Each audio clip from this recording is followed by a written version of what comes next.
我们来自不同地方，却因为同一个梦想聚在这里。我们跌倒过，我们输分过，我们怀疑过自己，但我们都知道，只要还在场上，就还有机会逆转。这次台湾冠军杯呢，是青少年足球协会和五人制足球协会合作，第一次为了国中组呢的最强的球队能够齐聚一堂，再一次挑战他们的最强的对手。而从2024到5年的前8队来做比赛，我们希望通过强力的比赛，能够选出最强的战队与战将，能够帮助他们将来有机会更上一层楼，以及为国争光。青少年足球协会呢，成立就是为了所有的青少年。我们希望让国小到国中甚至于高中的球队能有所发展。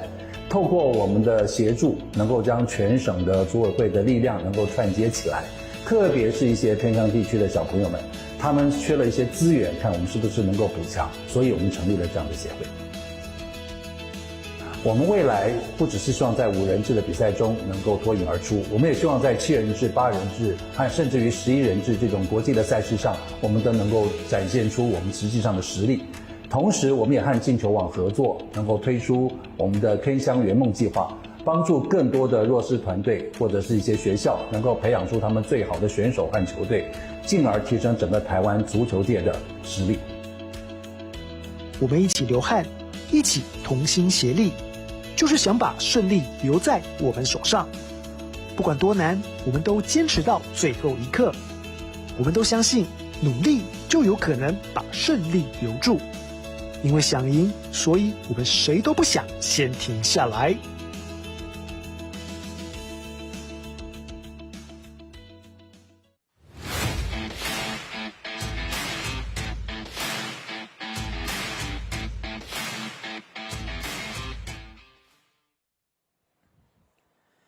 今天体育赛事，感谢锁定 HotSport 各位观众朋友们，大家好，大家午安，欢迎您透过转播来想到是2025台湾冠军杯青少年5人制足球锦标赛，在下午的第一场赛事同样是女子组的4强战，台东 Mixing 这场比赛要来面对到的是嘉义县。我想对于女子组明天冠军赛的门票，最后一张门票会降落谁家，就要看我们现在眼前的这一场女子组的4强战。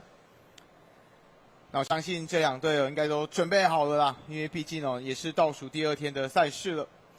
我是秉承这场比赛的转播工作，邀请来的是6家国中的教练，同时也是中华队的国手们黄伟伦老师，以及台亚卫星全体的转播团队一同来为您服务。老师晚安，主播好，大家好。老师，身为也是算是这个嘉义县联军其中一个学校的教练，对小朋友会有什么期待吗？因为我们嘉义有2个主力，今天这一场关键的比赛不能踢，那我会希望剩下的2升3的1升2的选手，他们能够从这场比赛中好好学习到一些经验，不要因为害怕失误，然后而不敢去做一些事。我希望他们能够勇敢，然后成长，也变成一位学姐这样子。哦，放开来了。对，就因为刚好。我这样一看阵容名单的话，今天不能出赛的2位选手就是大学级。是的，正中2位国3升高一的。对，是我们很重要的球员。因为2张黄牌进赛场。没错。然后玉珍的话，是因为他本身自己身上是有伤的啦。对。同时间的话，还有一位是国小的小学妹陈妍珍，她也是身上是有伤的。没有错。今天都没有机会上场，但是。当今天大学姐没有机会上场的时候，有一些时候会反而让一些这个原本都会是跟在学姐后面的学妹们，开始会有这种我必须要把责任扛在肩膀上的感觉。没有错，所以我相信这场比赛对嘉义县整个团队来讲会是一个还蛮大的考验。另外一个考验是来自于你们的对手台东 Mixing， 台东 Mixing 在小组的预赛里面呢是 B 组。他当时在 B 组面对到的是台中市以及花莲鲁拉拉光复，2场比赛都拿下胜利，而且总共进了15球，攻击力非常的旺盛。没有错，他们这些选手，对不对？就我所知，他们在国小期间就有非常大量的个人练习，对，然后他们的每一个人个人脚法技术都是非常不错的，对啊，基本功很好，没有错。然后如果把 A 组包括是 Okane 然后嘉义县啊，就是你们嘉义县，然后还有把南投竹城水里在预赛里面所有人的进球数量加在一起，532球，还比台东 Mixing 还要少。这就是他们的攻击，这是我没注意到的，对。所以等等呢，一开赛的时候还是要注意。基本上啊，在5人制的足球里面，其实我们从在早上的第一场比赛也可以看到，节奏真的是快的。没有错。像老师你们自己在中华队出去比赛的时候，跟其他国际上面的队伍比起来的话，那种节奏的快，是不是还是需要一点时间去适应？是的，因为在国内没有这种层级的高强度比赛，所以我们到国外的时候其实都要花1分钟、2分钟去习惯这种强度，不然国内没有这种联赛，对啊。那台东 Mixing 在全体的球员名单哦，洪以乐、何永新、孙瑞麟、严林欣，还有罗林义林。接下来是赖和轩、王宁竹、林雨晴、张义怀、马志宁，还有林奇慧、洪延兴、林宇韶、邱少奇、蔡成瑜。最后3位是林允娜、周爱珍以及陈真。另外一边的话是嘉义县的佩珍、嘉荣、吴佑轩、吴英纯、孙芳云、蔡芳云。接下来第2排是侯玉轩、侯永琪、陈怡晴、黄欣云以及黄玉珍。第3排的话，吴一柔、陈柔杰、黄轩婷、严新静以及严新杰。姐妹。双胞胎 ，OK， 双胞胎，对 ，OK， 那最后16、17号则是侯艺娜以及陈妍珍。那刚刚也有提到玉轩、玉珍还有陈妍珍，那3位今天都不能上场哦，一个是竞赛，那另外2位选手的话就是比较可惜，身上是有伤的。2队在先发的名单上面的话，身穿黄色球衣的这个是嘉义县，对，那身穿绿色球衣的是台东 Mixing。那嘉义县的先发名单的话是佩珍，然后侯永琪、吴一柔、陈柔杰以及侯艺娜。在台东 Mixing 的话，则是赖和轩、王宁竹、马志宁、林奇慧以及周爱珍。4强赛哦，有一些时候就是一股气啊，过去了就是过去了。对，一场决胜负哦，过身就过了，对，很难说的，很难说的。在阵容上面，我们在前面的时候，包括看到了台东 Mixing 他在预赛里面的这个进攻火力，也包括了嘉义县自己教练在旁边有特别提到，有人不到1分钟是，对。前面就提到台东 Mixing 他们的脚法从国小开始踢非常的扎实哦，基本功很好再加上他们这整支团队原本在预赛的时候进攻火力就很棒了，这一脚是直接找到了刚好在中间位置哦。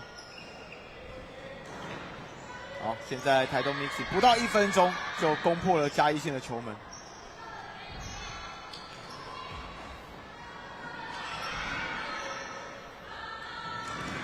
在边线，球有被跟到。那刚刚的进球的话是赖和轩在这一次赛会的第2颗进球，他也是9年级的学姐，是，应该也是9升高1的学姐，没有错。他们阵中有4位是升高1的，对，包括是赖和轩，还有林奇慧。那另外的话还有孙瑞麟以及严林欣，4位的国3升高1学姐。现在这样看起来的话，嘉义县我们会先面临到的第一个课题是怎么样把球带过中场。没有错。又是台东 Mixing 的球权，长臂用脚背，再来又传中，后面又有人跟上来，哇，不到3分钟的时间，梅开2度，哇，这个节奏是真的很快哦。又是找到赖和轩，对，就像刚刚你问我的强度的，他们嘉义县的这些选手，因为我们平常没有这么强的对手能够这样一直对抗，那他们平常也不适应这种快节奏的强度，对，所以突然这样子，一开始会有点吓到。对啊，因为你平常不需要那么快。对啊，平常可能你拿到球之后，你还有时间可以做其他。对，他们今天思考时间变少了，对啊。而且他现在是全场全场的压迫哦。是的，他不给我们一点喘息的空间的。对，就是不让你轻松的把球，连带到中场都不行，所以只能靠着守门员自己甩。但是这是第2次了，一甩之后，结果是台东 Mixing 的球员，没有错，跑到这落点上面了，那球权又转移了。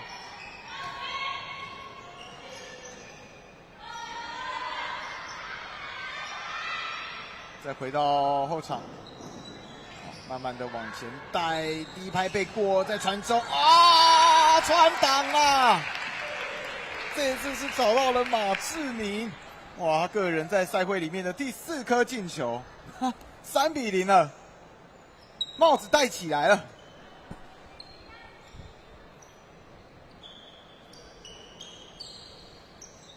伟伦现在就要问你，嘉义县要怎么调整？其实我看到教练团的那个布阵，对不对？我相信他们应该自己有做过讨论，包括如果我昨晚没有和他们讨论太多，因为我刚从泰国比完赛回来，其实都是我们这些助理教练团在帮我们差一点点，在帮我们训练，然后就交给他们。然后我看到他们的布阵，我相信他们自己心里也有所准备，因为包括我们的守门员就不是我们原先设定的先发守门员，就是让这个后替补的守门员，然后上来磨练经验，然后包括这些调度啊，阵容，让前几天比较没上场的人，大家都有上来轮练习的机会。对，今天守门员是换上黄佩珍，是，对。那所以代表说这场比赛其实就是大家上来去感受一下这种真的是一级的对这种队伍，我们在对战的时候会是怎么样的感觉？让大家都有一个长大的机会。这样其实也不错。对，像这一届的嘉义县的话是6家国中，然后还有民雄跟新港，是的，3所的国中是集合在一起，那就是有领队涂老师，对，涂家博老师去促成了这3队就集合在一起。那因为其实本身3队的资源在分散的情况之下，可能会有一些人手不足的问题，是，所以集合在一起，资源也更集中的情况之下，那我想最核心的就是希望嘉义的小朋友，如果喜欢足球的，是能够靠着这些比赛提供他们的舞台，对，然后舞台也建立出来，那经验也慢慢的累积起来。对，同时我相信你们应该也很感谢你们县长，没有错。对，翁章良县长其实也在嘉义，就是盖了还蛮多公益球场，没有错。对。所以慢慢的累积起来啦，是可能一开始真的跟台东 Mixing 这种从国小踢起来的，但你们国小也有踢吧？我们学校6家自己本身是很多都国中才开始的，比较晚开始啊。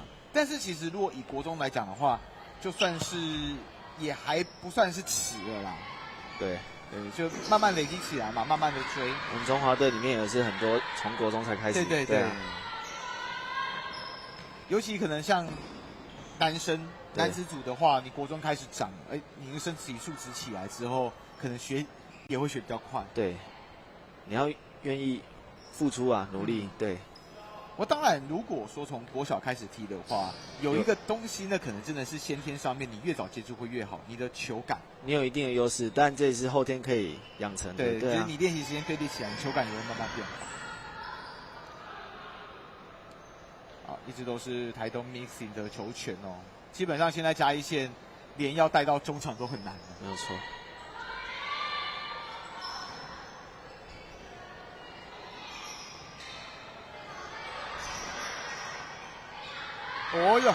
穿越喽，但给的角度稍微有点大了，就自己的队友没有办法跟上来。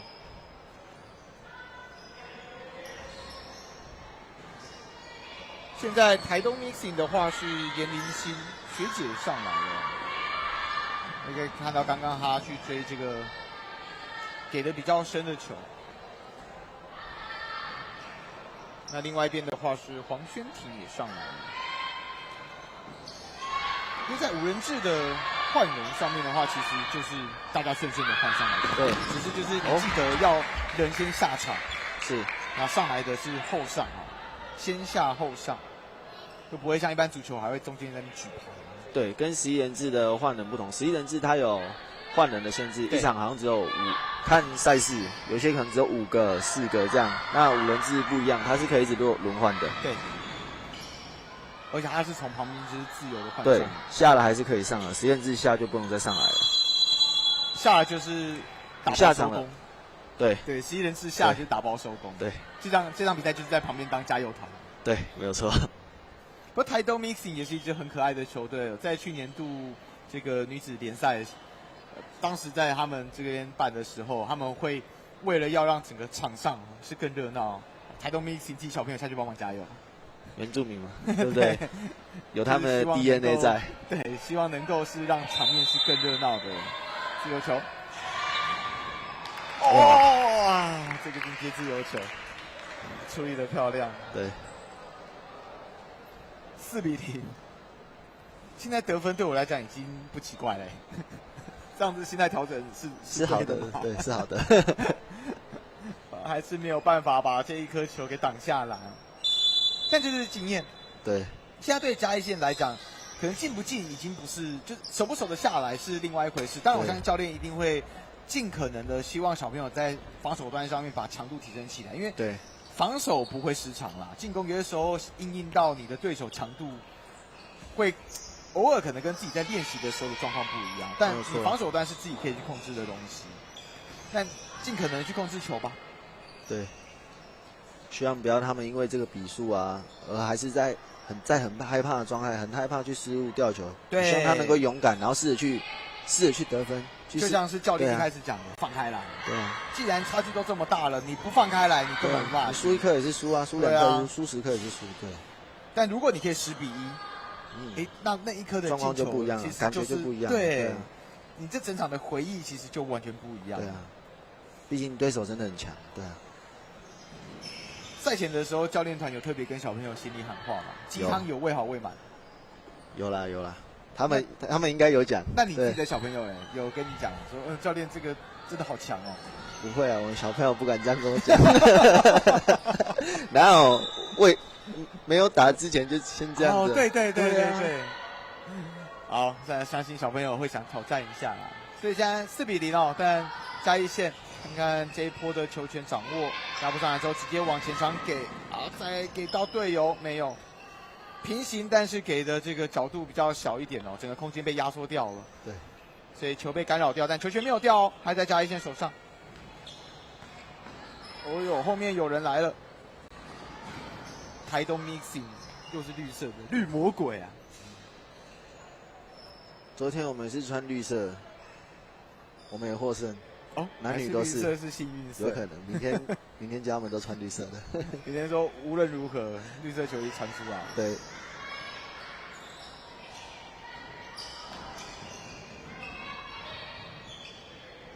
带着有条有理的。不过这一颗其实在轮转上面的话稍微慢了一点，因为在给球的时候，王念祖的位置其实不太好。防守刚刚嘉义做得不错，人都有跟到，有给到一定的干扰。对，因为防守真的是不会失常啊，你跟得到就跟得到，跟不到就跟不到。墙壁这里应该是又会有再一次的角球机会。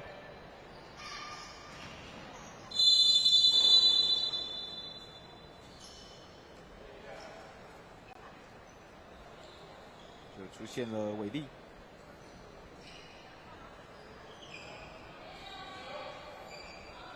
这边球门球，哇，还是全场，还是在走全场。哦，这边又有起脚机会，又来了。球门球，可是回来的人其实没有很多哦，给到了一个比较后面的位置。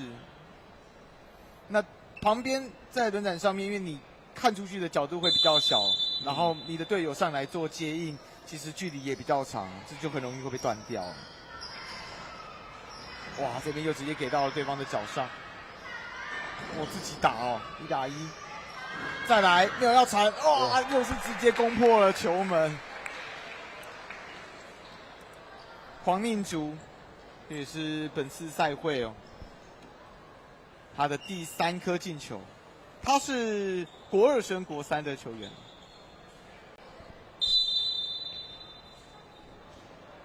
6-0。是的。啊，这边马上球又被断掉，传中哦，还好第二拍没有人再跟上来。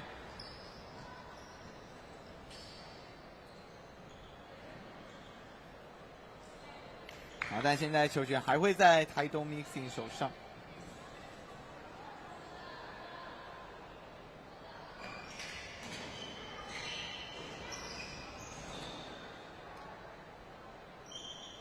嘉义县的球权。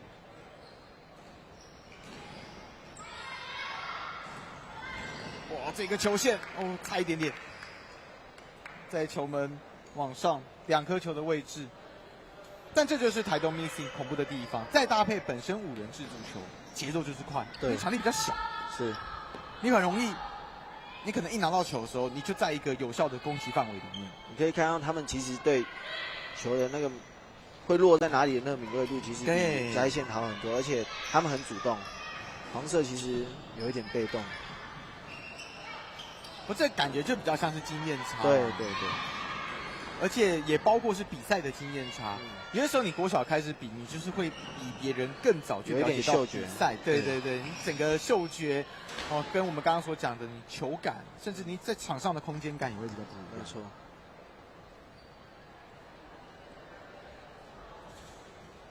其实这种学费就是越早付越好。没有错。你在国中的阶段付其实没关系，你在国中阶段被10比0、被20比0都没关系啦。对，啊，你接下来就会慢慢变强，因为你人生还会很长。对啊，你喜欢这个运动，你人生就会一直投入在这个运动里面。我在国中也是一路出来的，但现在是有梅花在肩膀上啊，在胸前哦。是的，哦，是这个我们中华队的国手。国中那时候输最惨，输几分？20几颗都有。20几颗？那时候你有哭吗？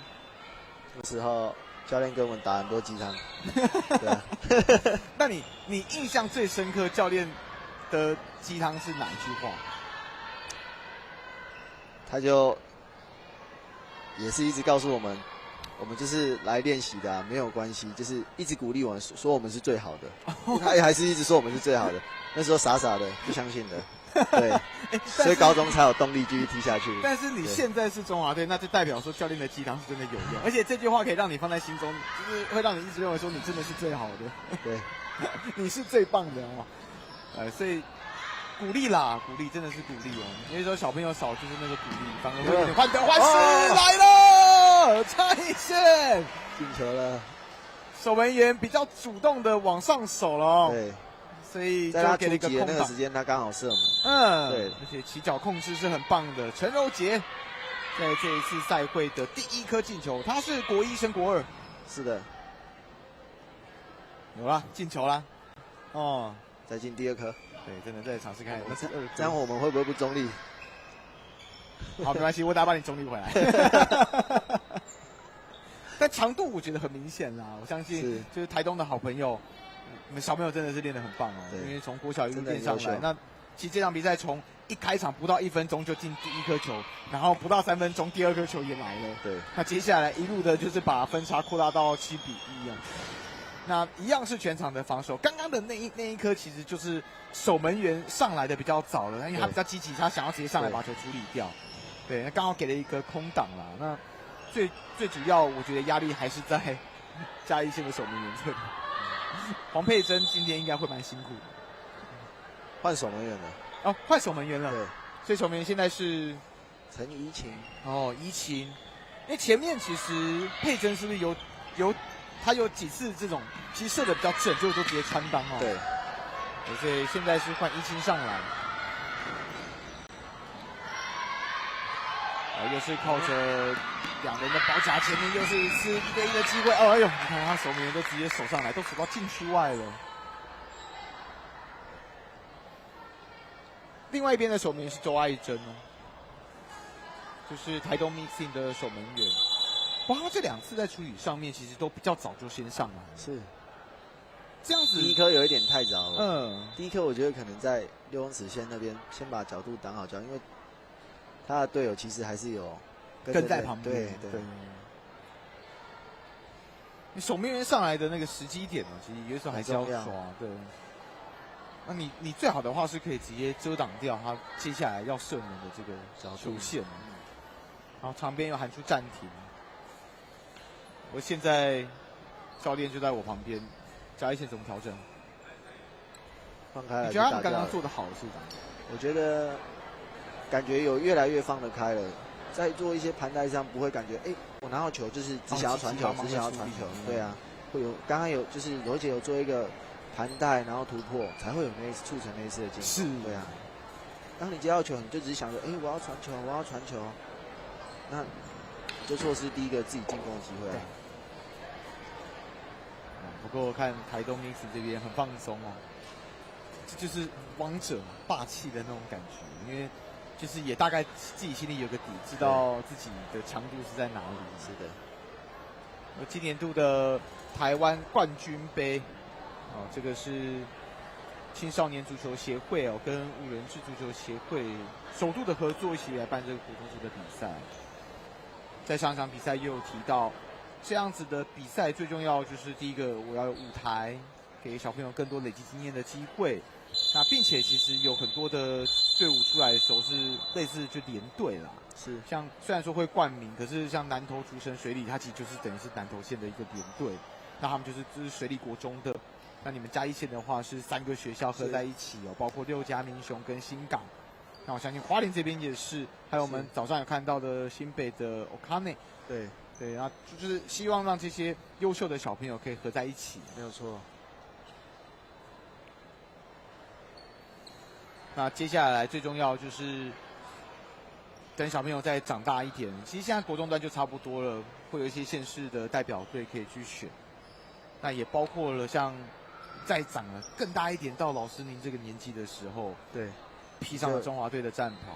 现在最大型的五人制国际赛事，我记得也是4年1度世界杯。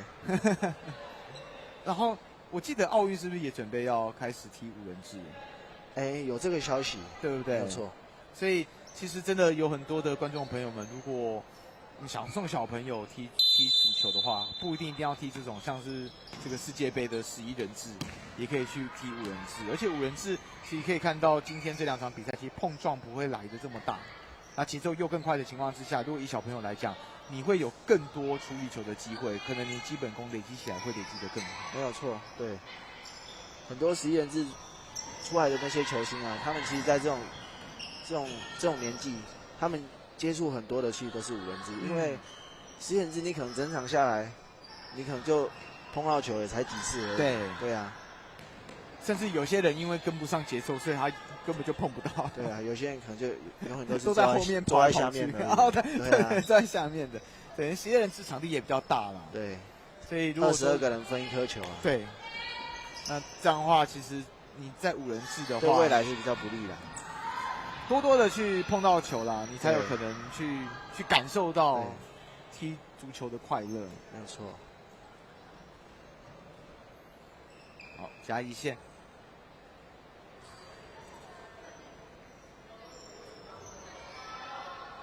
连线球，直接往前场带，哎呀，结果接到球的是 Mixing 的球员，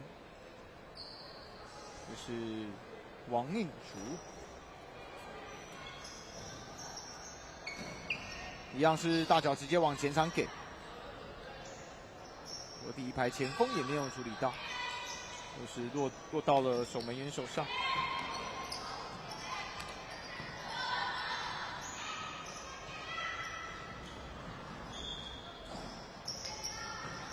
球没有出界，这个球挡掉，嘉义县攻守转换，带球稍微有点跟不上自己的速度。是的，刚刚带球的是背号4号的吴英纯，他也是国医生国人，没有错。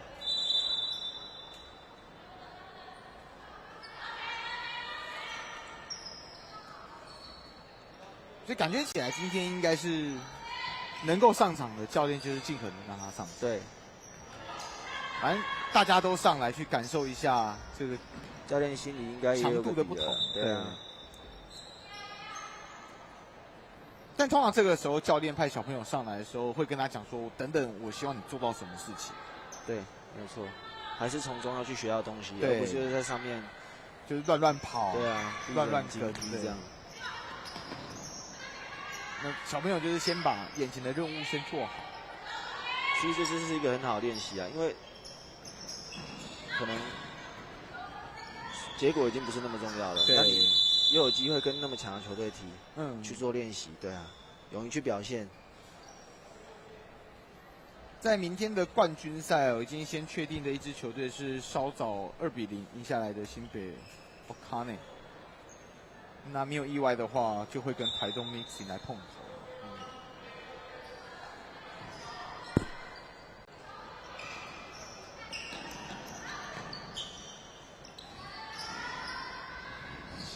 哇！有意识到球要来了哦，守门员也扑出去了，但是刚好就是在这个时间差。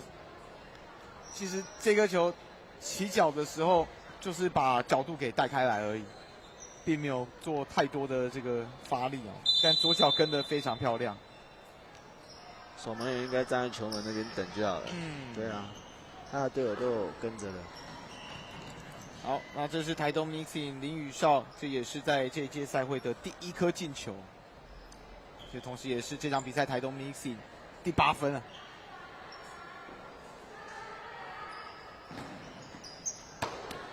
大脚射门，在一个比较远的距离。其实，在青少年的阶段啦，所以台东 Mixing 这一场比赛。虽然现在可以感觉到他们第一个踢的是轻松的，大部分的球权会在他们手上，他们有更多的射门机会，同时他们已经拿下8分，拉开了7分的领先优势，但他们也会有失误的情况，因为这是青少年，对，本来就会有失误，甚至连老师你们自己都会有失误，对，所以像刚刚守门员比较早上来，那同时间台东 Mixing 这边也是有发生过这些事情，这是必然的，对啊，在这个阶段，任何人在成人也是啊。就是你每一场比赛其实都是你去调整学习的一个机会，没有错。哦哟，这一次角度被压缩的比较小，基本上已经3个人去守到1个。严林新，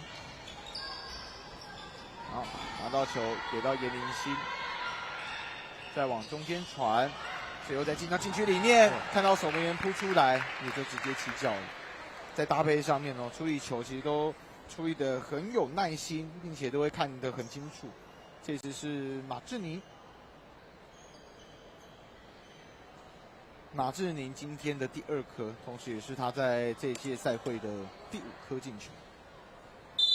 他是元旦宝宝哎，他是1月1号生的元旦宝宝。9-1，又回到8分的差距。要2位数了。刚才讲这句话，总好像有点绝望。经验嘛，经验嘛。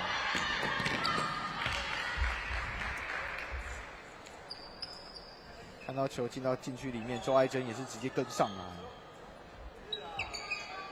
周爱珍现在就是连起脚的机会都不给。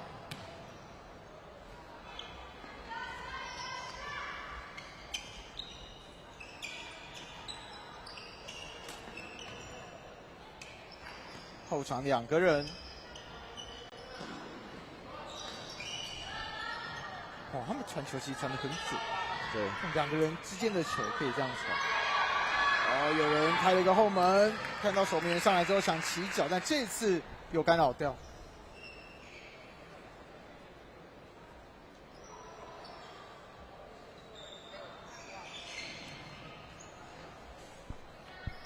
球权还是在台东 Mixing 的手上。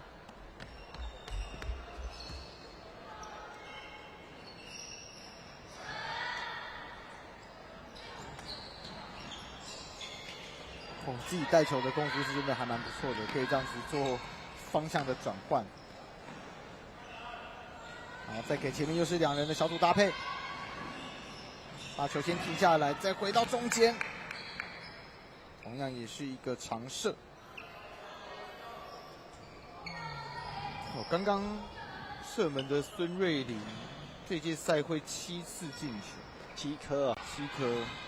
我刚刚说他们在预赛的时候是进15颗，一般都是他进的，对，几乎一半都是他进的。结果话说着说着，这边是第10分哎。今天的话是马志宁，他的进度也应该快要到10颗了，不是，他快要到7颗。哦呦，就这样滚进去。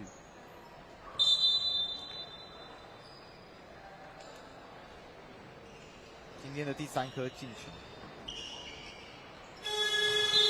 好，上半场比赛结束，10比1，台东 Mixing 哦，在这场比赛也让我们看到了属于他们的进攻火力。9分的差距，领先的是台东 Mixing。休息一下，中场结束，稍后再回来喽。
台东 Mixing 面对嘉义县，这个是在女子的4强战。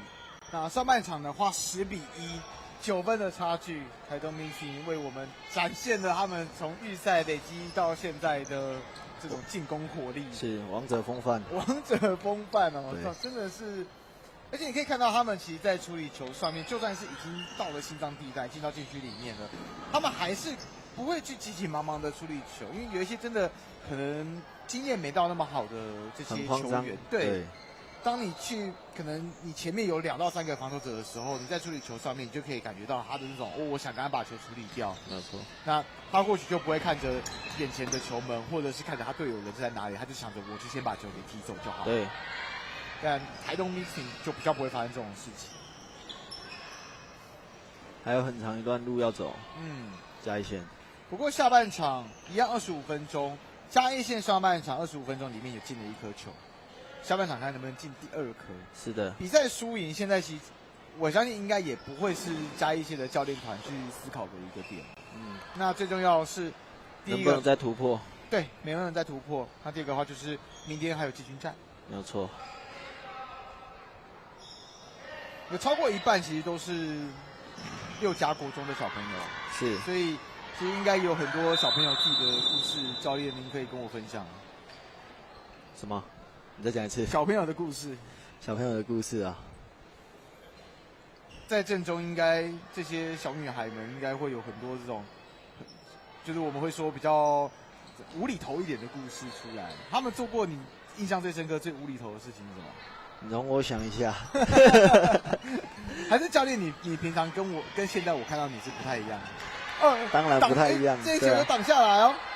我在他们心中可能是一个比较魔鬼教练。对，一个比较严肃的人。对啊。但是你绑这个头，他们还是会觉得你很严肃。这是近期的改造。对，还不久。所以他们还没看到。有，他们知道了2个月了。所以他们还在习惯。对。那他们会询问你说：“老师，你绑这个头，你要怎么？”有一些比较调皮的男生的话，就会；女生比较女生比较安静，对，比较乖一点，比较乖。OK。因为6家国中的男子跟女子，老师你都有带哈。是的。不过这应该也是还蛮辛苦的。对，要一个人带男生队、女生队，其实是练习上会比较困难。他们有一起踢过嘛？就是你会在队内的时候给他们，就是有类似热身赛或者是交流赛。会，一定会，因为练习的时间都一样啊。教练只有我一个人，这样就会你没有办法说，我只带男生把女生丢着，我只练女生我把男生丢着，这样会比较辛苦一点。对。所以但我们今年只有你。对，但我们今年又新增了多了一位助理教练来协助我们。何小文教练，对，他也在我们这次嘉义县的教练名单里面。哇，那这样的话至少有多了一个教练可以帮忙，而且他应该就是可以跟女生这边是的就可以交流。没有错。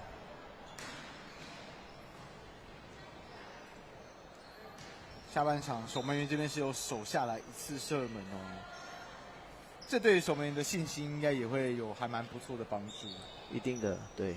哎呦，台东 Mixing 现在也换人。箭头有跑出来，不过上来做包夹，夹的也漂亮，把球干扰掉。有人好像肚子被顶了一下，是不是？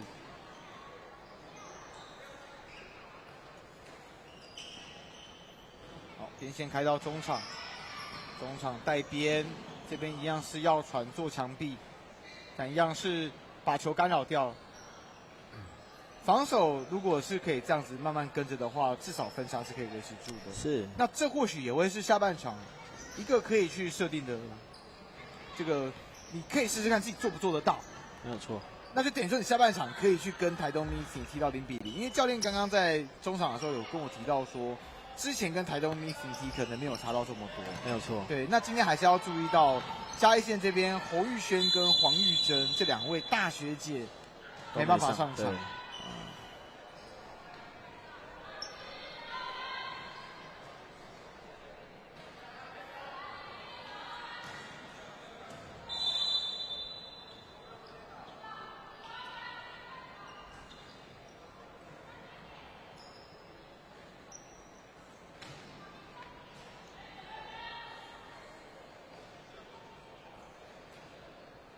看到这次自由球，上半场的自由球是直接破门，对，不过是再靠近一点的球门，再靠近球门一点的位置，就等于是足球的12码。这一次又挡掉。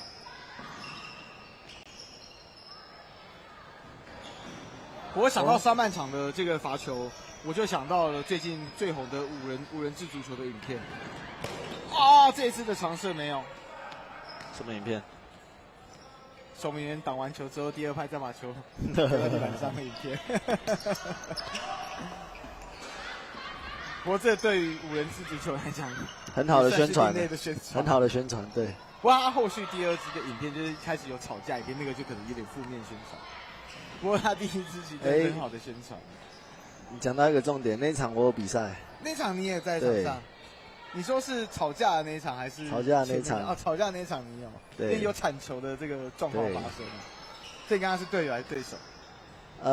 我跟那个守门员是对手，这个我一定要讲一下，趁着这个机会，趁着这个机会解释一下。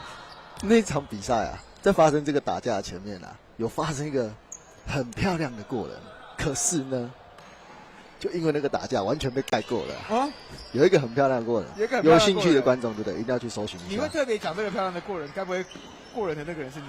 没有错，而且那个过人啊，像彩虹一样。像彩虹一样。是的。OK，Rainbow Shot。Yes。结果因为后续有其他的重点出来。对。那你一波比一波精彩，你知道吗？直接被盖过。不过这就是运动赛事嘛。对。代表时运还没到。啊。时运还没到。不然的话，自己原本应该要上highlight，是的，是的。后面多了一个超大highlight。是的。不过那场比赛说到就是在铲球上面的话，五人制现在在铲球的规则到底要怎么样去看？有些比赛是完全不能铲嘛，会因为比赛赛事的，譬如说年龄层啊那些等等之类的，然后还有每个裁判的尺度不一样，像好比12岁以下现在都是禁止头顶球，那到 U12以上才可以。那铲球在某一些年龄层，比如说小学的，他们也是完全禁止铲球的动作。对，就是看赛事。然后也看每个裁判的尺度。但你们的那个是可以铲球？是可以的。那他铲球的话是看角度？看你是对球还是对人。如果你有对到球，然后不喜欢连到带人，基本上可能都是没问题的。但你的脚不要抬起来去踢到人家小腿啊、胫骨那些等等之类的。对，足球赛其实很多碰撞的，对。可以看到每次在看世足赛的时候，也有一部分的球迷啊，是应该要说球迷嘛，但他们可能不是在看球，他们是在看人，因为胸肌都很大块，所以这个足球其实对身体素质的要求是非常高的。对，像我们这次去打那个国际赛啊，就有很多身体肢体接触。那其实这是我们在台湾，包括我们小时候这样在练习是练习不到的，包括我们在打台湾有一些比较高级的联赛，我们刚刚讲的也都不会出现这样子的身体对抗碰撞，因为这次出国是比五人制还是五人制的肢体的碰撞也很多。对，这才是正常的，对啊。因为节奏是很快，所以你会有很多这种一瞬间的拉扯。对。也是希望接下来的联赛的强度可以起来。那其实对于这些小朋友来讲的话，就可以去从联赛里面去学习。如果我未来要往这条路上面走，我要能够做到什么样的事情？对。因为联赛其实陆陆续续已经开始有很多的球队，没有错，创立嘛，然后目标就是要投身进联赛里面。在我们以前是没有这样的球队啊资源的，包括现在他们这些小孩子，其实都踢得比我们当年还要好。说实话，你说在同样的年龄对，没有错。这个是一个很好的鸡汤哦，没有错。那你有跟小朋友讲吗？有啊，我告诉他们过啊。OK， 这就是信心啊，没有错。而且你看，我们下半场现在10分钟左右，还是10比1。上半场的时候是，而且已经经过10分钟了。对，我们上半场是我这10分钟，上半场的前10分钟，我是除了压抑，还是只有压抑？对，怎么又被进球？那我就是无奈啦，无奈，对，但下半场其实，在防守端上面也包括了这2队，其实在体力都有在下滑，但是嘉义县现在开始是跟得上台东。他们看起来，可能中场的时候教练有给他们一些喊话还是怎样，我明显感觉到他们更专注了。对啊。其实这样光是下半场就是一个成长，代表你还是有办法去跟你的对手跟到这样子的一个地步。当你有做好一些事的时候，简单的事情还是没有那么容易被进球的啦。对，像我们在男子组的联赛里面呢，进攻的轮转比较慢，但是防守端是我们男子组做的很不错的一件事，跟其实都跟得还蛮紧。对。但轮转真的跟国际上比，就算是慢的哦。是的。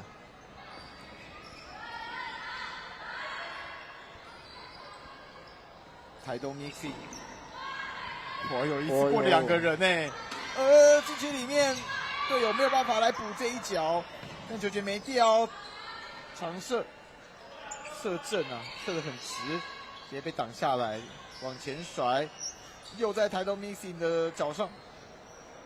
最后是直接破坏掉。刚刚那一颗真的是脚上功夫好。对，刚刚那个就是完全是一个个人能力的展现。个人能力展现，还有这边在一个长射。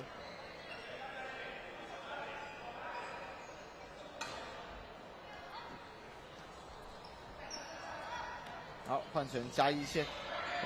三当自己过哦，这球过得很漂亮。这球队友就跟得比较慢一点了，所以他变成他前面一直没有人可以传，他就只能自己打。对，这就是刚刚你也有提到的，可能到了全场，台东处理球他会更游刃。哇！守门员一个，可能没判断好啊。对，没有判断好那个高度哦，这个也算是 Rainbow Shot。哇，这球超漂亮，基本上是在中场前一大步。对。这是谁？陈东杰没开2度啦，没开2度啊，2颗球都是他。对，而且他第1球是在禁区外1步，这颗球是在中场线前1步。对，2颗球都不容易哦。他是你的小朋友吗？不是，他是新港的。哦，新港国中的小朋友，你现在有羡慕了吗？不会啊，小学我也教过他。小学也教过他。对啊，很棒哎，优秀，很优秀。好，10-2，下半场先进球的，先攻破对方球门的，反而是嘉义县陈柔杰没开2度啊。现在下半场1-0领先哦。对，下半场其实是1-0嘉义县领先。台东的，我相信台东 Mixing 这边应该台东还是有给他一些对，有给小朋友一些不同的，可能对，有设计一些打法让他们去。对，去磨合，然后顺便在实战里面呢去尝试。这一颗，但是虽然说现在我们说下半场是1-0，但台东 Mixing 每一次的射门其实威胁性都很大，没有错。压力还是在嘉义县守门员手上，随时只要球来，而且大部分的时间你会看到球是在自己的这个半场，就连过去其实都有一定的困难度。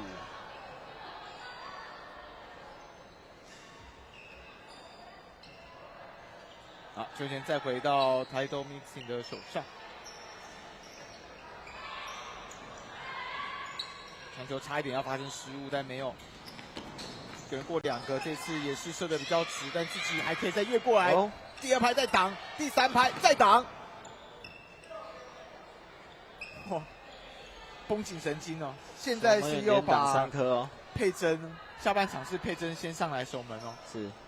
上半场的时候，他在面对到台东 Mixing 是有几次的这种穿裆球，球是没挡下来。可是你看他现在连挡3颗，这就是我们要看到小球员在比赛里面哦，可能上下半场就有成长了。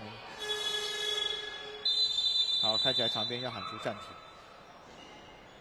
不过暂停结束回来，台东 Mixing 应该又会有不同的样子。没有错。因为有些时候分差比较大的时候，包括可能落后方会给平常比较少上场的球员上来，那领先方其实也会做这件事情。那领先方或者是落后方，其实在分差比较大的时候，有的时候除了让平常比较少上场的球员上场以外，还有就是教练可能会做一些我有练习过，可是我在场上比较少打的这种战术或搭配，那我们就趁着这个时间点来去练习。对，这当然失误是会出现的，或者是没有办法打得那么顺，但这就是难得的实战练习机会，而且能够在这次比赛里面跟交流赛是完全不一样的。再来看到刚刚这一颗，真的是非常漂亮的进球，这在高度上面是有点误判哦，但是对。能够在这样子的距离里面把这个弧度很不容易啊，然后能够把这个球路都控制好。教练，你觉得这个球比较漂亮，还是你的那个 highlight 比较漂亮？当然是我的，一定要去看，一定要去看。对，桃园对新竹，一定要去看。前面你的那是过人，但是没有进。过了，过3个。然后传球给队友，空门没踢进，守门抱起来冲出来，哦，帅了一半，对，帅了一半，守门抱起来，然后就冲出来，然后就发生后续的事了，后续的事情就发生了，对，武打行就出现了。好，但我们还是希望这个就是把球场上的事情留在球场，对，没错。那小朋友不可以去学这个，场上难免会有情绪，可是你要有其他的宣泄方式。谩骂啊，或者是动手动脚，这个都不好啊，不乐见。对，不利的还是自己啊。对。那原本大家还会把它当成是一个就是还在成长的手面，可是又经过第2次的时候，其实开始复评，没有错。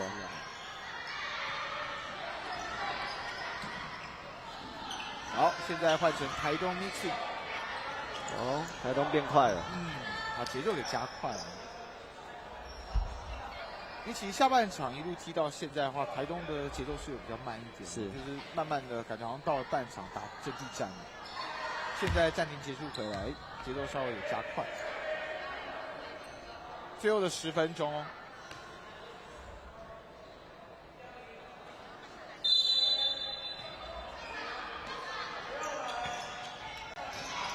哦呦，全场压迫上来了。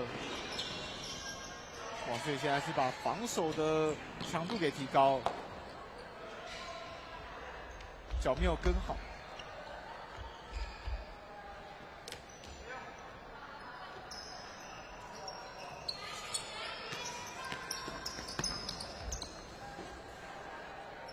赖和勋现在是在场上，要特别注意到他今天在上半场的时候是蛮重要的一个箭头。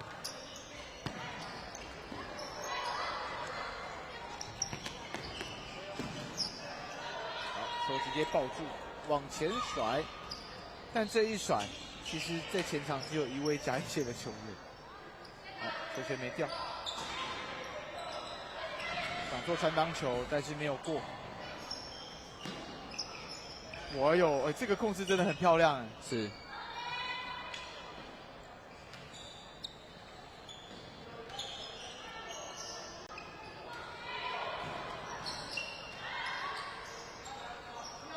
还是在中场，好，接下来是马志宁，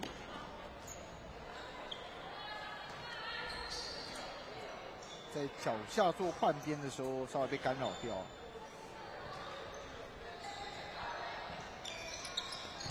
嘉义县队友已经准备要轮转了，传完球准备要跑，就会这么传回来，跑掉。对。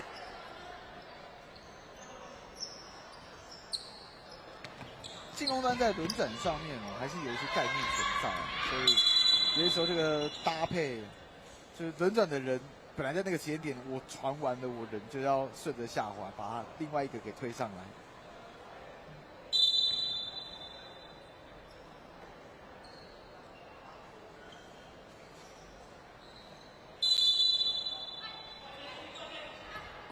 一样是用全场的压迫。哦，这个墙壁球有带出来，但前面跟不到，控太大力了。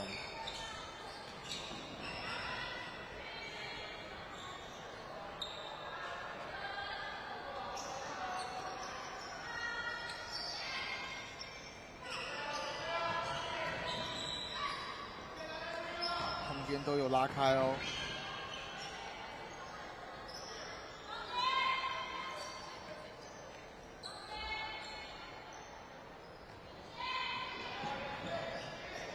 间是拉的还蛮大的。不过从这样子的一个赛事来看的话，进攻端在传球指令性是很够的，防守端其实在防守的落位上面也是不断的在做轮转哦，包括是最后一线要去防别人开后门的这边，也是一直看着球在做移动。所以两边其实现在在攻守都算是有做出应该是教练想看到的东西。是。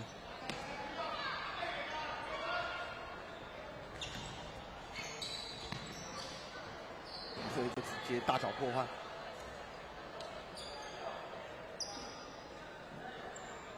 感觉有累了哦。没错，那个脸。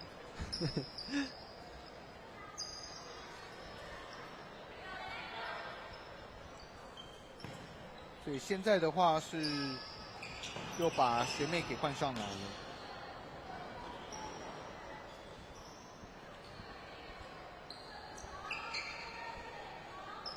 10-2，如果单看下半场的话，其实是嘉义县领先哦。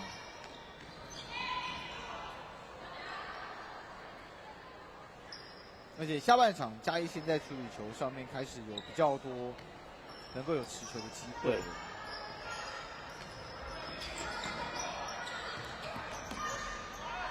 又传到中间，左脚，守门员守门员上来呢，刚好是传到位的那一瞬间，直接把球给盖掉。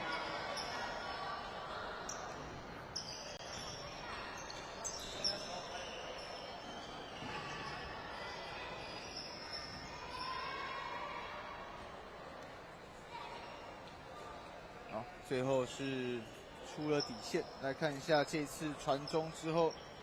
这一次就没有再让对方来穿裆了哦，感觉好像还是差一点嘞，差一点点啊，差一点点，但是有守下来嘛，哦，这就是进步，对，这就是进步，这就是进步了。拿到球直接往前射。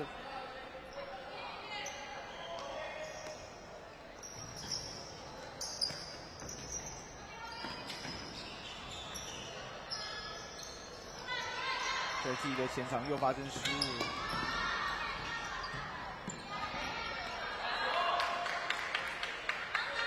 马志明的足下功夫是真的不错，他可以让自己带球再往后退。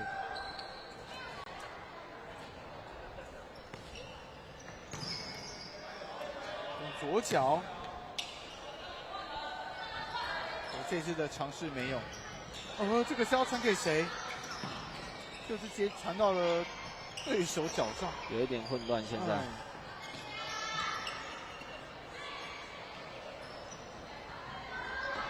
好，直接往前甩。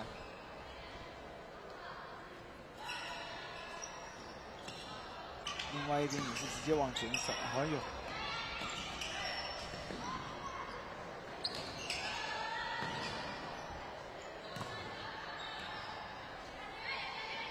所以现在台东 mixing 其实就是用这种节奏了，然后就是慢慢的把最后的时机给耗完。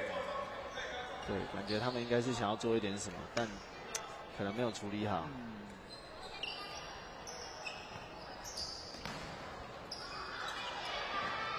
哇！心脏地带，马志明自己在转身之后的射门。边线球给进来之后，直接往心脏地带找到的是马志宁。对，他先用他的身体把球护住了。对，再转身。对，做一个很棒的卡位。哇，那今天这样子的话，在这一届台湾冠军杯的进球数，也是已经要准备超越队友孙瑞麟，就两个人像箭头一样。他们两个现在的这个进球数，可能也是几支队伍加起来的进球数都没他们多了。哦，自己带吗？往前面要找前锋，但第一拍就被挡下来。准备要进入到最后的2分钟了。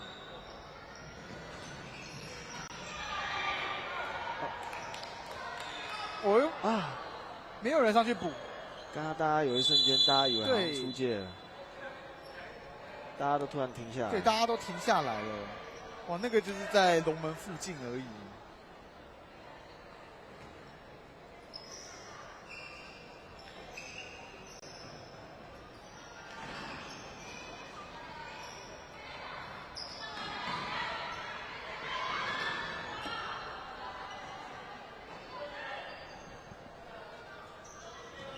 1分20秒。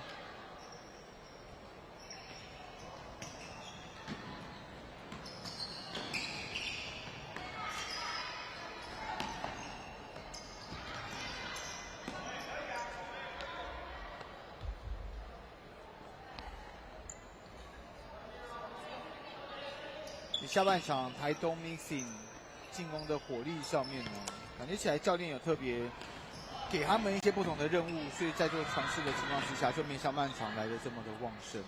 是，对。那下半场的话，嘉义县呢，在今天梅开2度的陈柔杰，啊，今天其实他进的球都算是这种比较不合理的，但是就是进得去。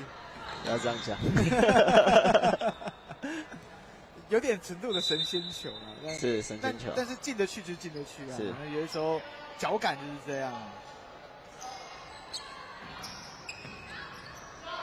找球，好，拿到往前带，自己往前带，球没有停好，只有1对1，还是掉。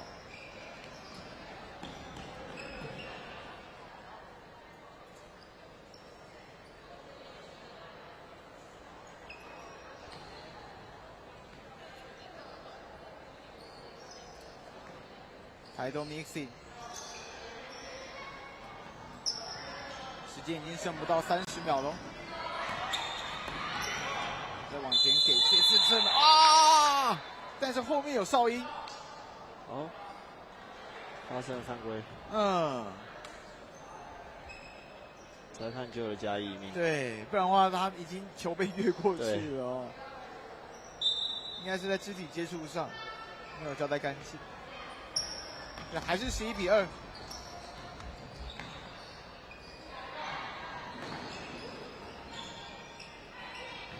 最后10秒钟，嘉义县自己在传球上面发生失误，留给台东 Mixing 6秒钟。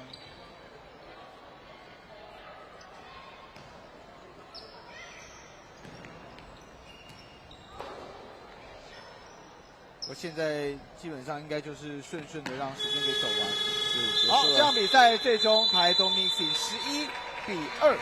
9分差击败了嘉义县，顺利的拿下了在明天青少年女生组的第2张冠军赛门票，也确定了明天的女子组冠军赛会是由稍早赢下比赛的新北 Okane 来面对到这场比赛大比分收下比赛胜利的台东 Mixing。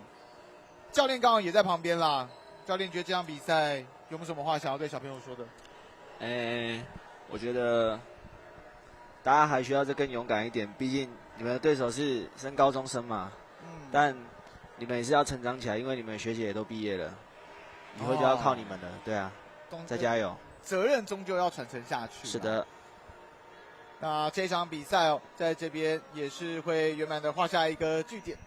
那接下来的下一场比赛，我们就准备要看到是男子组的赛事了，所以也请观众朋友们要持续的锁定这场比赛，感谢您的收看，也感谢教练在场边的陪伴。我是秉承，下场见了，拜拜，谢谢。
欢迎回到2025台湾冠军杯青少年5人制足球锦标赛。在下午的第2场比赛哦，要来看到的是男子组的7、8名。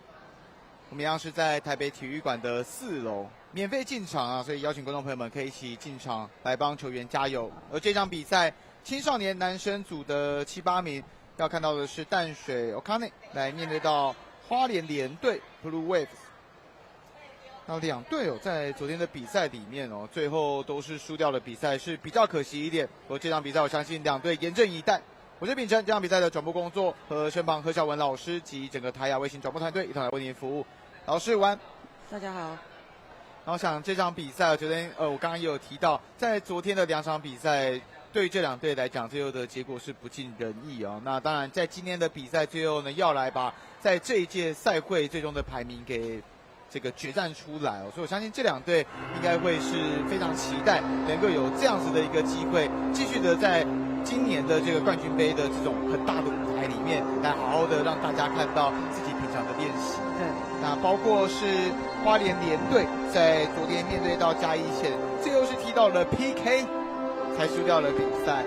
那淡水 Okane 昨天则是面对到台钢嘉里国中，那4分之差输掉了比赛。不过赢比赛输比赛都是难免的，小文老师刚刚你们也是蛮大比分的输掉比赛了对，但没关系，大家就是收拾好情绪。对，其实一路踢下去的话，这条路还很远，对，还很长。对学生来说，经验累积是比较重要的。对，那经验累积起来，国中阶段，所以像是女子组可能国中阶段大家陆陆续续其实都长起来，接下来是经验值和你在场上的反应能力。可是对于男子组来讲的话，有很多人是国中开始正式进入到所谓的成长，对，就是你的身体素质也会开始一年比一年还要再更好，甚至有一些人抽高，然后你要去习惯自己新的身体的感觉，跟你开始发现自己在场上是有展示性。对，所以国中阶段或许才是有很多运动员真正开始投入进去的一个阶段。对，两边的球员进场，能够在今年度台湾冠军杯来代表自己的队伍出赛，有很多的联队其实都是有经过筛选的。对。包括像是我们刚刚有看到的嘉义县也是有3所不同的国中组合在一起。那男子的队伍的话，应该会有更多的这种筛选。对，通常都会以自己县市当地的球队，对，如果队伍数比较多，选手比较多，可能就会做一个挑选的动作，这样。对，代表说自己可能本身在学校里面就已经算是这种头牌的球员。对。能够在这种场上比赛甚至是已经有点类似是代表队的这个概念。我相信对于球员来讲，这是一种光荣。对。一紫一蓝，现在看到淡水 Okane 在整个球员名单里面，在第1排是朱喜凡森、苏世杰、肖明浩、苏景瑜、赵天怡，来到第2排是邵宏林，还有潘宇辰、徐佑腾、吕允腾以及苏佑林。那最后在第3排的3位球员则分别是许佑嘉、刘承宗以及李日昂。花莲联队则是球员有比较多那他们在第1排上面的话是黄子瑜、林子宗、马义祥、吴顺一以及詹植树。来到第2排，杨博勋、石正兴、李博佑、邓义成以及林义婷。在第3排的话，吴承恩、于金豪、徐雅佑、吴优以及黄晨曦。最后在第4排的2位则是张宏军以及郑新凯。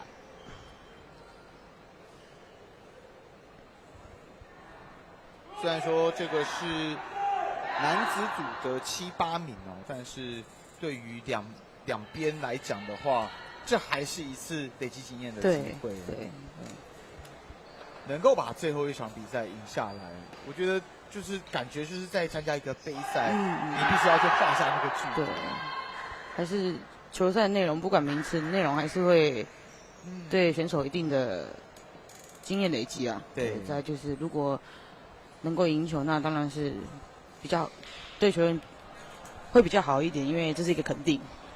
那我们在早上的时候是看了2场早上一场跟我们在稍早下午回来的第一场，我们前面已经看过有2场，那都是女子组的4强战。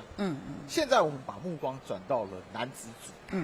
老师，男子组跟女子组比赛上面，我们在观战的重点需要调整。男生的球赛就是如果。才刚要6秒钟啊！对，才刚要说，国中男生因为开始在抽高啊长大，所以他比较多会是有速度啊、身体强度啊，甚至你看他在中场就可以起脚射门。当然守门员是不是守门员？对，当然守门员可能也没有注意啊，就是没有注意这颗球，所以是这样轰进去。一开赛哦，就突然间变成一个武打式的 power play 的感觉。但就他能够在中场射这场球，就代表他的脚头啊、身体强度还是有一定的能力，所以守门员才没有办法马上把球接进来，他还是可以把球射到守门里面。西亚又现在又来到中场了。对，我们昨天对花莲的时候，守门员就很常出来参与进攻。他这样的话就是真的在场上是完整5个人的。对，因为文字有个战术叫 power play 嘛，他就是会换，通常都会换另外一个球员，然后穿守门员的衣服进来参与训练，就参与比赛进攻这样。因为通常球队如果守门员的脚底功夫比较不好，就会换球员。那他花莲的守门员他有一定的，应该是有一定的持球能力，所以他可以直接参与，就不需要再做换人的动作。然后他大概就是带到中场啦。对。哇哟，他每一球都是像重炮一样哎。这时候可能淡水就需要上来做一些限制啊，因为守门员可以在中场直接射门，那就代表你中间的那些防守没有做到一些受限，所以他很容易就可以在中场起脚。对，他要来哦，没有，这次先给到队友。因为正常在打power play，守门员不可能会在中场就直接做起脚的动作，这是比较危险的。如果被拦截的话，你后面是空门。而且因为5人制场地比较小，所以你真的空了，你基本上勾，你只要方向是正确的，对，就是越过去就越过去。对，所以就防守上需要做一些调整，那进攻的也需要注意一些，可能在守门员很初级的时候，要非常注意后面的空间。对，这种 power play 的话，最常会看到就是在你最后可能2到3分钟要去追分的时候。对，如果是落后的情况的时候，那 power play 就拿出来。对，现在花莲领队，哎呦，首先是徐雅佑啦，那他先前在赛会里面是有1次的进球记录，今天是第2颗。他们今天的先发名单上面，郑兴凯没有在先发。可能教练在人员上做一些调整。对。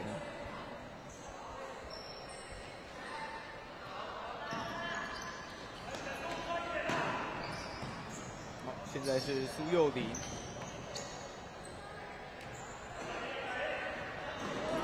来到前场，但这一次的球线没有顾到。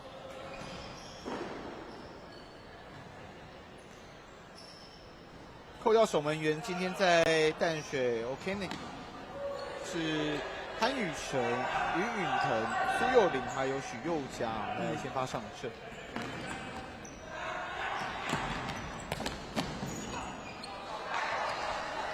进球门的路线是比较直一点的，国球直接往前场甩。我看起来，我看你这边在传超越中场的球的时候，就是跟我们第一场在女子组有看到，也有差不多的问题啦。你传到那边去之后，其实你的队友根本就不在。对，其实没有人可以帮忙指引。对，你就传了一个无效球。对。左脚的起脚射门，而且是贴着地面走。守门员防守跟球员还有守门员都没有注意。对，吴顺一。对，在球速。这球你要说他强劲吗？他其实好像也没很强劲哦，甚至在起脚的时候有点稍微脆干的感觉。但他也是得分了。对。因为这样看起来，在前面的这5分钟。应该算是4分钟啦。两队的实力是不是有一点差距吗？有差距吗？我觉得听起来的感觉是有差的哦。我觉得是淡水还没有醒过来，还没醒过来。对，我觉得他们就像没有醒过来，因为那他们刚刚做了什么？他刚才睡午觉，可能还在适应球赛吧。因为这2队我们在小组都有遇到嘛，就是跟我们嘉义有遇到。我觉得其实2队如果打起来是差不多伯仲之间。对，但我觉得最多可能是6-4开。对，但我觉得可能淡水还没有醒过来。OK， 赶快调整啊！对，还没有醒过来。因为他们里面还是有能力射门的球员，还是有能1对1的球员，两队都是。哇，又中场直接起脚。哇，他们，我现在好像在看那种日本漫画。足球小将1啊，足球小将，他都在中场这样射的。也确认到守门员是徐有腾啊。淡水可能还在适应场地。午休时间现在。那也该醒过来了。我光是徐亚佑他在中场就是直接射正，应该3到4颗球了哦。对，所以这部分淡水就可能要注意，他应该要上来做一些限制。对，位置怎么站？中场守门拿到球之后，他应该要上来做一些限制，不要让守门员可以直接起脚。不过其实他们这样子的 power play 目前还蛮成功的一点是，徐亚佑带到了中场之后，他如果吸引防守者上来的话，就代表你旁边就有人漏掉了。你看现在这边又在禁区前，大概是1步的距离，又补了一脚。对，我看你的球员好像都没有，不知道怎么了，感觉他们都站在原地，没有想上去防守的那种动机。现在感觉是徐有腾一个人孤单奋斗，对，守门员感觉很无力的感觉。刚刚的话是李博佑，所以现在是吴顺一、李博佑跟徐亚佑3分啊，还是被身材吓到了，因为花莲的球员的身材条件真的不错。对，因为其实我这样直接看的话，好像都差到快1颗头。对，我昨天看在列队说，哇，花莲是都吃什么？我们嘉义的球员又瘦又矮的，我看到对面不讲，我以为是高中生的身体强度啊，素质都很好哦。我的名单上面的话，他们国3升高1的是4位球员：黄子瑜、徐亚佑、吴优跟黄晨曦。又被破门了又是徐亚佑，还是会有落差啦。就是国中男生的话，国中毕业到高中，哇，就是这种距离。对。我刚才在看资料，我还没看到画面。守门员判断球上要注意一点，那种弹地球。但他们其实大部分是国2升国3我就想说，可能原住民吧，就是3场吃的比较多，是这样吗？我不知道啦，我不知道。但如果是说一样都说原住民，像东港他们也都是原住民，但他们个头就比较小啊。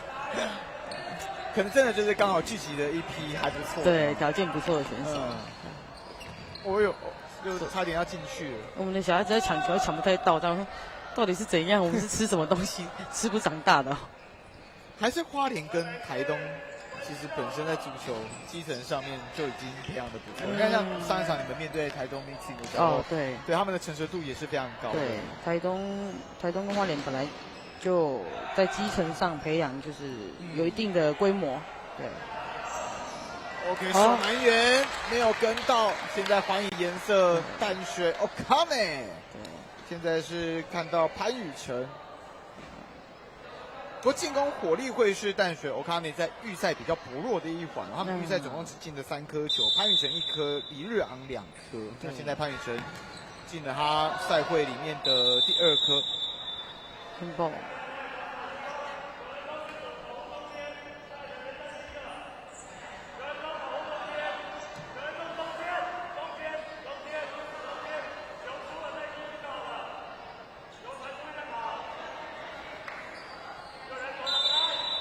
占了2-2的4角，这颗就直接先踢到自己的前场，才先破坏掉。对，因为被压着打的时候，还是要去处理球啊。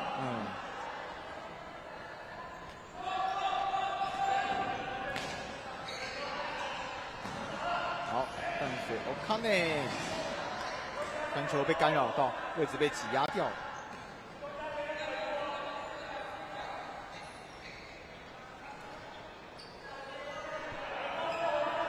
又要来了吗？徐亚佑，哇，现在距离越来越远，哇，好像在玩电动哎。对。到差不多的位置，反正我就是大脚一起啦，有或没有的问题而已。淡水的第一个对球的球员，他其实应该直接站在守门员前面，他也不用到他的前场去，因为守门员在半场是走4秒的时间，所以他其实应该直接站在守门员的射门路线就好。他射过来还是打到我，但他如果再往前推，我就站在这里等你进来。对，刚刚其实就有做到，对，但就是上一球就有做到，可是前面一直都没有做好。对，前面连续被打了2颗球。你说第一颗球真的有点猝不及防，对，因为刚开始没有人想到，对，没有想到他会直接冲出来。但接下来，因为他其实这样子的处理已经有很多次了，接下来就一定要反应得到。对。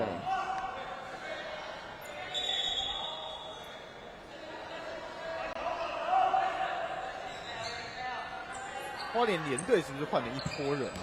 对。哦，这边再来 ，OK， 现在真的有在球线上面是直接挡掉，但是右边再补一脚。第一个对球其实他应该直接靠近，他就不会有直接起脚的问题。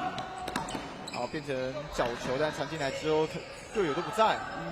刚刚起脚是詹直树，好，再带过来2打1哦。但回防来得很快，球要被夹掉了。现在又换成花莲联队，前场的快攻，球给深了。池正兴也上来，另外的话还有于金豪，因为刚刚余光中看到他们好像是直接4上4下。对。如果球队的球员能力都有到一定的程度的话，通常会这样做换人没问题。就等于是第一套跟第二套阵容。对，就是2组人在轮替。除非如果你的人数不是这么平均的话，就会做个别对换这样。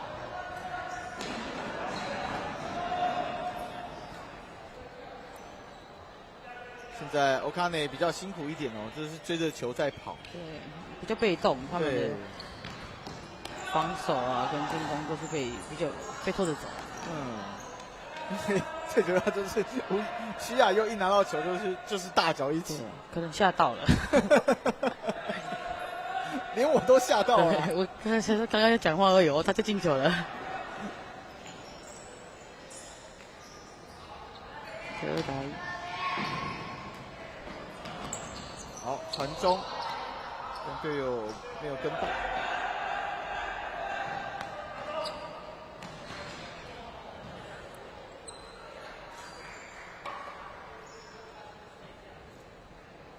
还是 Okane 的球权。哦呦，1对1就直接顶上来哦。对。或许是前收有做好，所以他们也大概知道淡水 Okane 这边可能在个人的能力上面没有自己那么好，所以就会用这种踢法。哎呦，其实他这边退防已经来不及了，如果只要把方向踢做好，对，应该就进去了。因为小组2队友就是没有小组没有遇到了，就是交叉之后有碰面。这球非常的可惜。对，这球就是我们刚刚前面有提到，你在 power play 的时候。当你守门员一被拉出来，基本上你脚踢过去，球只要越过守门员，后面就是一片大海。对，所以正常来说，我们不会随便让守门跑出来。对，这场真的算是一个比较少见到的情况了，就守门员直接出来，让场上变成5打4的包会。就是每个球队的风格，就看看教练们设定自己球队的打法是怎样。不过这也代表教练是相信徐亚佑的攻击能力跟他的个人运动能力。对，你如果到中场，你不要越过去的话，你会来得及回到你的门前。就还是他有一定的能力，教练才愿意。对，他才会让他是这样子。对。就这种通常会是教练主动跟他讲，还是他可能自己在玩一玩，然后跟教练说我可不可以这样子？我觉得可能玩比较多啦，就玩到教练看到说，哎，你好像真的有这个能力。对，通常不会有教练心脏这么大颗，一开始就守门员出来。对，因为他们平常自己在踢球的时候，他就很喜欢玩这种中场大脚一起。不会有教练感，一开始就让守门员跑出来是比较危险一点的。哦哟，自己的个人能力好，这边是射的比较正一点。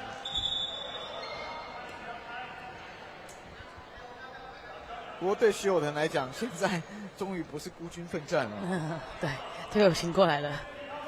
要不然他前5分钟很孤独啊，我觉得好像一直有大炮对着他。扫球，这也是也不是说只有国中生啊，高中生也会，但国中生比较普遍。球赛开始的时候，小孩子都还没进入状况，他可能需要花个5分钟，有时候升更久10分钟，但这10分钟里面5分钟里面可能就被进球了。对，所以我们都一直关注，像我们刚刚女生也是，上半场就不知道在干嘛，就是还没醒过来。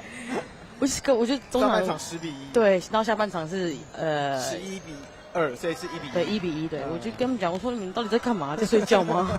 睡了25分钟可以醒过来了吧？刚刚在我旁边黄教练也是，对，都还在睡，有点说不出话来。对，我就跟，其实还是要跟小孩子讲啊，包括可能在心理建设上面也要提醒他们。鸡汤还是要喂一下。对，因为你花这么长的时间才有办法适应，等到你醒过来的时候，都不知道被进几颗球，像刚刚这样怎么追，怎么知道？但这个其实就是基层教练就是每一场比赛都要头痛的地方。对，无论哪一个项目都会有这种问题，就是可能大家开场会洗的比较慢。对，除非你球队的哇，这样子一个人带，哎呦，被挡掉。第二拍有吗？没有。个人能力很不错。刚刚带球的这一位是石正兴，然后直接往禁区里面勾。这是换守门员的，对，他换守门员了。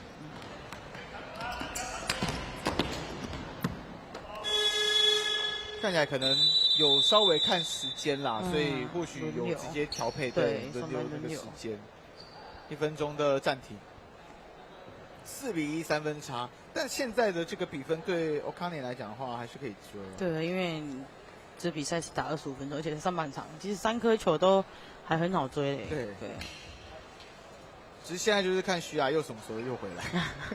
应该说要看看淡水教练有没有办法做一些对策，就是在从面初级这部分的时候，他可以做什么？有没有办法让孩子知道我该做什么事情，该从哪里开始做攻击跟防守这样？对。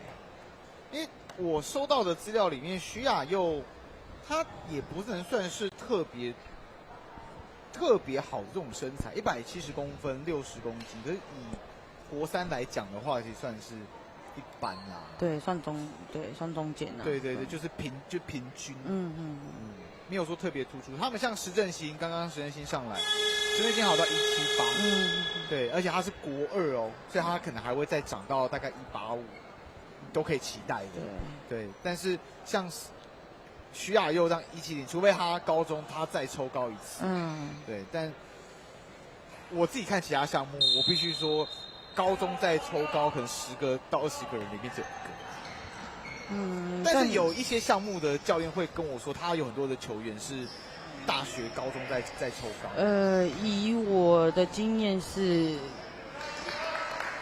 我们足球啦，应该说5人制里面10个的话，大概会有6个左右是高中还会再涨，对，然后剩的这4个可能会有1、2个是他高中毕业才涨。就是到大学对，那其他的就所以徐雅佑我们可以期待他现在170。国3升高1，我觉得有可能会再涨，对，所以他可以期待到178，应该不可，我觉得178有点太难了，那就175，下修一点。对，但是我要特别说的是，他的身形并不是说特别突出的，但他其实如果画面上看的话，我觉得他是壮的。那现在的话是已经换成了替补的守门员上来，对，等等他再上来的时候再重新看，我自己觉得他是算蛮壮的，他真的，他起脚的那个power是很够的。对。哇，刚刚好像在看那个篮球，一直在投logo下面，那已经不是大号3分，超大号，从中场那边投球，像在打电动一样。就感觉真的是电动才出现的画面。对。而且我还要把难度调成简单模式，我才敢那样踢耶。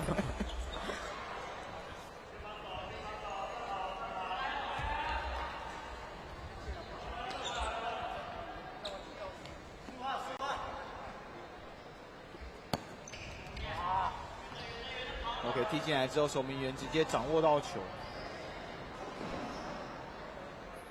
两边现在上来的守门员，怎么好像在传球上面身体的协调性都有点卡卡的？可能换学弟了，学弟上来，可能教练想要让他们有，就就是有下场的机会吧，毕竟最后一场了。其实这边要特别问教练，场上5个位置，因为守门员毕竟是一个还蛮特别的位置，对，他就是场上唯一一个你可以碰到球，用手碰到球，对。但他的养成上面会不容易吗？应该说，如果以国小端来说，包括国中可能也会有啊。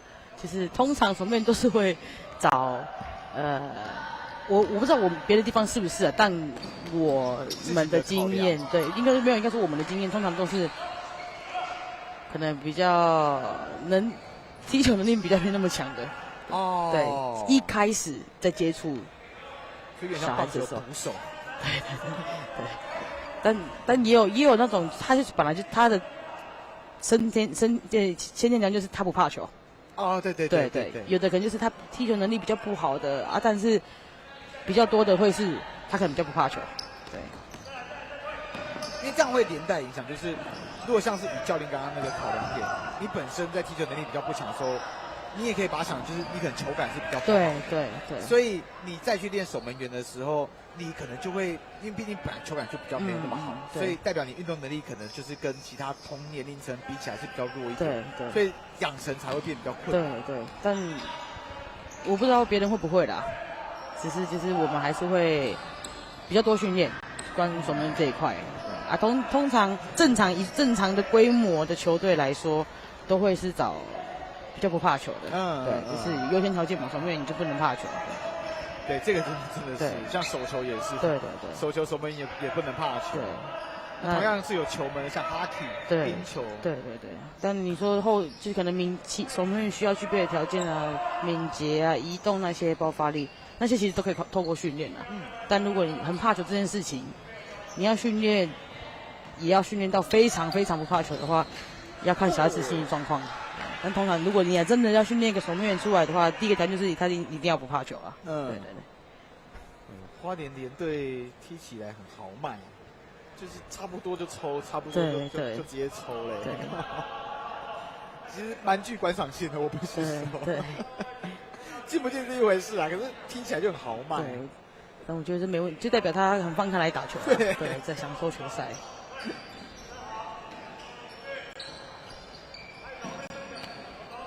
想传中，但是里面完全没队友。对，这也是年轻球员，尤其在这个你是在场上会碰到球的，接下来要多看比赛，去阅读。因为其实无论是在哪一个阶段，就可以看到我们台湾在进攻端上面偶尔会传出一些可能很明显那边就是没有人的球。对，但是就是会传过去。对。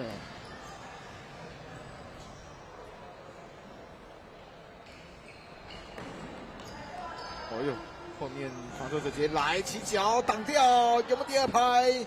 球出来，这球还没掉。我看呢，尝试要把球控制住，再回到自己的后场。包夹上来，直接往前给，又是1对1的机会。射歪了。箭头就是潘宇成。现在唯一的这一颗也是潘宇成。潘宇成今天应该已经有3到4次的射门机会，我射正的大概只有一半而已。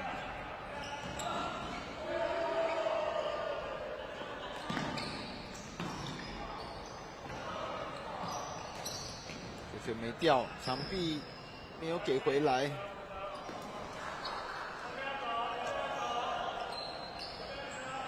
因为我每次看5人制足球，我觉得最好玩的地方是，无论20分钟还是25分钟，我永远都会觉得哇，这个时间好久。然后真的上去播的时候，一转眼就是现在剩2分。对，文字过很快。文字好玩的地方就是它的时间短，然后节奏很快。真的开始看的时候，你就会发现，它节奏其实很快。对，就是跟篮球一样，所以文字足球就是比较刺激啦。而且我觉得我自己是教练嘛，那也是选手出身，我自己就比较喜欢5人制，就是主要就是因为场地小，不用跑很大空间，再就是我不需要晒太阳，有冷气可以吹。我自己的这个现在真的很重要。我自己的，因为我们在大学的时候还是有踢实验制啊，我觉得非常讨厌踢实验外面那大草皮，然后顶着大太阳。对，而且因为现在都在人草踢啊，然后比赛时间都是在中午11点1点的那个时间，头顶在晒，脚底在烧。对，所以我自己还是比较想踢文字，时间又不用拖很久，踢那么久，然后可能才进个1颗2颗，甚至都没进球。文字可看性那么高，节奏那么快，然后就很刺激。这样可能如果差不多球队实力的话，我进1颗不到1分钟又被进回来，那就是很刺激啊，氛围上啊。实验制踢那么久，90分钟进1颗或者都没进。不过你到11人制的时候，其实你就又更吃你在场上空间感的概念。对，就是所以很不适应。开始去的时候，因为你如果在5人制，你其实个人的技巧可能会影响到你在场上的发挥。可是你到了11人制的时候，那其实变成是基本功，主要是怎么跟队友搭配，包括是你在防守端上面，你大部分的球队可能摆出来这种所谓3-3的这种防守区域的防守，那或者是你自己在进攻端上面，你如何把你的这个三角给创造出来。所以还是有不一样啦。那我们刚刚其实，在前面的几场比赛跟蒋明老师在聊的时候，都有提到一个点，就是对小朋友来讲的话，你来踢5人制，你会比较常碰到球，这件事情其实是很重要的。对，因为你毕竟在成长的阶段，你多碰到球，你才会知道自己处理球是会有什么问题。对，没错。所以基层啊，我觉得可能国小、国中踢5人制是非常适合的。对，到高中、大学转实验制，其实5人制比较多在技术养成。对，就是基本功你还是会被练起来，甚至你可能你在踢11人制的时候，你碰到球的机会就很少。对，可能一场球碰不到30次吧。对。但这边的话，你看就这样子来来回回。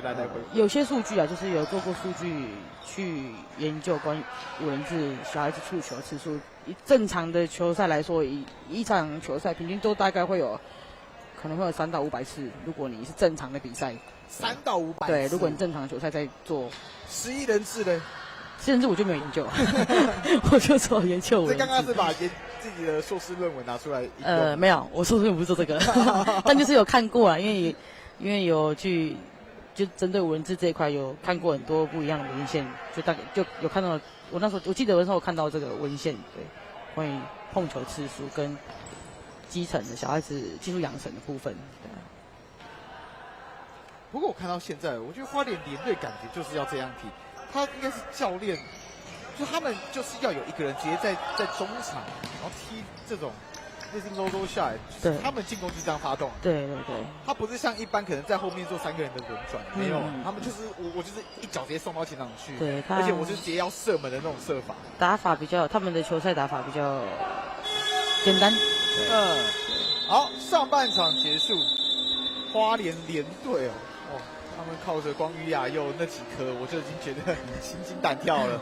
4-1，3分差，领先的是花莲联队。休息一下，中场结束，稍后再回来。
花莲盛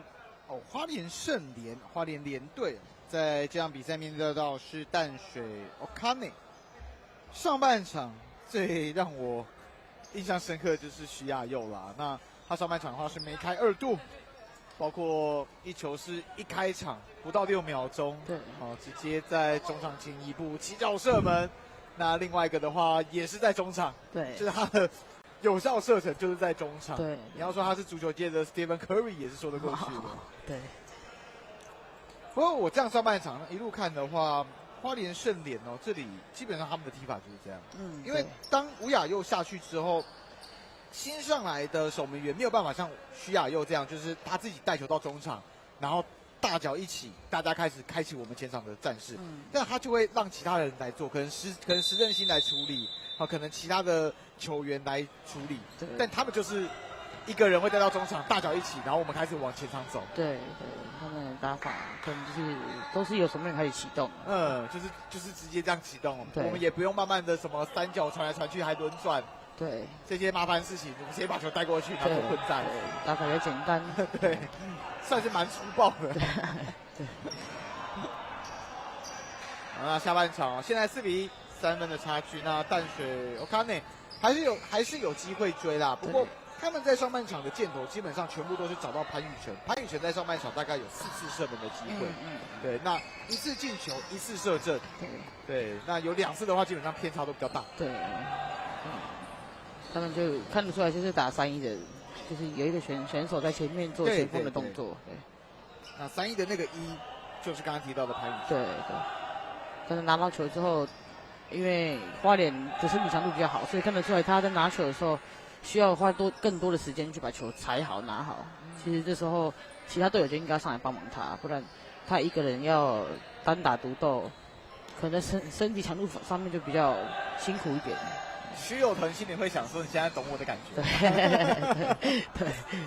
他在前5分钟大概是孤军奋战，但他是在进攻端，就是倒还好，但守门员可能就是对徐友腾的那个压力可能会更大。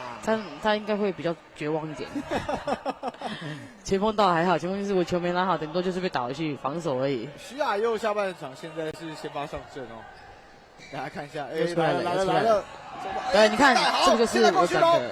徐亚佑 OK， 队友赶快上来挡，徐亚佑要回球门前，穿过去了。对，这个就是我们上半场一直提到的，还是会有这个风险。对，因为守门员出来太多次了，其实淡水的球员也知道你要出来，这时候他要去做那个第一个限制就很重要。你看，先上来是潘宇辰，对，然后后面再跟到的是徐优佳，其实基本上你接下来就是只要管你的方向正确就好，对，弹道准就好，你甚至连出力刻意去出力都不用，对，不需要。其实拦到球，你就只要内侧推得准，你这种球就一定会进的。对。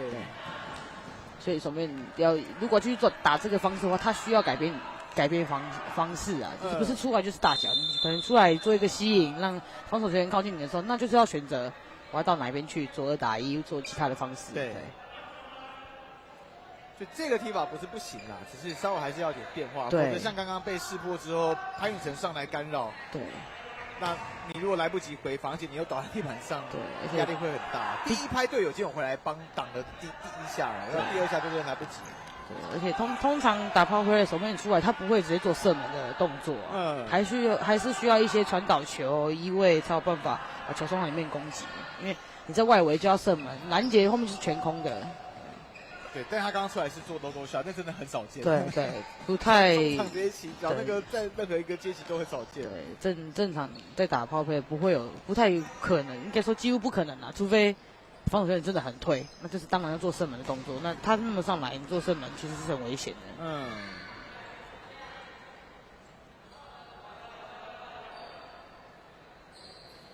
下半场时间还有21分半 ，Okane 2分差。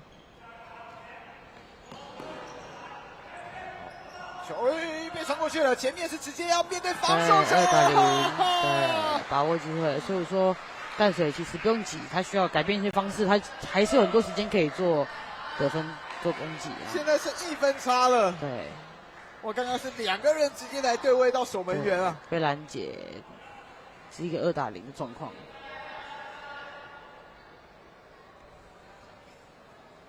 现在换成徐亚佑频频的龙门前遭受挑战哦，换到头痛了。对，你看他们就在大脚一踢就往前送哦。但这个就是接下来在下半场的时候，对于花莲要去思考到的一件事情，因为你这种起脚方式其实很单调。对。所以我刚才甚至我只要夹起来，我在落点夹起来，我就很有机会拿到球。对。文字好玩就在这里，因为你空间是这样的大小而已，其实人站满4个人、5个人站满，其实空间就有限，就是你要用什么方式移位，就像刚讲的，我们打3-1、打4-0，你要后场3个人怎么移位，4个人怎么配合，这就很重要了。没错，你一直在大脚往前勾，然后人防守的还会靠近你啊，会去抢球啊，甚至2个夹1个啊。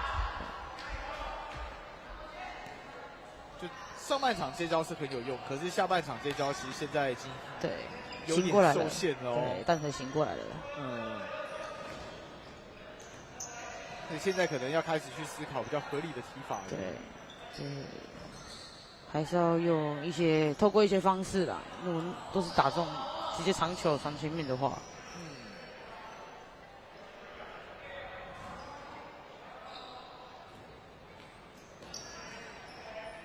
他呢？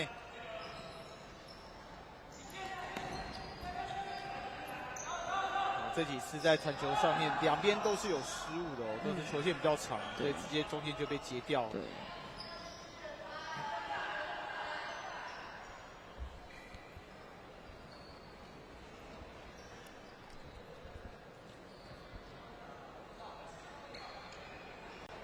好，依旧是Okane。又是一个人扑上来，徐亚又赶紧冲出来把球给破坏掉。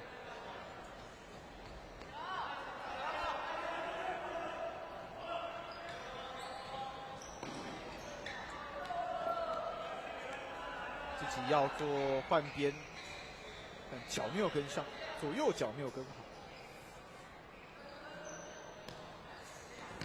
徐亚佑也是大脚一起，但是这样的话球是直接要落到对手身上。对，还有队友有跟上来，前场又是一次攻门的机会。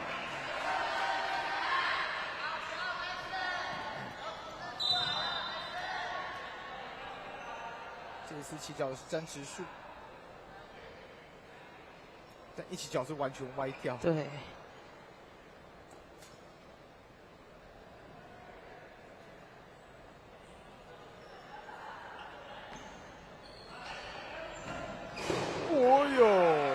还是歪，这就换成郑兴凯。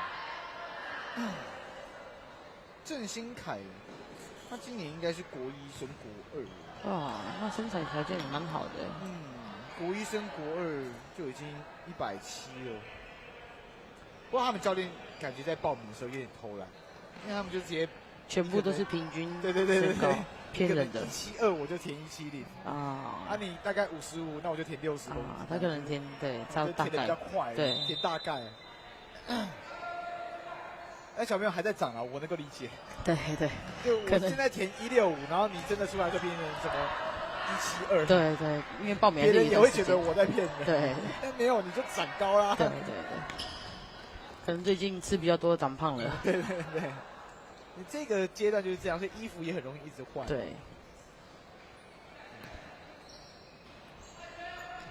你看徐亚佑现在就比较不敢自己一个人往中场带了，因为对方已经知道怎么你会做这个攻击，他知道怎么防守了。对。也可以出来，但需要一点方式。对。Power play 不是不能打啦，但是要再打得更聪明一点，不然你在刚刚那一次，现在剩1分超，一被追平，比赛又有得看了。对。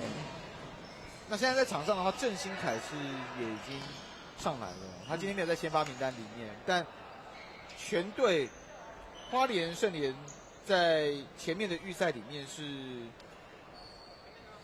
12颗的进球，有一半是郑兴凯，有6颗球是郑兴凯进的。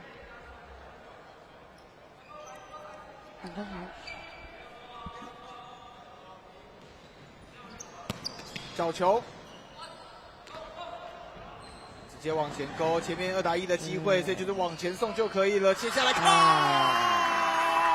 一个球，詹直树，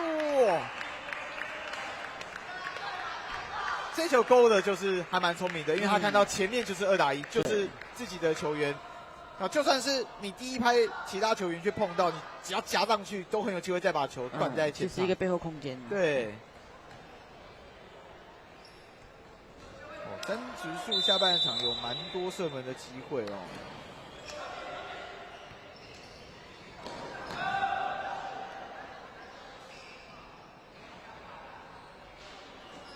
不过必须说，男子组在处理这种快攻，或者是直接掉到前场的球，处理起来真的比女子组做的还要，可能成功度还要再更大一点。对。当然还是要看球员条件啊。对。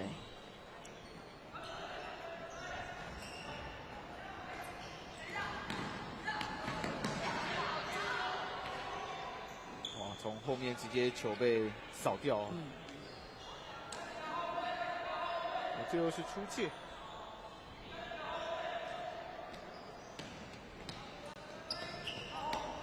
传出来之后，又是传到了一个没有队友在的地方。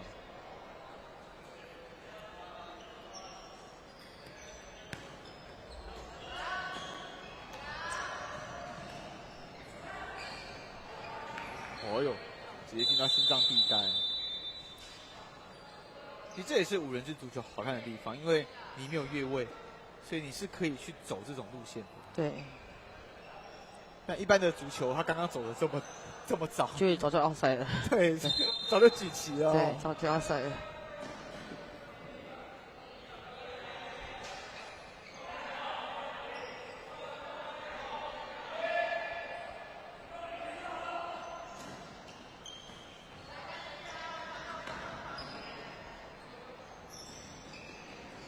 两边在中场球来来回回。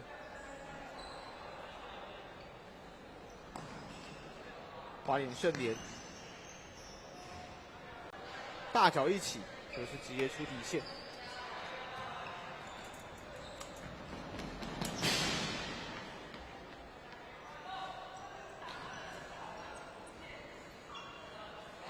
在分差比较近的情况之下，徐亚佑应该会留在场上留比较久。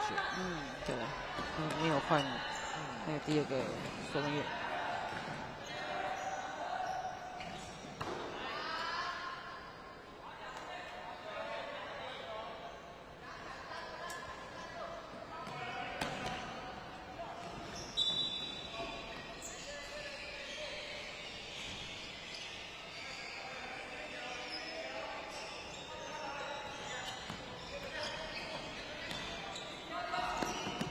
高甲上来喽，还是有出来，最后是潘宇辰把球碰出界了。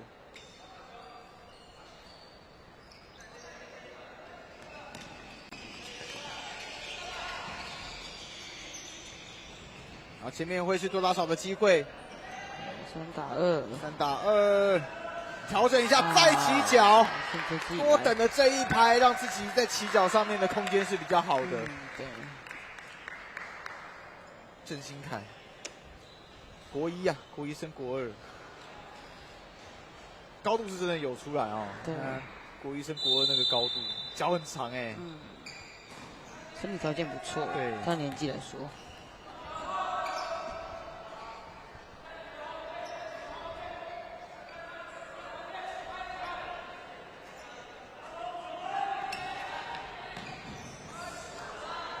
滑掉，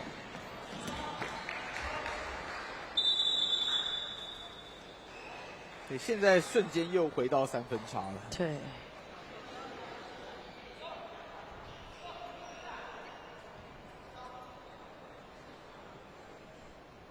我看内在箭头比较单一的情况之下所以得分的效率是比较低。下场休息的詹直树刚刚是有吃鸡腿嘛，好像是一拐一拐下去，看起来不太像是抽筋，可能是撞到吧，因为他刚刚做了一个铲球动作。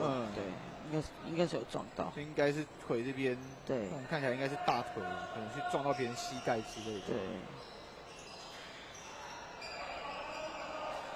郑兴凯，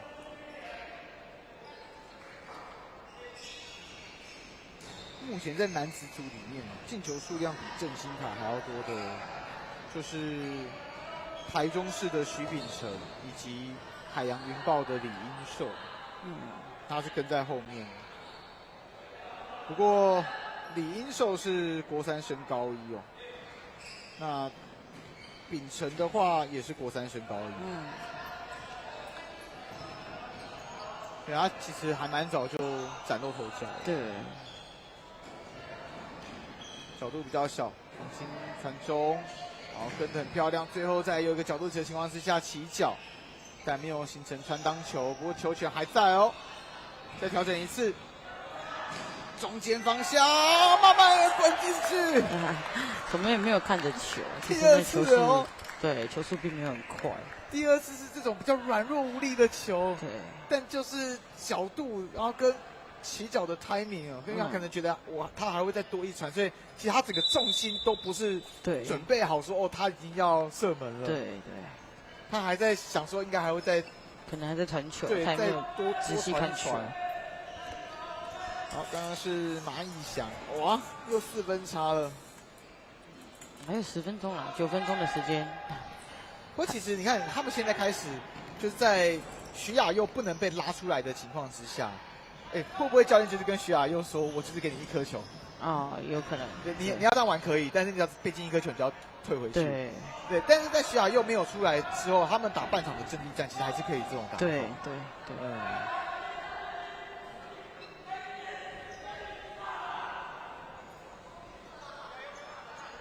我在青少年啦，所以他们在传球的处理上面会比较多次哦。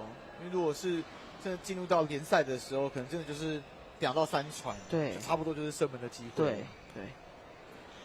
可能明天到4强球赛的时候，我就会看到，对，就会看出来那个落差性，对，很快传球移动这样，射门能力一波地下就直接射门。这边盘球盘一盘，又盘出了一个失误。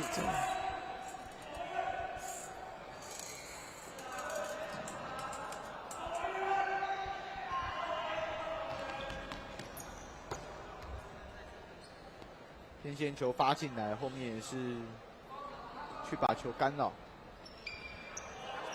但球权还在 Okane 手上，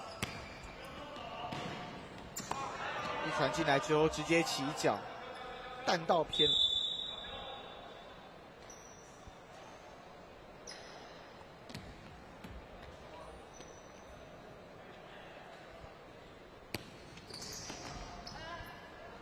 角球进来，但没有处理好，又回到自己守门员做墙壁。但 Okane 的球员都已经退防回自己的半场。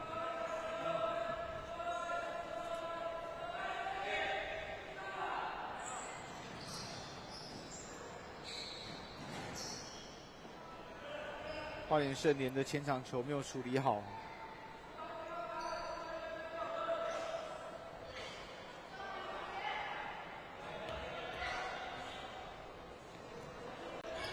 来喽，徐亚佑！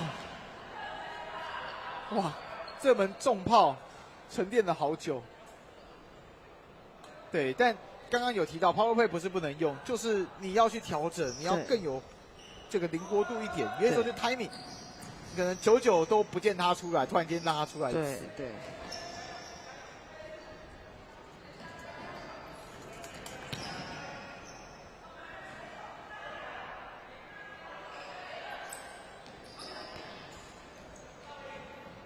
两边都是直接把球送到前场。打法打简单一点啊，对。如果对淡水来说，可能简单一点，比较不容易失误。但时间的压力现在是在 Okane 身上。对，剩6分钟的时间了。我刚刚说10分钟要追个1-2分都还可以接受，但现在是4分要追6分钟而已。你说你平均可能1分半就要进1颗球。对。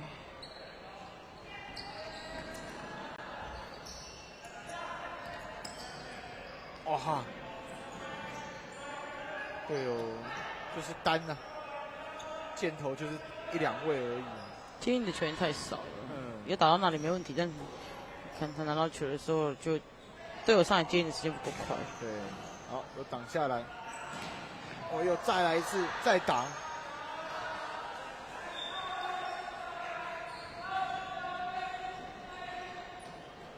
守门员还是蛮孤独的哦，如果一直自己的队友没有办法把球权控制住，就是球门频频的遭受打击。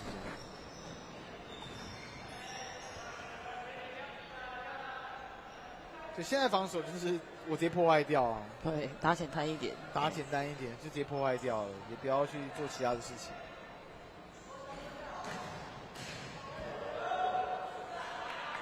然后花莲盛联做的事情也是简单的哦，对，基本上我来了就射，空间出来我就射，对。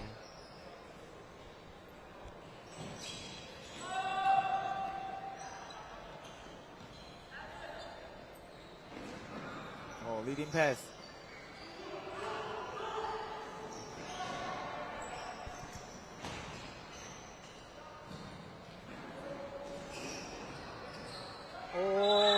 踢到脚了，就是有人脚小腿胫骨，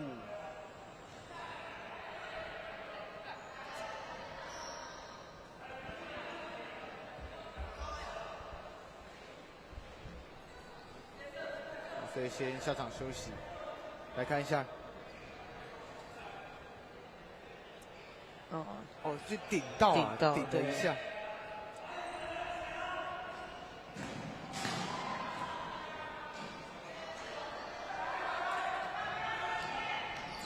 再回到球门球。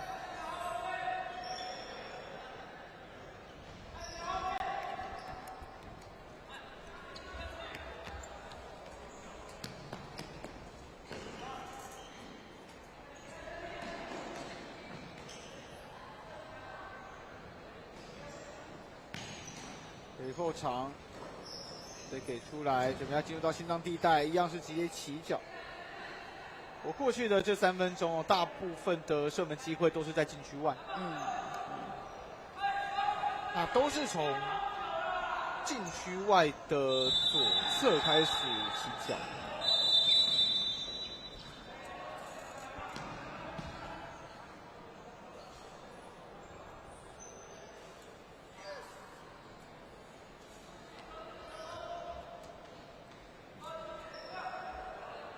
最后的3分半，一传进来之后就是大脚一起啊！不过这种踢法哦，就是你踢不进，如果对手是挡下来，球也可能弹很远。对。所以你还是有可能会有第2波、第3波的机会。对。除非你自己就是完全踢歪啊，直接是越过球射正的话，对。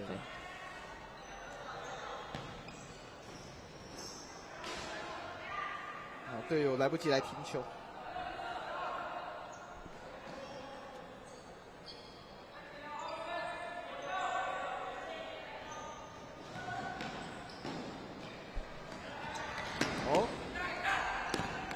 你看他们在前锋这边都是1打2，对，一个人孤军奋战太难了。对，就无论是谁跑出来，但他们的箭头永远就是一个人在打所有在他旁边的人。对。潘宇成也是，那刚刚还有几次是邵宏林有出来吗？旁边的没有人，对，就旁边都没有人，大家可能就到中场就退了，然后他们后卫就不会上来这么，就是会比较沉一点啦，可能怕被反快攻吧。对，可是这样子其实没有人接应他，那球权又变成对方的，其实你还是一直会挨打。对。就他们打的比较被动，而且也比较保守。还有这边是自己要起脚，结果没有碰到球，起空了，自己都笑出来了，回放落空。回放落空。哦哟，头顶。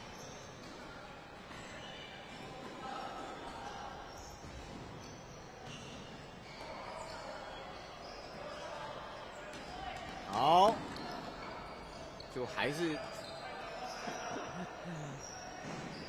其实这个打的也算是有点不合理哦，就是自己一个人打到底。OK， 现在又到前场，然后还是选择要自己来处理。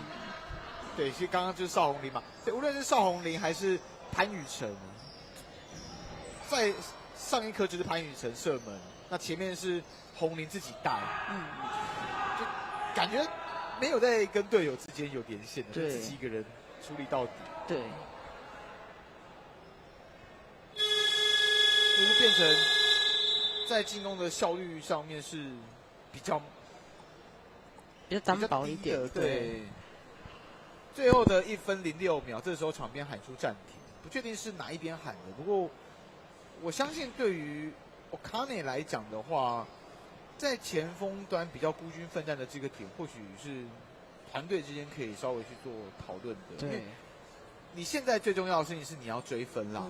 那你就是要去相信自己的守门员一定守得下来，你也要相信自己的后卫赶得回去。对。但你如果在前面，你为了去防别人，去反快攻这个情况，结果你前面就2个人在打，然后2个人也没有要连线，就是1个人玩到底。那你追不上分数，你其实就算守得下来也是枉然。对，其实即便他想要留1个在后面做防守，其实不用到3个都，2个参与进攻，1个就是大概退在中场的位置。对，中场的位置。对。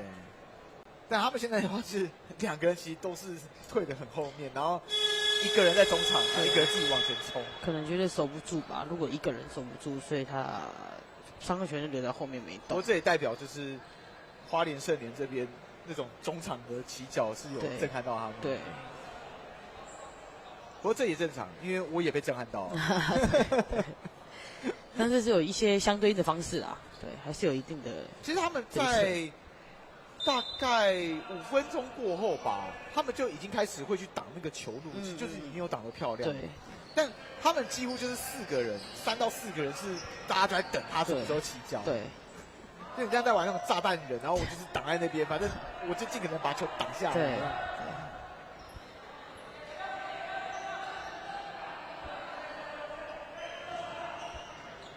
哦哟，踢到禁区里面，能用头锤。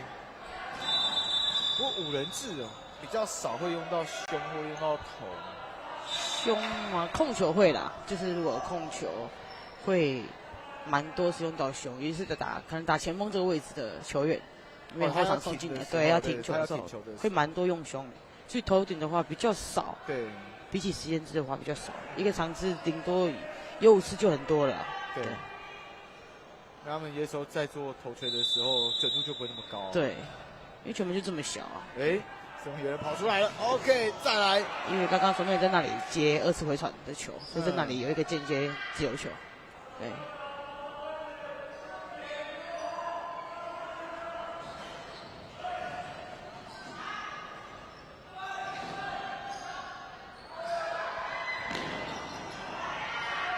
3下来喽，另外一边，哦哟，现在守门员自己要上来打 power play， 因为守门员是球员换守门的，所以他就有一定的持球能力。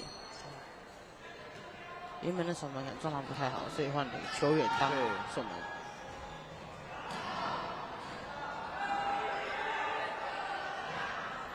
好，大脚一踢 ，OK， 徐亚佑这时候有回来，同样是李明佩是往前给3打2，3打3。不过其实你看这几波花莲盛联，如果真的是你跟他打这种3打2，不好守，他们球传的其实算快。最后的7秒钟了，2支队伍在今年台湾冠军杯的最后一场比赛了。明天就是4强的决战，所以没有进到4强的话，今天就会是他们在这一届台湾冠军杯的最后一场比赛。对，最终是7比3，拿下胜利的是花莲盛联。哇，好，我想从上半场那4分，那下半场的话，对于 Okane 来讲，他们其实在下半场一开场的时候拿2分，急起直追啦。对，甚至一度分差是只有1分差。对，但是随后花莲盛联在自己半场的进攻上面开始在加压。打得比较合理的情况之下，还是展现出了他们可能是更坚强的实力。对，最终是7比3，4分差收下比赛胜利。这边也是要请教练有没有什么话是要对小朋友提醒的呢？就当然球赛过程中，在球赛的过程中，当然是要比较注意一点啦。那在最一开始的时候，我们也可以看到徐亚佑真的是在整个让人很震撼，很多的中场球，很多的 local shot，那他都有处理到。那接下来徐亚佑被叫回这个要去做守门的任务的之后呢，那其他的球员也都顶替出来了。对，那这就是足球赛，对，大家其实就是一个团体哦。对，好，那这场比赛转播工作在这边要告一个段落，下场比赛随后要登场，也请观众朋友们要持续的锁定这场比赛。感谢您的收看，也感谢老师在场边的陪伴。我是秉承，下场见了，拜拜。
声音是断断续续的嘛。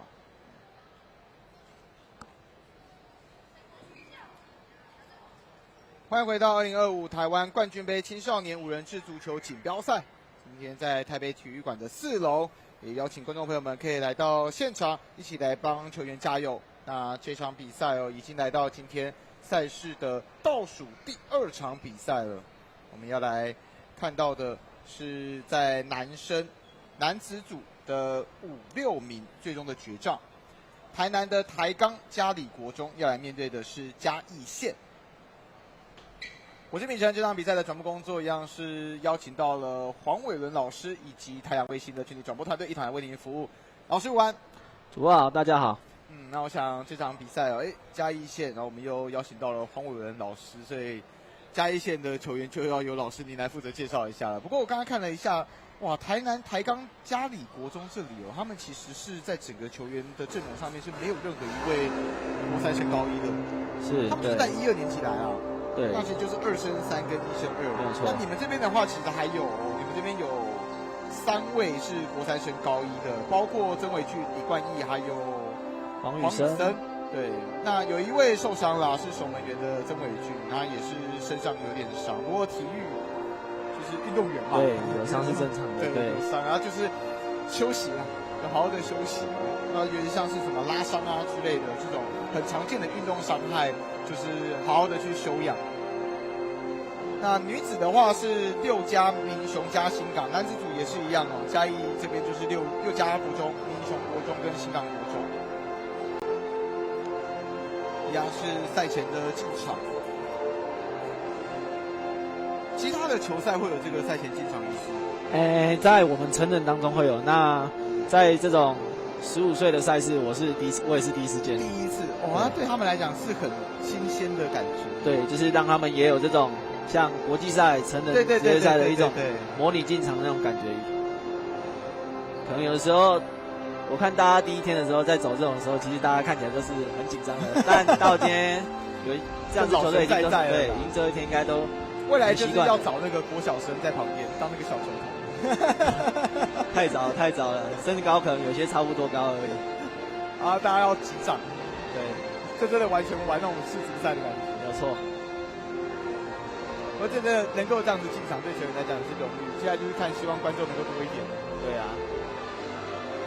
其实有的时候对选手来讲，观众多不多也会影响到他在那一场比赛的表现。没有错，像我第一次踢国际赛的时候，哇，到人家那个国外的场地，人山人海的，然后那个鼓声啊那些，完全都听不到自己队友。对，你一定要都要用吼的、用喊的，才听得到自己队友在讲什么。对。所以你现在参加的比赛里面有看过别人放那种风炮吗？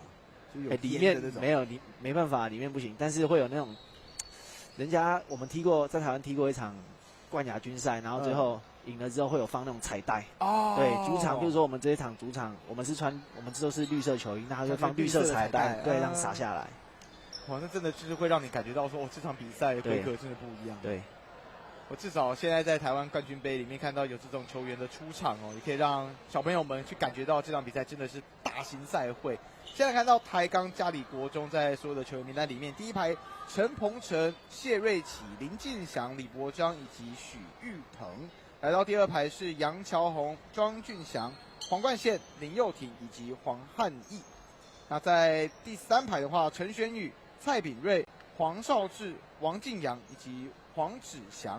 那在最后一排的话是苏晨燕、张凯成以及于炳彦。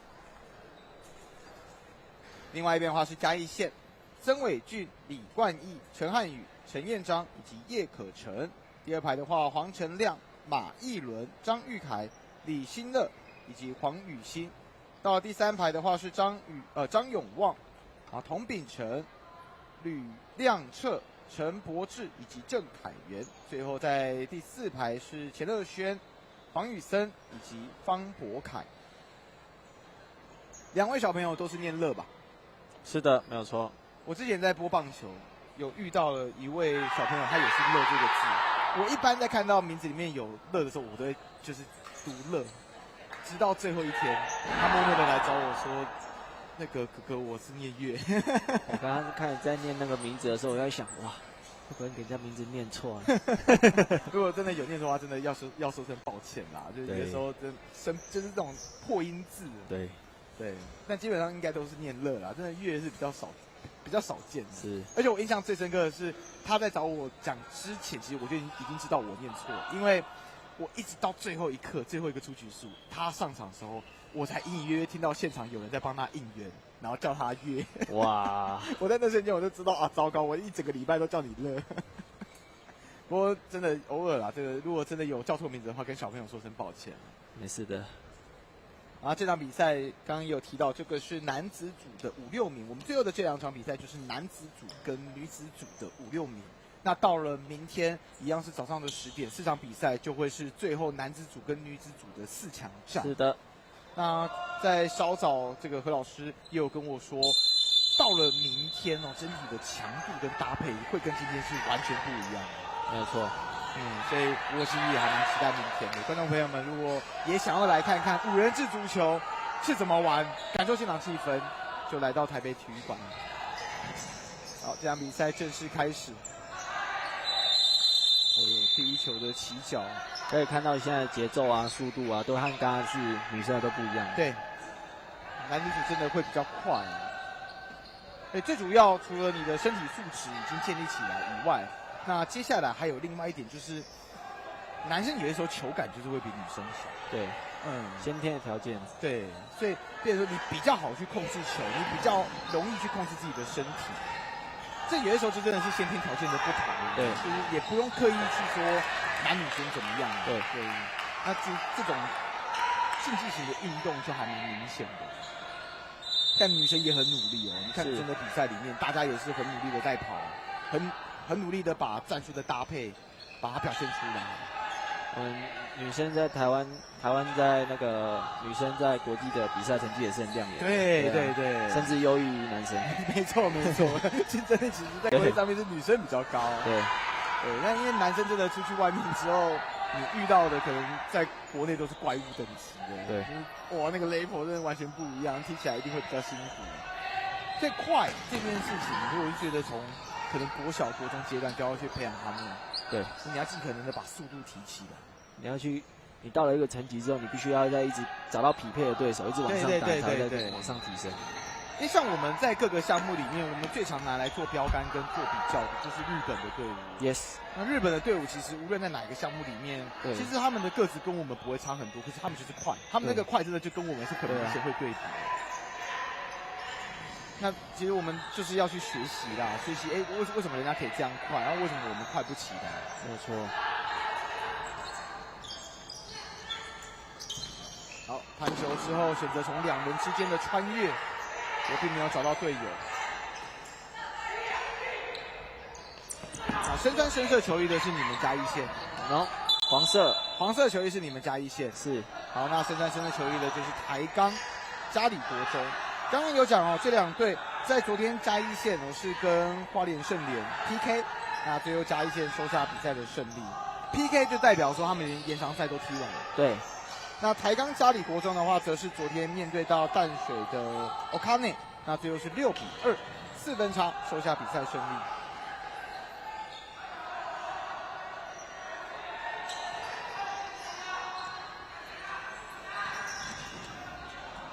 我2队现在在开场，这边开始有这种上身体哦。对，这个是body content 就比较重一点了。OK， 多次传球找到了另外一个更好的角度，很冷静的一次处理啊。对，哇，嘉里国中这次是找到了林佑廷在赛会里面的第5颗进球。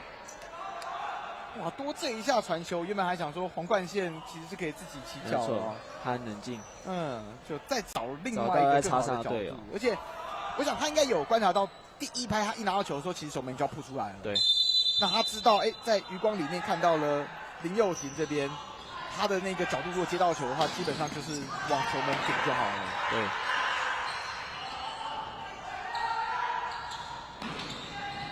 嘉里国中不断的在等，黄冠宪看起来就是这种在节奏上，有点危险哦，想要直接把球破坏到前场，有没有注意到前面还有其他的防守者在？差一点就是有点乌龙球的感觉。对，差一点，很危险。好，嘉义县。对，这个就变成是你的空间被挤压成这样，一个人去守到2个的感觉。自己的失误啊，那边已经没有空间了。对，这种通常教练会建议小朋友自己带开。他可能有点紧张，我觉得，不然其实那边已经没有位置，他应该转边换边才对。就换了一边，然后再扣那边的队友要再上来一点，对，再往中间一点来接应。哇，在处理上面，现在真的感觉好像有点放不开手脚哦。在盘球上面身体有一点僵硬，这也是希望小朋友多参加比赛，甚至是观众数量多，因为小朋友有些时候他不是踢不好，但他就是在这种比较大的场面里面，他会怯场，对，他会怯场。像我之前在播奥运的时候，播到我们射箭呢，其实我们射箭就稍微会有这个情况，真的会怯场啊。那关键的时刻，关键的那一箭，可能就有些时候会失误，但绝对实力是不止于此而已。对。然后起脚，让回防都来，哎呦，撞到了龙门，哇，靠着球柱的反弹。这是第2拍，第1拍其实前面回防都已经来了，有挡下来。最后第2拍球柱反弹，射得很不错，他还知道去找镜头。叶可成是，他是1年级升2年级的球员对，171公分哦，天蝎宝宝，踢得漂亮，跟我一样。但他的是有进的哦。不过刚刚教练有提到一个，他懂得去找镜头。我一直以来在播基层的赛事的时候，我都很喜欢这种小朋友，因为他会去找镜头，代表他很享受在场上。然后我刚刚有特别提到怯场的这个议题，那会找镜头的小朋友其实就比较不容易怯场，是对，甚至他会有点人来疯。对，那这种小朋友其实我觉得他其实就有具备了一定程度成为这种明星的特质，没有错，你就是能够在场上去挥洒、去享受。是。1-1哦，回应来得很快，嘉义县，慢慢的被往上压，最后再还给守门员。哎呦，包夹都来得很快，最后球还是被夹掉。防守上嘉里国中做得很确实，是，所以在中场甚至是在嘉义县的后场，其实都是有带给压力的。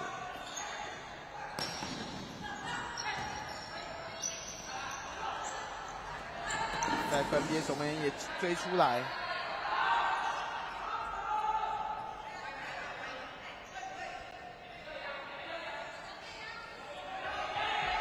现在嘉里国中刚刚是有换人，把陈轩玉给换上来。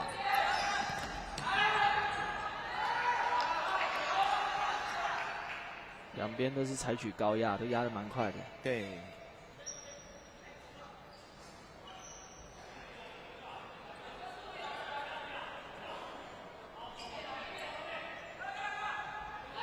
黄雨欣一传之后也是直接起脚，射得很正啊，但是不是往球门去。往前场给1对1吗？在分边，但是分得深了。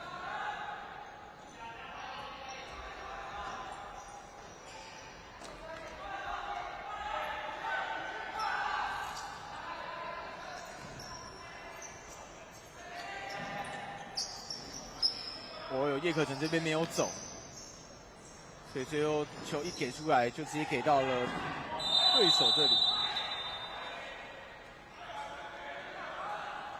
我这场在双方的肢体碰撞上面是比较激烈的，应该是我们今天看到算是比较有这种身体碰撞的画面。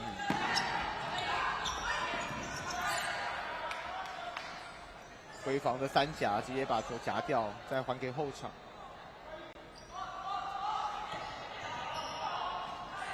队长黄雨欣哦，好，分边黄雨欣再等1拍，还还是没有办法，再往上走，那是分给黄宇欣，黄宇欣自己带，想要做传挡球没有，但球权还在嘉义县手上。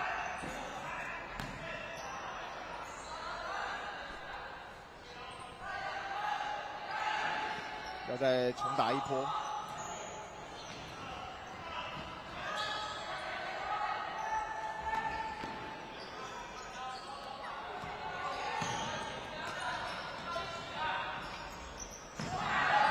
在中场的拉扯，这又是有哨声响起。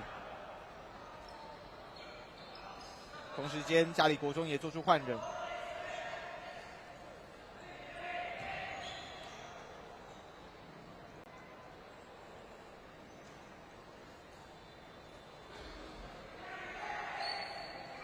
你今天都没有看到这个犯规打5次之后的罚球吗？这一场或许有机会、哦。对，这场看起来就有机会了。因为两边一边是2，一边是1哦。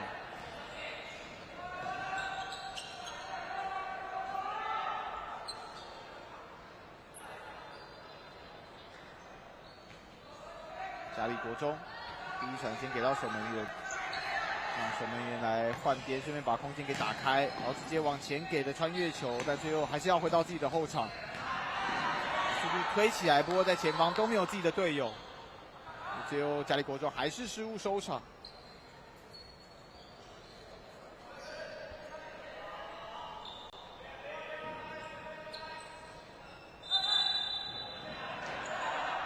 4秒为例了。发球的时间要注意哦。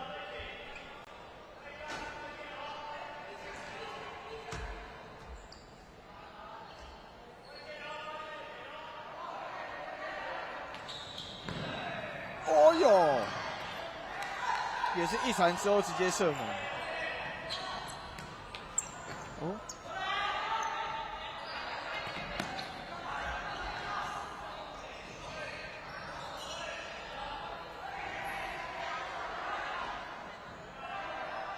球权再回到嘉义县手上，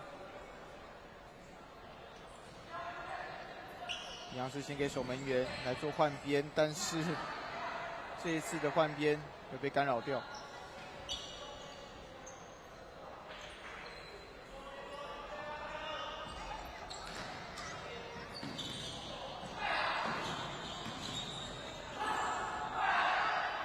两边勾在一起，但是没事。嘉义县换成嘉义国中，然后再换回嘉义县，球在中场来来回回。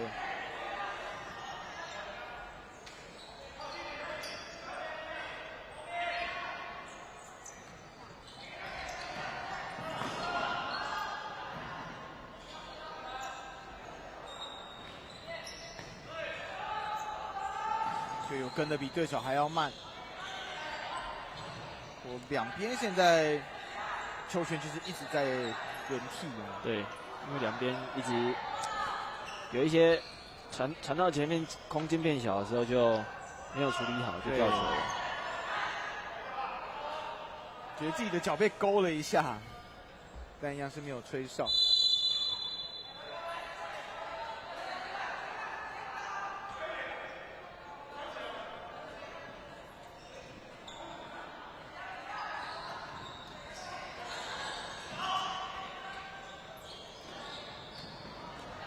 加速，带边，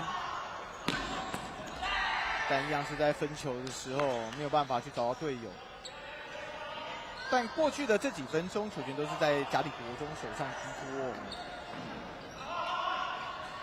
一样是在分边有失误产生。嘉义县现在是直接换4个人哦，抬杠。哦，这个是嘉里国中直接换4个人，对，这是5人制很常会发生的事，但是要在两队人员相差不会太大，能力不会相差太大的时候才会发生。对，就第2套阵容切换上来，再起脚一样是第1台节被挡下来，接下来是攻守转换，没有快攻机会。这还是要来打阵地战，但球没有停好，王助的后场回，再分，球没有掉，但还好嘉义县回防的速度够快。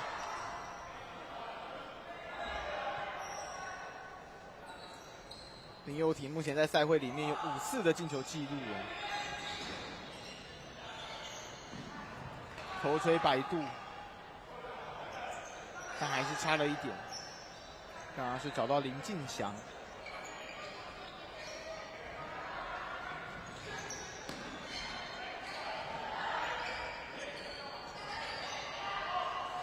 哦，掉球了，掉球了，这么还是差一点。刚刚有一个传球失误。在2队各进1颗球之后的激情哦，现在反而就变成谁的稳定度高，至少你的球比较不容易掉。是。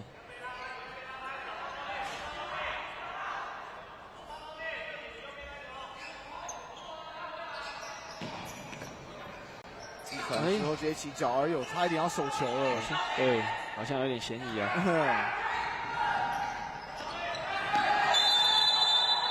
又有人倒地，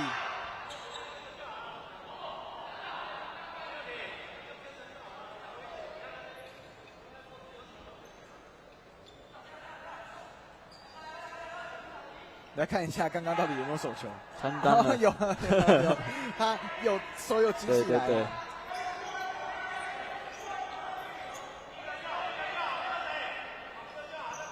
嘉里国中团队的第3次犯规哦。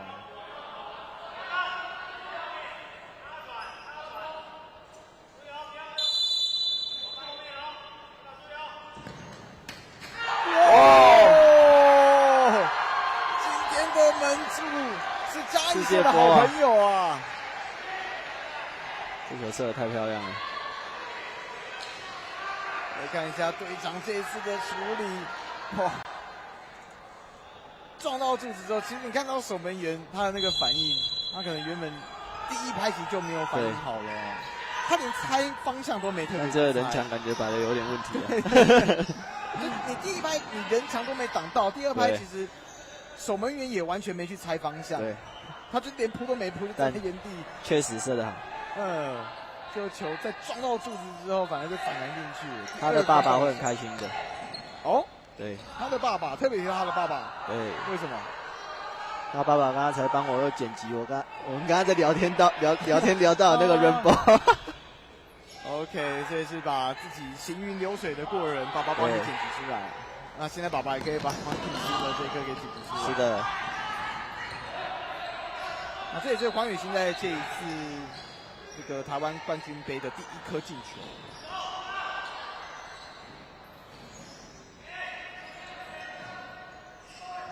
哦，全都在一起。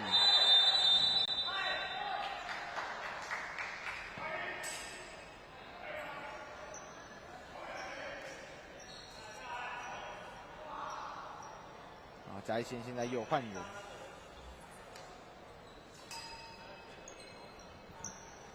叶可成重新回到场上，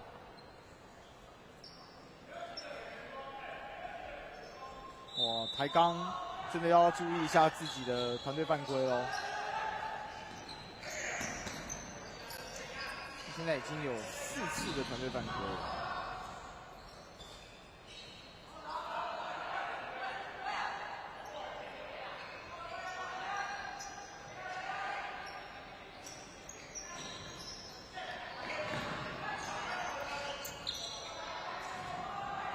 把球给顶开，但还是在嘉义县手上。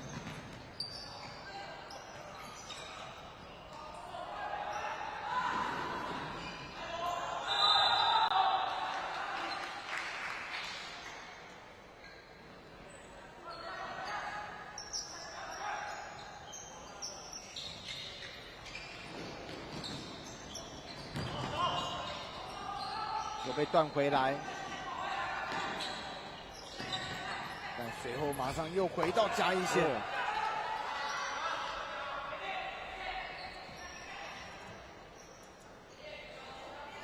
现在比较麻烦的是，嘉里国中在拿到球之后向前传比较容易是失误收场，球权很容易是直接踢到对方的脚下。对他们可能比较少去做人家上来高压的时候的。又有机会了，再调整一下就撞住，差一点。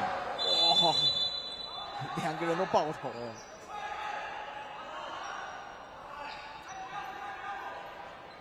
吕亮策在旁边差点要助攻了哦。门柱今天真的是嘉义县的好朋友，真的。我们2颗进球都是有撞到门柱上，然后这边门柱又帮忙守了一颗，家里的机会又来了，哇！这个起脚把方向给用偏了。这颗球家里也处理得很冷静，他没有急着射。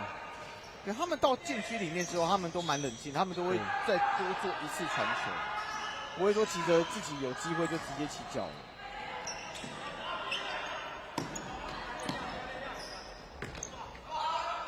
其实你越靠近球门的时候，你必须越冷静，越冷静，因为守门也会出来嘛。对。那当你的角度变小，你就不只是大力就好了，你必须要有一些创意，有一些想法。说到这个创意啊，就是为什么要去看比赛？因为你要先看过，你才有可能去想象的出来，去学习啊，模仿，然后你会拥有你自己的东西，属于你自己的风格。但有些时候你没有看过，除非你自己不小心踢出来过，否则你会很难想象出来说我可以这样做。所以为什么要去看比赛？原因就是这样，你去吸收可能哥哥们，对，他们是这样踢，他们在这个情况下会这样去做处理，你未来就可以去学习、去模拟。最简单的练习就是从模仿开始。对。哎呀，好，直直的射进来。这种球对守门员来讲是一定得要处理起来的。传当球，带。像刚刚那个射门呢，他其实还可以再分给旁边的队友，他可能就太紧张了吧。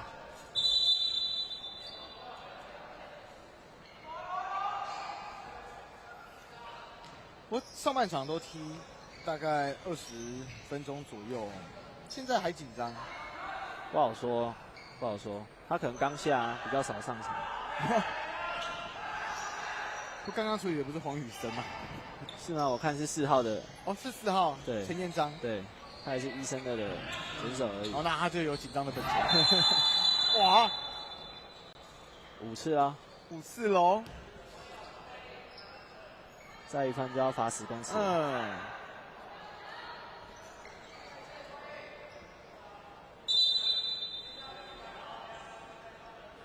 像你刚刚提到的紧张，也许有人踢了上半场，到了下半场他还是在紧张，也是有。对，真的会有这种。对啊，就他平常就是只要看到有这种场面，就是会紧张。对啊。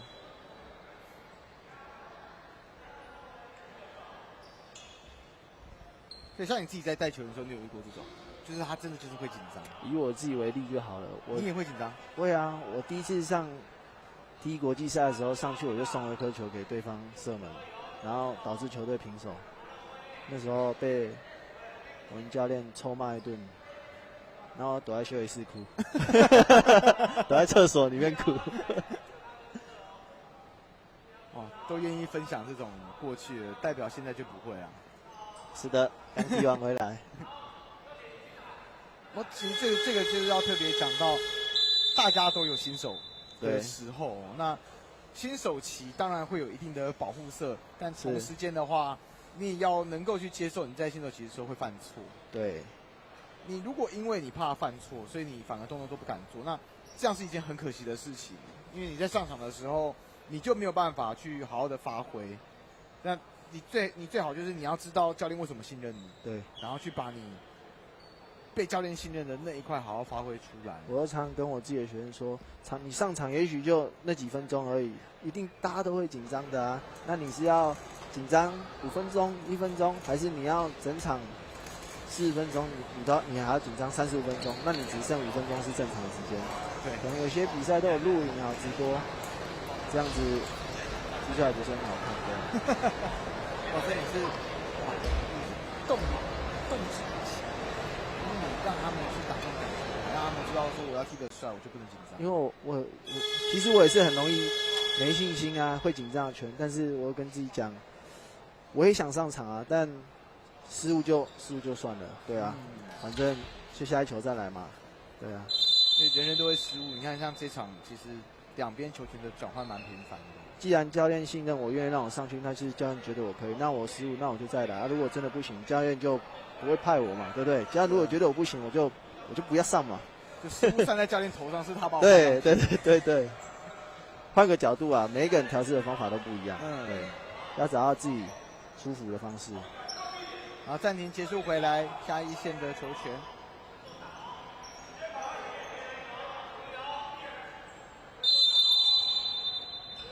哦，有战术啊！哇，被挡下来了，被抓包了。就往前给自己带球，要把速度给推起来。但是后面赶紧把球给破坏掉。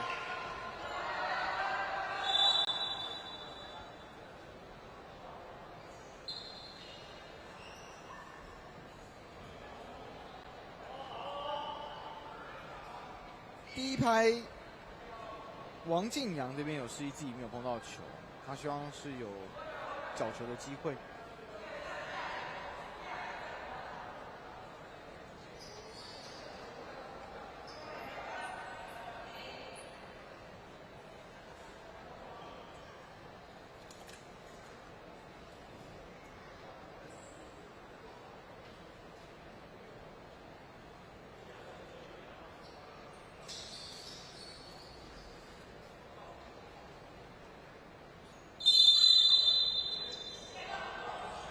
角球发进来，给到第二拍，前面有人在帮忙挡，空间有清出来，是，但只有自己没有办法往球门来射。哇，还有再一次机会哦！是给到第二拍，这边角度比较小了，包夹也上来，下一线直接把球给夹掉，但没有上攻的空间。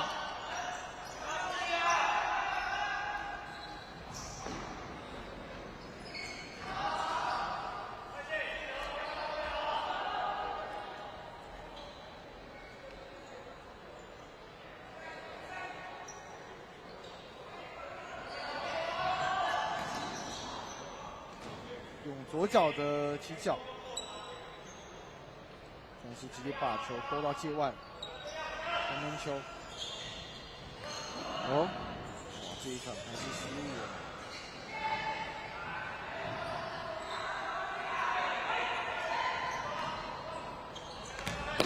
往前踩，有守门也出来。刚好李冠毅在看着球啦，所以他没有注意到后面有人。没有犯规的，他以为有人撞他，那所有的目光其实都是在想着要停球。他是国中才开始练习的球员，所以对他可能就没有看到那么多。他在跑的时候应该也要去观察前面。他是以前有踢球，可是国中才开始接受系统性训练，还是他原本就小学就没踢过了？那你们那时候是怎么把他找上来？他就自己来问他就国中要踢球嘛，然后自己想要踢，然后突然就开窍啦，就踢得不错，对啊。这不是有天分，是开窍，还是他就是有天分？他不是我教的学生啊，对，但我大概知道他的状况。所以在国一的时候开始接触到足球。是的。他在这一次台湾冠军杯里面有1次的进球记录。对。接下来也准备要升到高一去。小球，再调整一下，就才不到最后人跟上来了。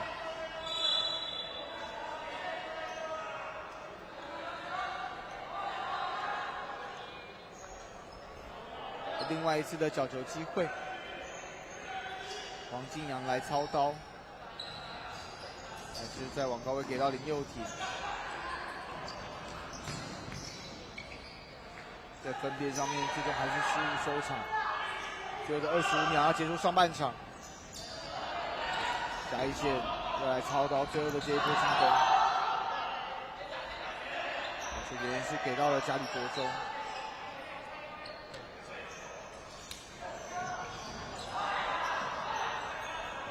但在卡位置上面后面还是被顶掉。下一线，起脚的是黄宇森，9秒钟，执行最后一个进攻，是角球，黄宇欣来超高，4秒了，哇，没有注意到这罚球的4秒为例，好像读得有点快啊，直接往前甩。时间忘记动了。大表时间完全就是停在9秒哎。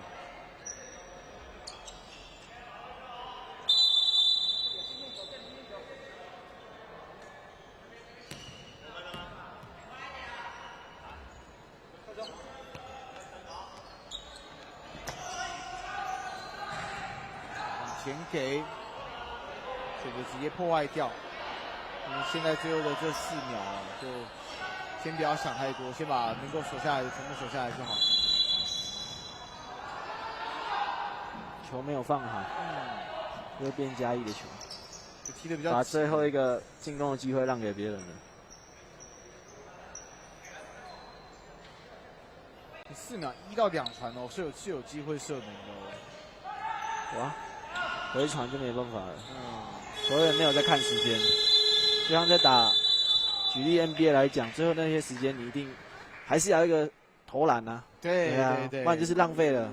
好，那在上半场嘉义县2比1暂时领先台南台钢嘉里国中，休息一下，稍后马上回来。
欢迎回来，嘉义县面对台南台钢嘉里国中，两队要进入到下半场哦。上半场就是1颗球的差距，2-1，领先的是嘉义县。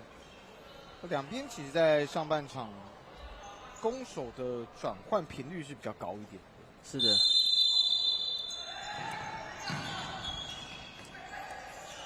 那上半场嘉里国中这边在身体碰撞比较强度比较高的情况之下，其实在团战上面是已经来到5犯了。我最终的话是还是没有看到这种5犯之后到第6犯的那个罚球。也许明天4强的时候就有机会看到了。哦，对，碰撞会更激烈，没有错的，强度更高啦。下半场的话，这25分钟就是1颗球的差距哦，所以嘉里国中还是这次有机会能够把比赛给扳平哦。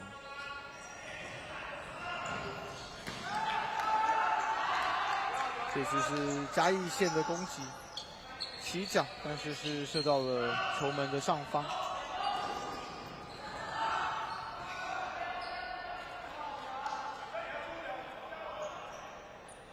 看来之后球出界。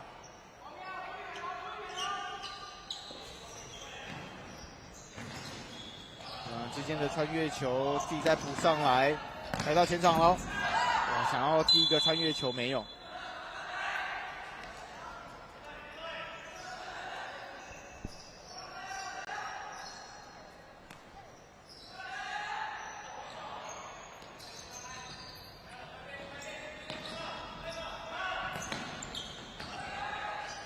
挡下来就分边，哇，队友已经向前跑了。是，这又是传到了队友原来的那个位置，他应该帮他接球的，不要跑。对，他如果他要跑的话，其实不是往球门那边跑，是可以往中间一点跑。对。摆渡来，摆渡去，一个自己的失误，结果摆渡到了嘉里国中球员的身上。哇，下半场大概2分钟左右追平了。因为他这边还是用身体先卡位，然后最后是靠着右脚一把球给扫到了球门里面。林敬祥赛会的第3颗进球，比赛回到原点喽。对，说不定等一下加班了。那就要看这2队的发挥喽。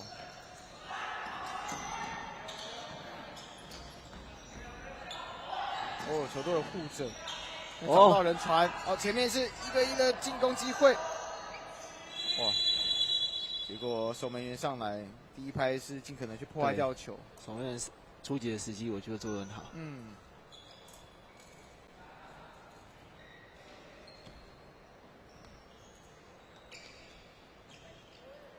把这一次的失分危机给化解掉了。又回到嘉里国中的球权，直接往前给，但队友没有办法接到。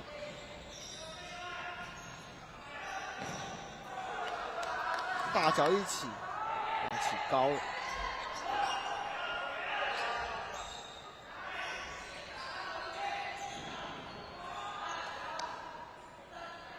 也是给了一个2人之间的穿越球，但球的方向没有嘉里国中的队友。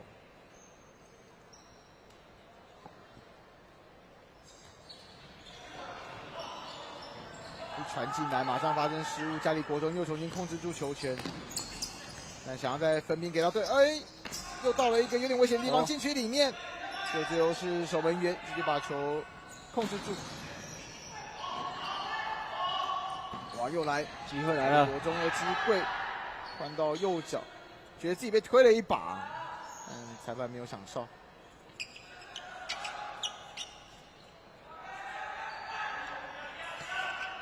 好，先给安全的。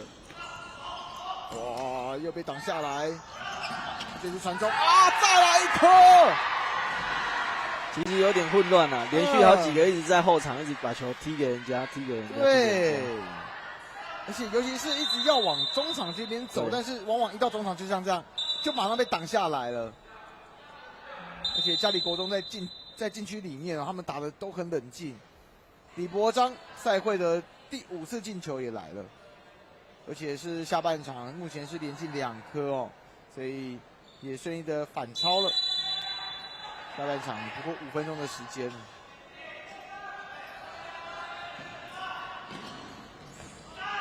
哦，这边又被断掉了，又是1对1的机会。哦，现在是把球先往后带，再重打。哦，这个推是有点明显的。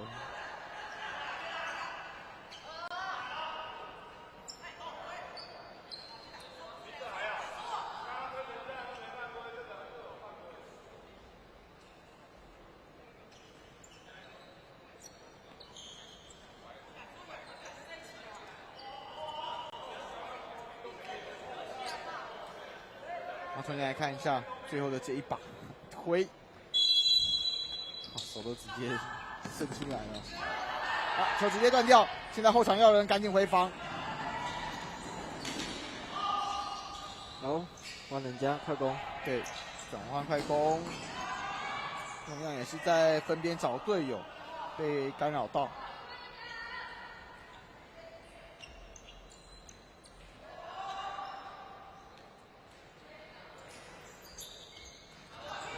大脚一起直接传到禁区里面，守门员出来是直接把球给掌握住，但是肚子被踢到了。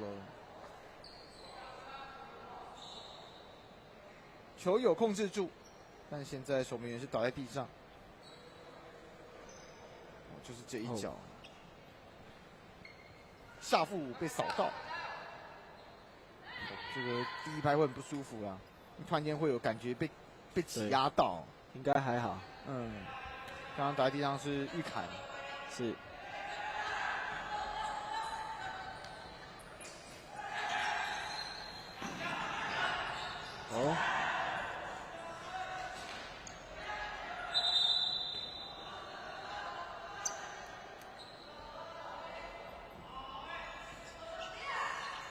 现在发现嘉义他们防守比较后退，因为他们赢球，他们也没那么急了。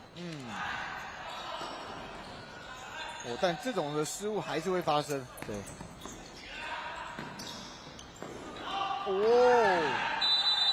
破坏掉，球是进到了另外一个门去了，有黄牌啊。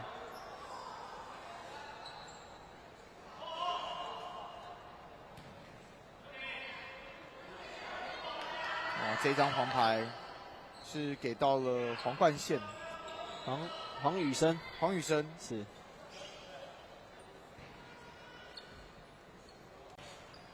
对，刚刚是给到黄宇森，也是这个动作。对，这是他比较不好的习惯，他一直以来都这样。他应该上身体去卡位就好，不用做出手部的动作。推的那个动作就是多余的了。第2拍再来。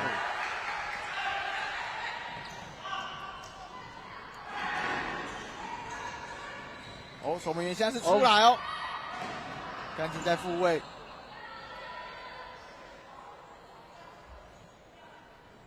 这守门员出来可能是有点走太高了，走太出去了，没有控制住球，另外一边回来啊，真的是还好队友回来帮忙守。对。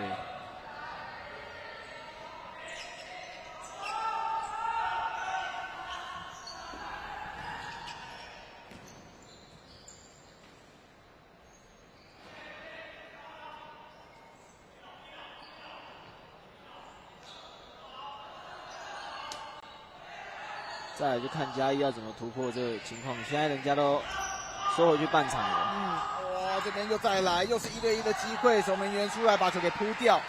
收回去半场之后，你的进攻空间就变小了，有可能就会被人家打很多这种反快攻。对。而且在这几波嘉义县碰到比较头痛的事情是要往中场带的时候，往往会出现失误，对，所以人家其实都是在一个还不错的位置来打快攻的。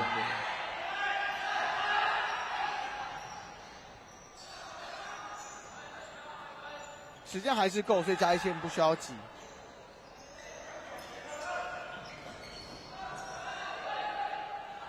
尤其在遇到人要盯上来的时候，其实可以在稍微把视野再打开来一点，对，不用说急着要去传或急着要把球赶紧处理掉。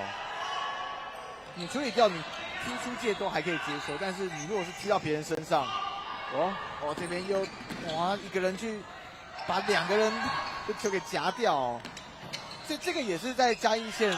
可能回去之后，我相信你们教练会跟小朋友去沟通。对，因为你自己把球带到了一个你空间已经很不够的地方，等于说就是防守者根本连动都不用动，他一个人就可以去守到你们2个。我觉得我有一个很大的重点就像我们刚刚在上一场，我跟你的时候，我们有看到台东那一场，你有提到台东他们总共进了15颗球，对，那我们很多队3队加起来还不及他们，那这是为什么呢？那可以去想一下。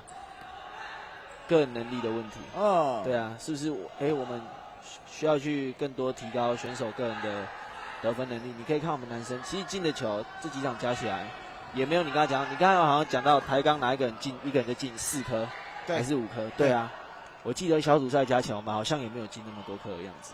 对，这个是我们必须要去思考的一个问题，怎么会有这种问题？李博章在这场比赛之前进4颗，林佑廷在这场比赛之前也是进4颗。对。但我记得我们嘉义好像没有进那么多颗，这就是我们必须要去面对的。嘉义的话，整队在这场比赛之前进3颗，对，这没错，这比别人1个人还要少。你看我们好像也控了很多球，但进了，找到了在球门正前方，这个有点误打误撞因为这个守门员双手一摊，觉得你怎么没有把人给卡掉？再来看一下。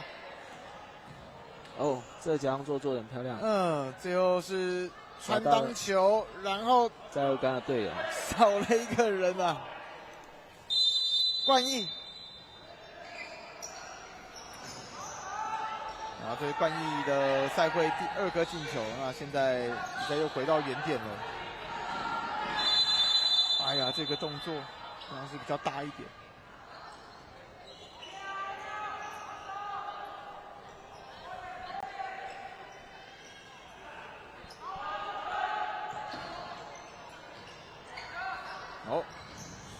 守门球一开出来被挡掉，但是在中场也是有一些碰撞出来。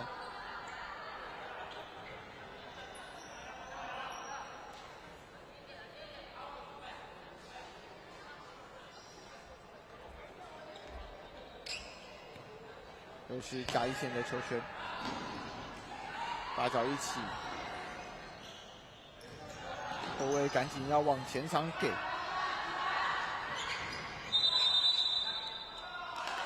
哇，这边又有一张黄牌了，他没有给别人发球空间感觉不至于。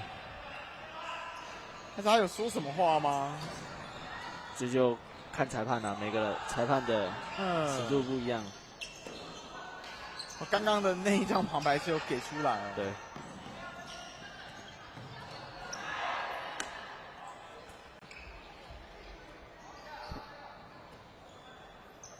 拿黄牌的球员其实就会比较困扰，因为当你是一个防守比较激进的防守球员的时候，你会有一些手部动作，那你这样就会比较绑手绑脚的，对，因为你会害怕再领到一张。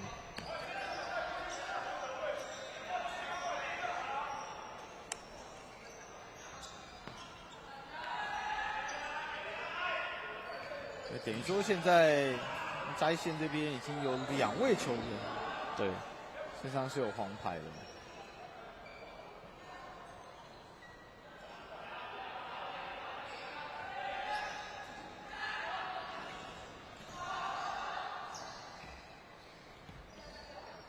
自己要带边线，还是被对方破坏掉。家里的防守做得很不错，跟得蛮扎实的。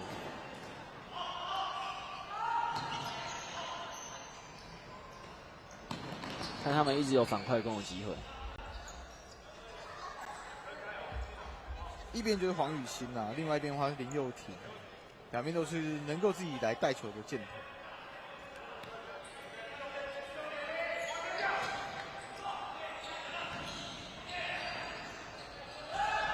因为现在比赛又追平了，所以对2队来讲，能够先进1颗拿到这个领先优势，对，就会蛮重要的。对，领先的一方在最后的这10分钟一定会过得比较轻松。对。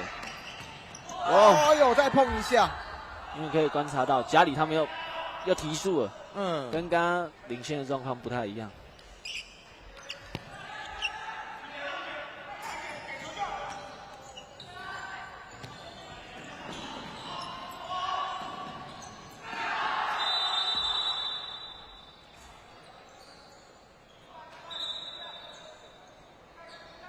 来到下半场，现在是嘉义现在团饭上面要注意，已经示范了。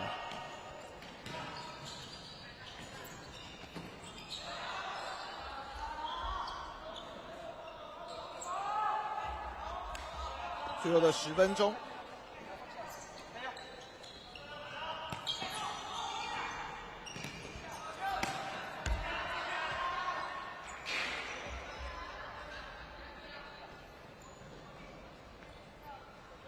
好，做换人，嘉义这边是让林敬祥下场，看上来的是陈玄宇。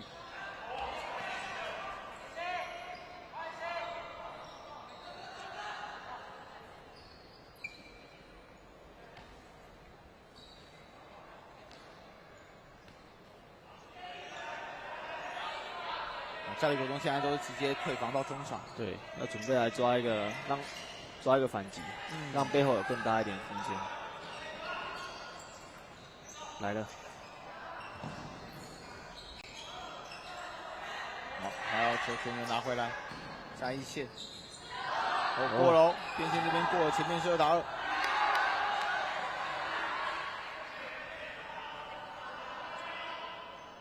比这个2号是什么？战术啊，他们的战术。不要问我最后一场比赛不能透露出来啊。好，守门员，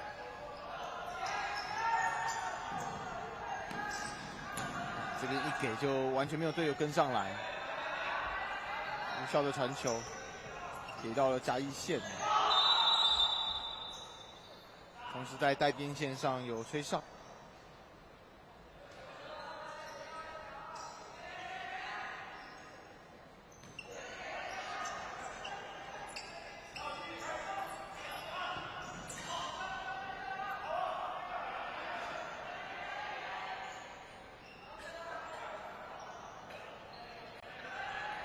一样是边线的发球给到中场，然后大脚一起，就是直接踢到了球门的右侧。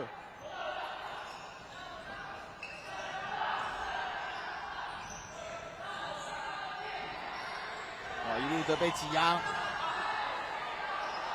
但这一次的射门机会哦，还是起高了。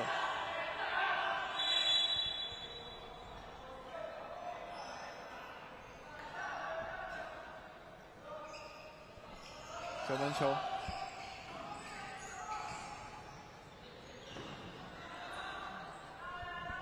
然后分给队友，最后是出界，这边再度回到嘉义线手上。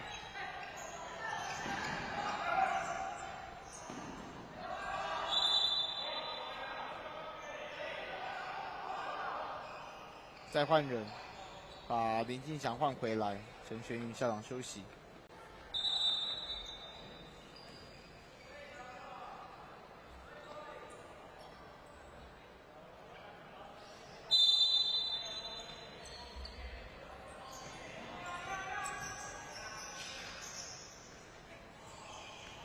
前向后带，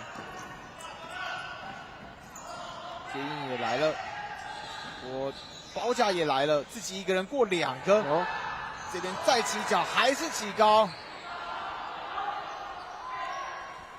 很棒的想法。对啊。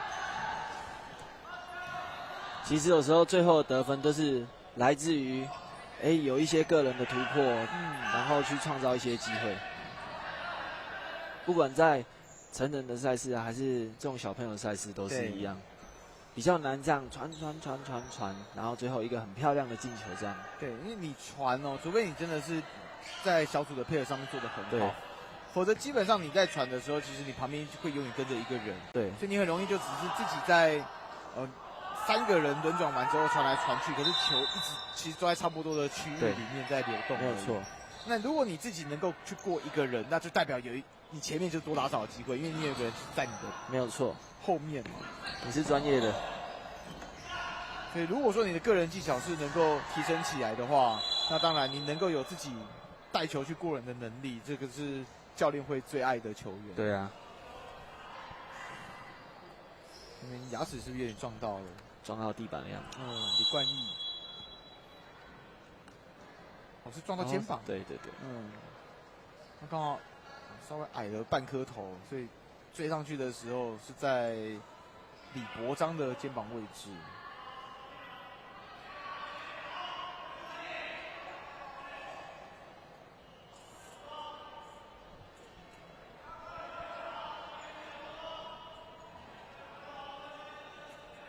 球童小只的，很可爱啊！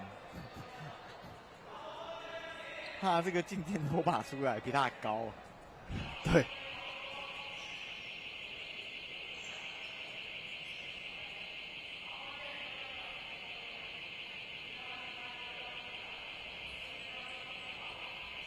因为这一场比赛两边的身体碰撞比较多，那裁判会特别注意地板上面有没有这种汗。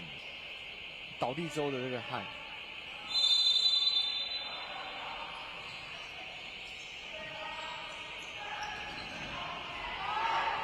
好，自己加速，直接往前冲，再停球，传中，有机会再把空间创造出来吗？选择用身体挤上去。好，现在换成加一线，攻防转换的快攻没有，换加里国中。要带，这里球又回来了，但都没有办法很好的把球完全控制住。对。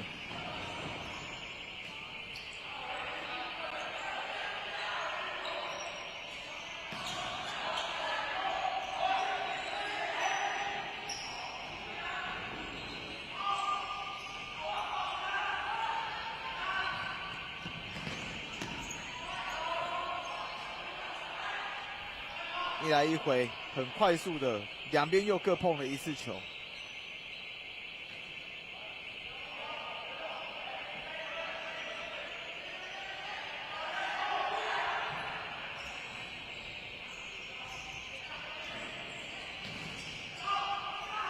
主角还是被挡下来，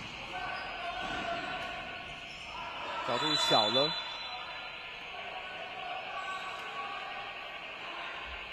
但尽管体力有下滑在防守端上面其实还是做得不错。主要是两边在一拿到球之后，其实都会处理的比较慌乱一点。是的。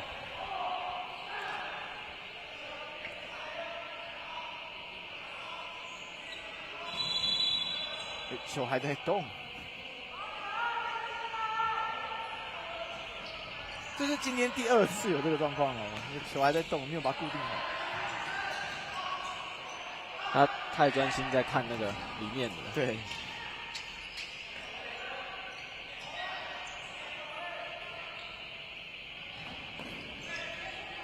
这球给的算漂亮，在分边，前方都有防守者，想要做传挡球没有。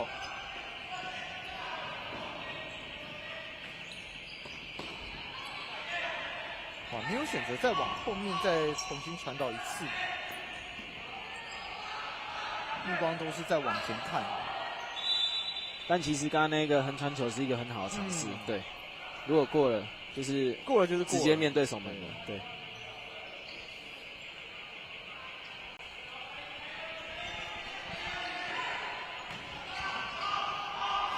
这球线还是很长啊。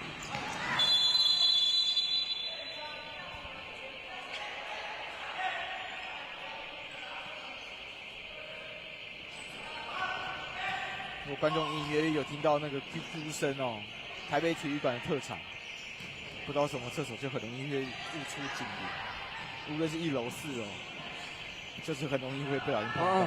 好，现在在前面又是1-1的机会，守门员赶紧出来破坏掉，哇，超危险！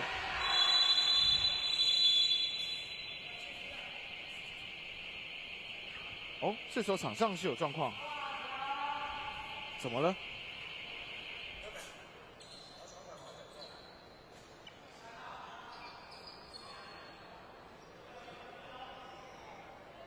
好像是出界，对，出界。这是一般的界外球，哇，被扫到，直接往前传，想要打快攻，3个人回来，3+1，球有保护住，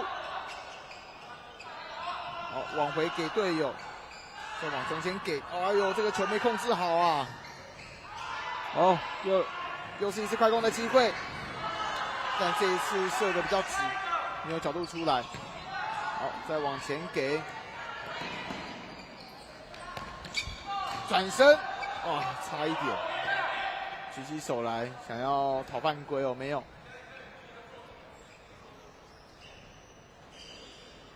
假动作，自己再带的比较深一点，守门员自己出来把球给破坏掉，但球还在嘉义县手上。给队友之后，直接要往前送，现在送好，剩1分钟了，两队应该要避免发生一些失误，因为你一旦被进，你就剩不到1分钟可以追了。对，他们应该要准备打延长赛了。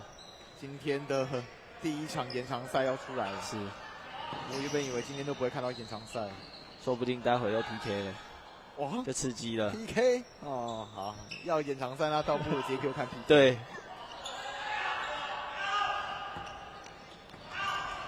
哇！哦，滚过去，哦！又是打到了球柱。刚刚才提到，这种时间点你应该要避免发生这种问题。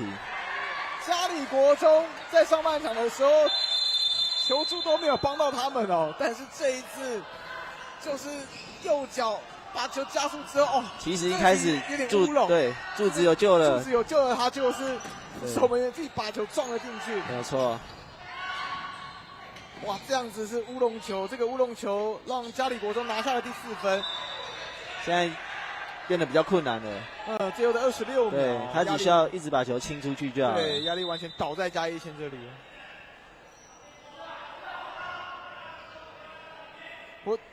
因为在那一刻，大家也都知道时间不多，所以我不能被进任何一颗球，所以在处理上面就动作比较大。对，可以看到嘉里，他现在也都在后面等着你了。对，现在其实基本上对嘉里国中来讲，就是球来了就是踢掉，球来就是踢掉，反正挡着就好了，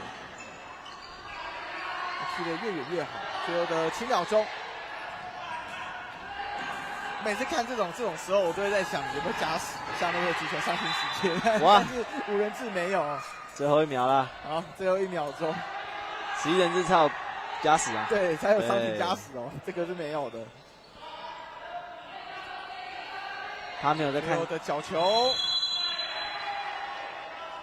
啊，又是球没有固定住，哇，14秒。对，哇，那这样的话，最终嘉里国中4-3，最后的那个进球真的是对自己的乌龙球啦，对，那这就没办法了。但我想这场比赛，其实无论是嘉里国中还是嘉义县，第一个他们其实在防守端上面都很积极，是。那第二个的话，是因为在防守端都很积极，而且强度也够的情况之下，所以其实在进攻端的时候，都是有遇到一些可能你一拿到球，结果就被破坏掉的问题。那当然，在场上的球员因为是在意胜负的，所以会落泪。但这就是在成长过程当中很好的养分。对。那最后面的这个乌龙球，当然足球里面就很容易发生这种啦，就在球门附近，刚好其实柱子有帮到。哭也未尝不好啊，像我刚刚也有提到，我在国际赛直接送人家球啊，但是刻骨铭心嘛，对不对？对，把这个当成养分再来。对，所以今天的球柱啊，这个门柱是嘉义县的好朋友啦，但最后也是输在了门柱上面，4-3。但我想，这无论对嘉里国中还是对嘉义县来讲，都是一场好的比赛。这场比赛的转播工作在这边要告一个段落，感谢你的收看，也感谢老师在场边的陪伴。我是秉承，下一场是今天的最后一场比赛，请您持续的锁定，我们就下场再见了，拜拜，谢谢。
欢迎回到2025台湾冠军杯青少年5人制足球锦标赛，在今天的最后一场比赛也准备要登场了，是女子组的5到6名排名赛啊。那一样，我们是在台北体育馆哦，到明天哦还会有最后的4强战，所以也邀请观众朋友们可以一起进场来为球员加油。花莲鲁拉拉光复这场比赛要面对到的是台中市女子组的5、6名。我是秉承这场比赛的转播工作，与身旁的讲评是民雄国中，也同时是嘉义县的总教练韦峰南老师，以及台亚卫星全体转播团队一同来为您服务。老师午安。午安，大家好。老师的初体验。对，没错。那你觉得这样跟在球场上面比，紧张的感觉如何？我觉得球场上会更紧张。对，所以其实小朋友在上场的时候，一开始需要给他们一点时间，要调整一下。没错。那其实也包括了，我相信这一次的这个冠军杯哦，对于大家来讲的话，是一场大型赛会。你看在赛前的时候，还有这种球员进场仪式。我刚刚听其他的这个老师上来有分享到说，这可能是你要到更高层级的比赛，你才能感受到的。但这一次台湾冠军杯，把赛前的进场也让小朋友去体验一下。对，我觉得对小朋友在进场的时候，一些仪式上的话，会让他更觉得说，更新奇，因为他没有体验过。对，我相信对他们更紧张。对，也会更兴奋。我觉得，如果是我今天当球员的话，对啊，因为有进场，真的就很像你在电视上面看世足赛、看西甲、看欧冠一样。没错，就会我要上场了，然后在万众瞩目还有直播这样子的情况下，所以我刚刚有开一个小玩笑，就现在缺国小生，不然就教育幼稚园的，对足球也有兴趣，那就姐姐们、哥哥们牵着一起进来。对，这个真的很像是没错世足啊。那这个也会有传承的意味，因为毕竟现在是国中生嘛，接下来可能已经有部分的球员已经准备要往高中的这个阶段，那强度在提升起来。基本上金字塔只会越来越窄，对，那代表说你的强度越来越高，而且也代表你正式的选这条路继续前进。没错。其实如果是以小朋友来讲的话，像老师您自己在民雄国中，那小朋友接下来在升学上面他们的选择会怎么做？我觉得我们在我们那边的话，其实基本上学校的家人的话还是鼓励去往升学那边，没有说要继续踢球的哦，升学为主。对，但是我们有一些小朋友还是会为了踢球，然后就一样去选择我们那边的民雄农工这样。OK， 就是如果说我可以把学业跟球兼顾好的话，那我可以去做这个选择。但是家长的期待可能还是会比较以纯升学为主。对。那会用体保、体优的资格。我觉得这是相辅相成的，就是我觉得也可以用这个，然后再加上自己的成绩。对。我觉得其实踢足球去升学，然后这是有加分的，这是加分的。对啊。对，但是其实这个也是有道出，我觉得基层教练的一个困难点。因为其实大家都是希望球员是能够一路的往这条路去前进。对。那先来看一下花莲鲁拉拉光复的球员名单，第一排吴嘉轩、徐佑轩、张雅宁、徐婷婷，还有陈香瑜。在第二排的话是李佑恩、毛可宁，还有洪林植伟、谢安慈、潘雨桐。再到第三排杜星云、吴千雅、宋舒淇以及卓恩轩，他们的球员是比较少一点。而台中市这边的话，则是张雅琪、王迪珍，还有是刘怡，然后陈志涵、林子玉。在第二排的话，林子源、赵以晴、周恩璇，然后陈佑宇跟袁曼荣。来到第三排的话是庄康妮、邓欣、王燕慈、曾子妮以及陈欣彤。最后的3位球员洪子宁、还有陈瑜杰以及许桂慈。昨天花莲鲁拉拉光复算是应该是有输了一场，他们可能自己是意料之外他们昨天面对到南投竹城水里，最后是3-6输球。但比赛就是这样。一场一场的比赛，尤其是这种你从小组循环赛里面进入到了你最终的淘汰赛，是有些时候如果你真的没有调整好，或者是说你就是在那一天状况特别差，你就有很可能会被扳倒。对，就是很千变万化啦。对，淘汰赛的魅力就在这边。没错。所以为什么 NFL 会有3月风，NCAA 为什么会有3月风，就是因为它就是一场决胜负。对啊。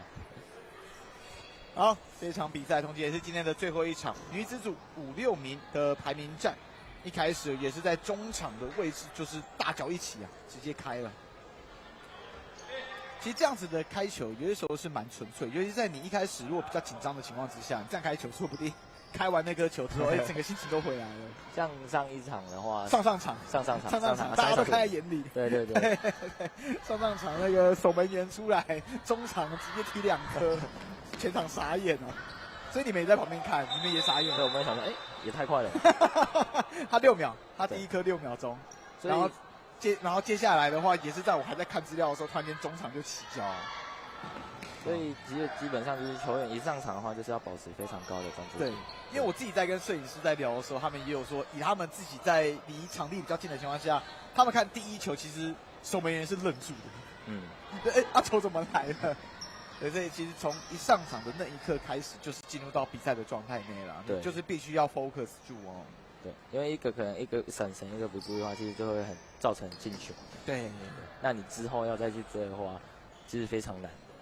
其实我真的觉得今天的5场比赛，我觉得每一场都有很好玩的地方，都有一定程度的看点。像上一场比赛，进入到最后的2分钟，双方在平手的情况下，我都做好心理准备了，准备要去搏延长赛，甚至到 PK。结果最后真的是一个乌龙球出来，所以有些时候足球就是会发生这种事情，而且足球的乌龙球可能还比其他的球类还要更容易发生。对。接下来就看这场比赛有没有也是有它有趣的地方。现在2队的话都是比较偏向是稳稳的阵地战哦。那往前传，这里第一拍是没有办法接到，比较偏3-1哦。好，给到球门球。我其实中间夹了这几场男子组的比赛，其实也可以感觉得出来，男子组跟女子组在节奏上面其实差蛮多的。对。所以女子组其实要更多的这种2人小组的搭配，或者是你在战术上面要更明确，因为你可能没有办法像男子组这样，就是完全是靠着自己的身体素质一路的往前冲。女子组在搭配上面其实很重要的。对，其实基本上一在比赛的过程中的话，就是球员一些搭配的话都是蛮重要的。对，包括但是就是说牵涉到那个个人技术的问题，对，还有团队的配合，没错。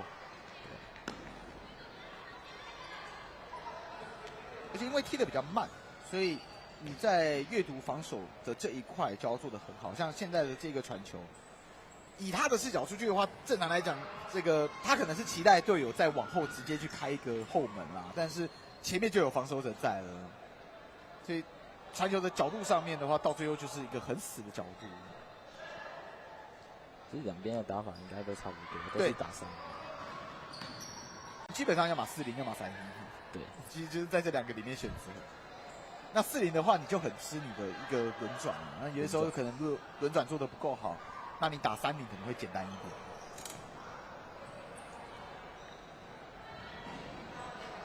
不过3-1就是要传到1的这一点要传得很准，不然你很容易这样在中场直接被断掉。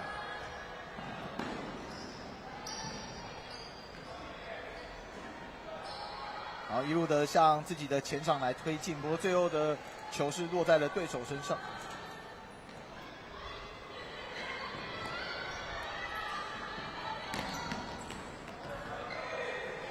几次的尝试射门哦，那最后都是被挡下来。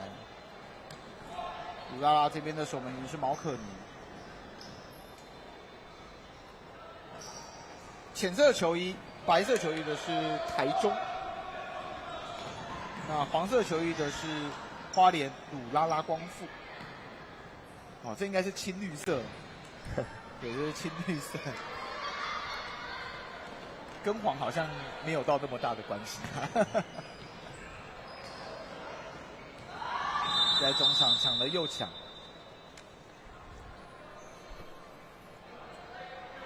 最后是有吹判出来。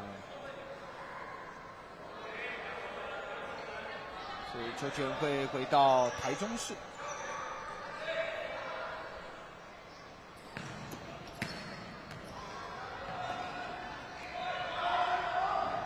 台中市后场还有再放一个，球给深了，追不到。追求的速度跟男子组也有差啦，本身身体素质上面就会有差别。是。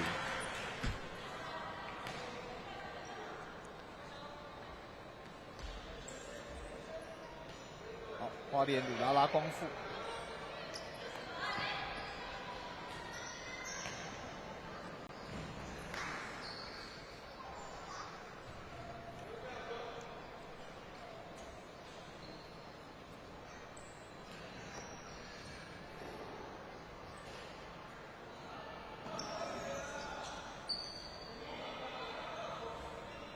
那两队友在小组循环赛的时候，花莲鲁拉拉光复在 B 组，那当时的话是1胜1负，进了3颗球，失掉8颗球。不过在他们的这个小组里面有大魔王台东 Missing， 因为台东就进了15颗球。对，所以无论是花莲鲁拉拉光复还是台中市，其实在失球上面的话，一个是8颗，一个是12颗，但台中市的进球其实是多的哦，他虽然是0胜2败，可是他是有6颗进球，反而还比花莲鲁拉拉光复还多一点。但是他们是在小组循环赛里面就有对阵过了。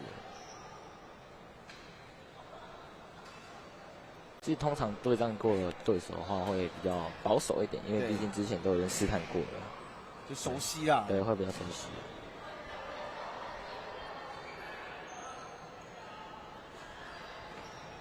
在前一场比赛也有提到，其实我们台湾在女子足球的国际赛，以成绩上面来讲的话，是还比男子组再好一点哈。对，所以其实我们也很希望是能够把这个整个环境建立起来，无论是在5人制还是在11人制，那真的是可以给球员一个好的舞台啊。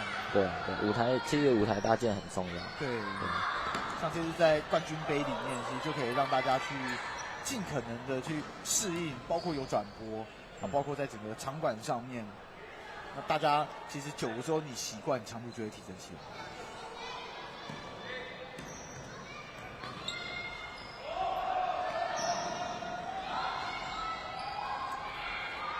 好，自己要带球，但是球第一拍处理完之后，自己给得远了，追不到。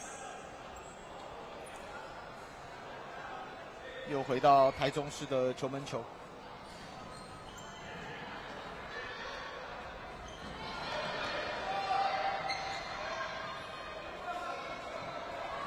往回给，哇，这个就直接压迫上来了。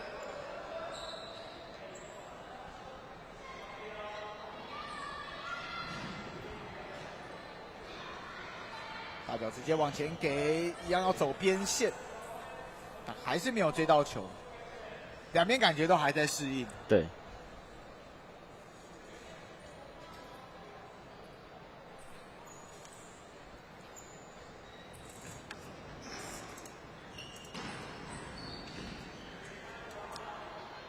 一样是要走边线的1对1，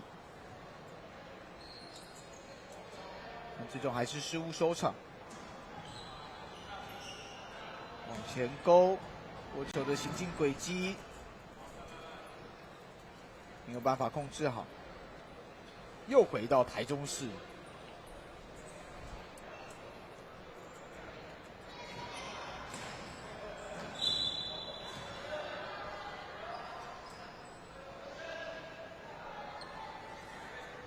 鲁拉拉准备要换人，换上来的是田海玉，上场休息的是洪林直伟。哎呦，尝试的射门，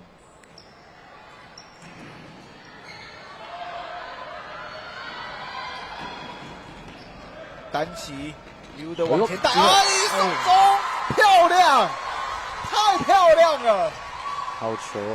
哇，最后是找到了周恩璇，周恩璇完成了在这一次冠军杯他个人的第1颗进球，助攻的是袁曼荣。哇，袁曼荣那个能够在这个角度去把球送到这个位置，做得漂亮。前面那个突破其实蛮关键。对，这就是我刚刚所提到的，就是这可能跟男子组比起来的话，在个人的盘带的技巧上面没有办法速度带得起来之类的。但是袁曼荣打脸我，我可以呀、为球队创造了一个很好的机会哦，也为自己的队友周恩选创造了在这次台湾冠军杯的第一颗进球。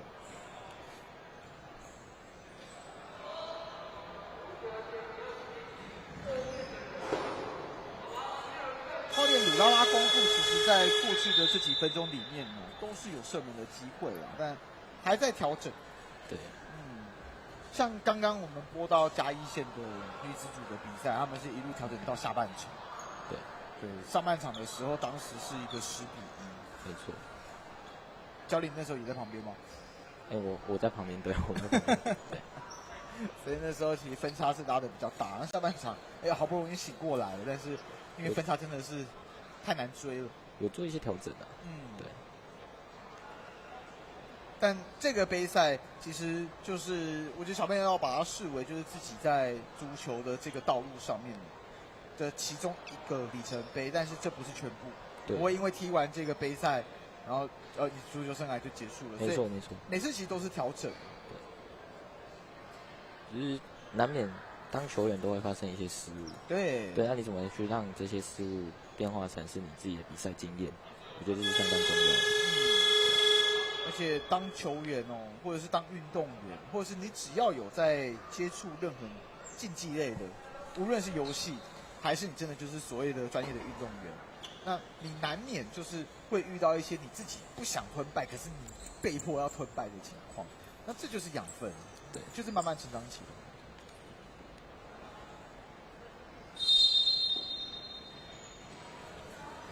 暂停结束回来是台中市的球权，往前给穿越球啊，没控制好，停球没停好，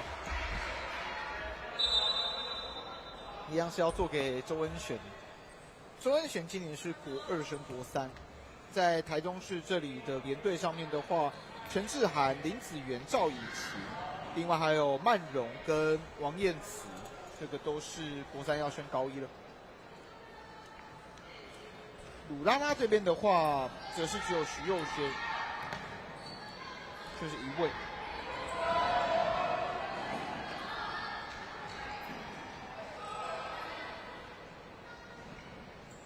把防守的压力慢慢挤压回来，空间有在缩小，能不能送穿越球？这波防守其实做得漂亮，而且鲁拉拉光复3个人压上来之后，其实他们在最后面还是有放1个人在中场，开始要做一些压迫，因为毕竟现在是落后。对，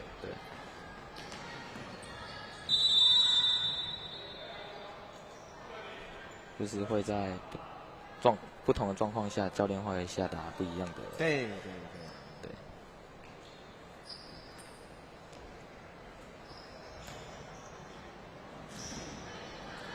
一样直接3-1往前给，球有控制住，但来不及来找队友。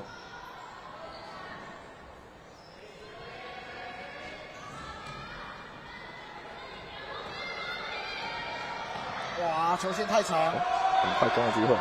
3打2哦，最后一波是要看守门员啊，可惜是往中间送，还是没有办法得到起脚机会。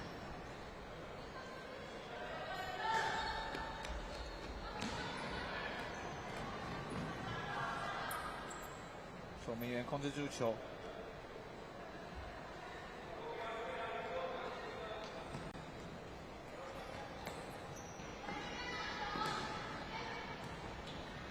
位置有卡住，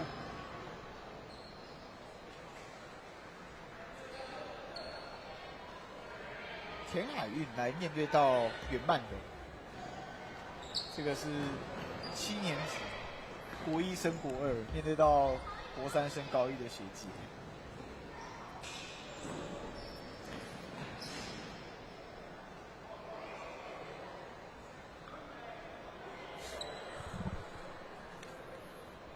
出界之后依旧是台中市的球权。好，把球夹掉，直接是一个前掌球。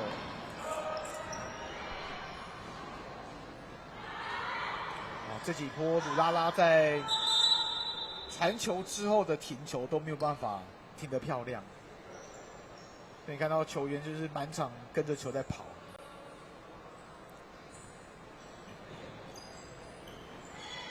好，再来，这次直接射门，但起脚之后在弹道上面有偏差。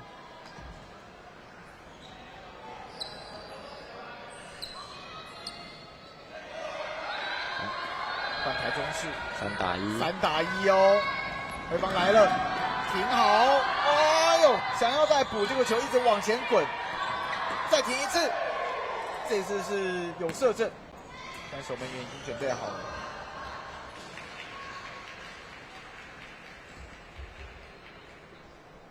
再来看刚刚，这边球稍微被夹到，所以变成想要起脚，但是一直没有办法把球给掌握好。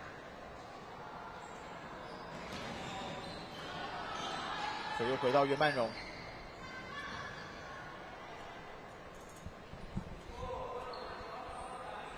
破坏出界。台中市。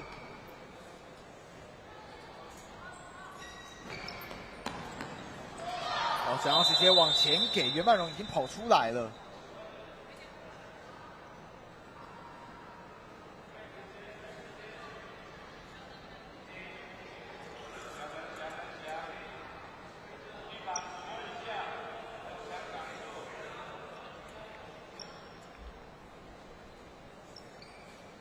好，接下来看人墙有没有挡住哦。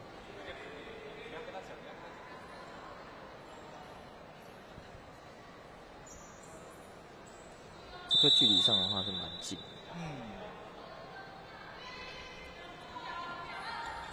好，给到后面的队友啊，大脚一起飞高高，陈佑宇。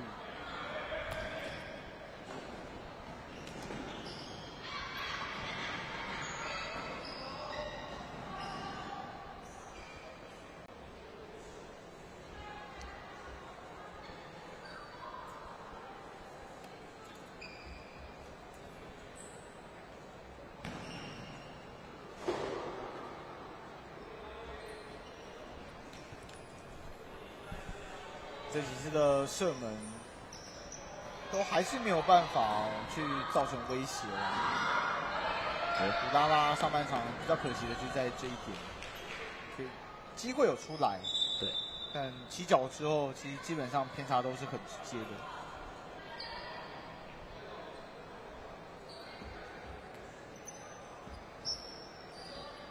角球。这球角球其实发的还蛮不错的。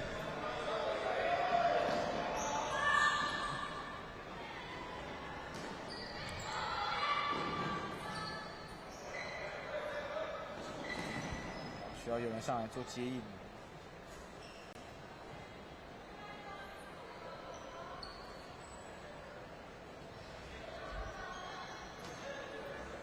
明星球勾起来，往中场给。但是又是落在鲁拉拉的位置。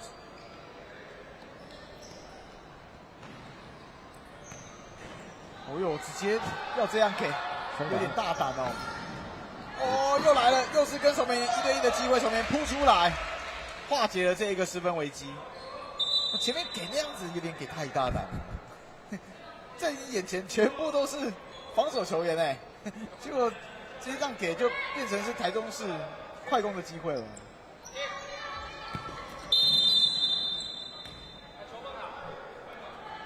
发边线球，球没有固定住吗？还是超过4秒？刚好我这个视角有点被挡到哦。但这又是球权还给了鲁拉拉，场边喊出暂停。哇，又看到现在教练，鲁拉拉这边要怎么去做调整呢？鲁拉拉，我觉得他们要有，就是我觉得他们都需要再多一点进攻模式啊，因为很多他们在打的时候都是在原地，就是很给旁边，然后就过来再接。我觉得他要多一点的去移动之后把敌人带开来，才有办法去找到前场那个位置。那当然有时候在看他们对到台中有一些防守的话，他们在防守上的话都会变成就是一个横的直线。对。但我觉得他们可以多做一点，就是一个摆脱之后就传给前面那个人，那也是3-1最简单的方式。对，那3-1的话，前面那个人如果你一直拉回来的话，你就变成压缩到自己3个人的位置。没错。所以我希望他就是如果是3-1的话，我也是告诉我自己的球员，如果你是打前面的前锋的位置的话，就尽可能就站到10公尺到6公尺的位置。对。但现在他们就变得很尴尬了。我站3-1，但是我的球传不出来，所以就算我站到10公尺或者6公尺的那个位置，我接不到球也是枉然，我也只能上来去帮队友。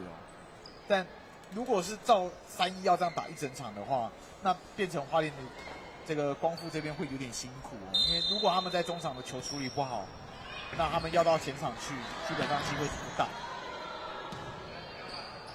而且就像教练讲的，个人的排球能力你要显示出来啊，否则的话，你的空间就一直拉不开，你很容易就是在原地处理球而已。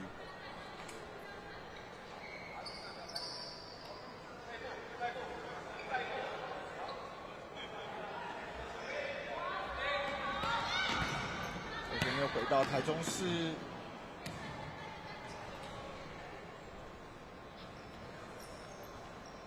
好，再看花莲鲁拉拉光复，要不上来，好，要给前锋，但前锋已经又缩回中场去了，这就是刚刚老师讲的，你倒不如你就再往前面一点站，可以深一点。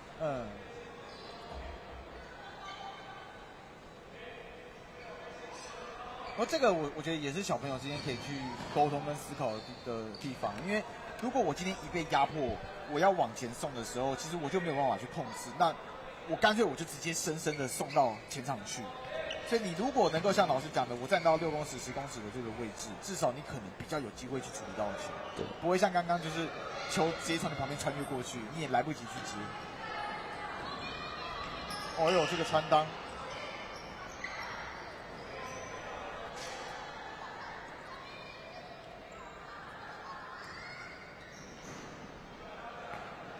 花莲鲁拉拉光复，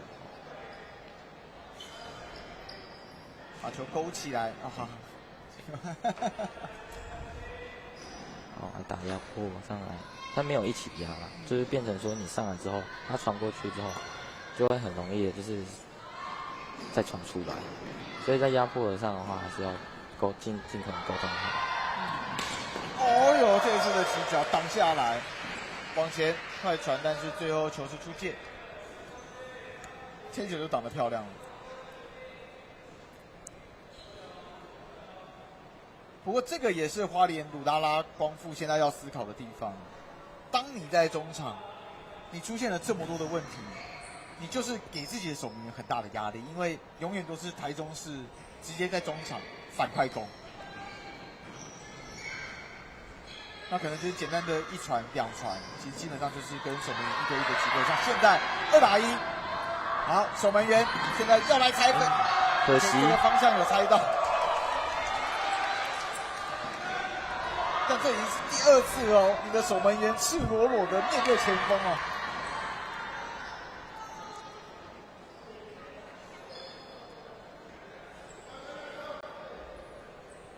再来看一下，我再往中间哦，角度没有带起来了。这次的射门由曼荣挡下来，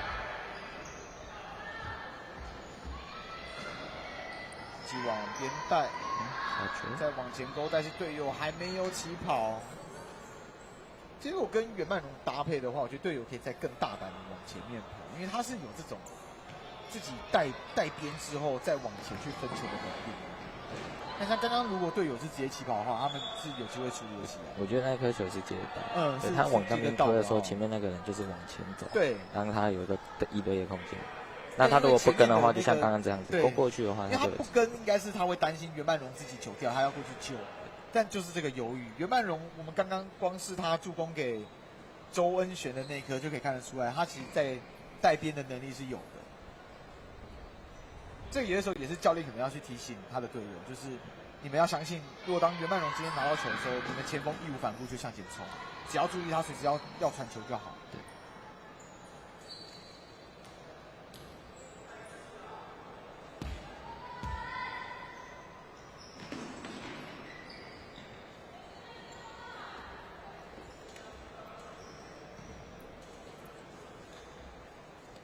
换到另一边，花莲鲁拉拉光复。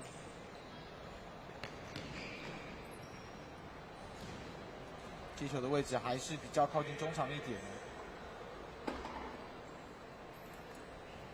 不过他们的前锋跟他防守者是不是身高也是有差距的？就变成你3-1要往前送，其实有点难处理，除非你送很准，不然只要进入到头锤，这个应该是锤不太到。好，后卫直接在禁区把球给扫出来。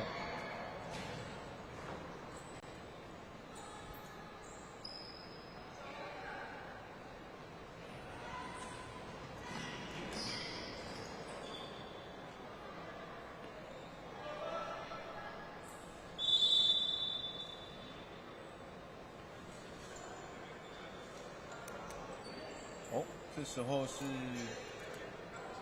要换人吗？还在确认？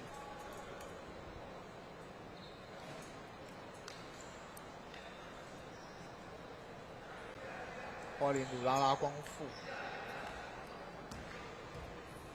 是要喊暂停。上半场剩2分06秒，花莲鲁拉拉光复喊出暂停。你一来一往。在过去的这几分钟，3-1打的效率是蛮低的哦，甚至连原本在开场的时候有射门的机会，但过去的这几分钟是有点找不到射门机会，变成真的就是在中场球送不出去，而且自己的守门员在面对到台中市从中场的这种反快攻，2度赤裸裸的直接去面对到这个起脚射门，那只能说守门员挡得好。他们守门员是1号还是7号？看起来好像是吴嘉轩，不是毛可。他们那个球衣1跟7，对我来讲有点尴尬。对，是吴嘉轩，因为我现在看到毛可宁要上场，同时也包括洪林植伟。以及杜新宇，另外还有潘宇彤。那潘宇彤跟杜新宇球队的6颗进球，刚好就是他们2个的分调，3-3，各进了3颗。哎呦！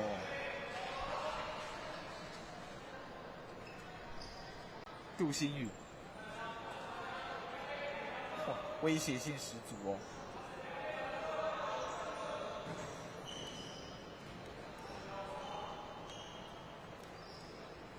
那另外一边的守门员是许贵慈，刚刚那个反应是够的，看到球就直接往球门来，哎，有没有机会再射？哦，还是没有射正。潘宇彤跟杜新宇都是国2升国3。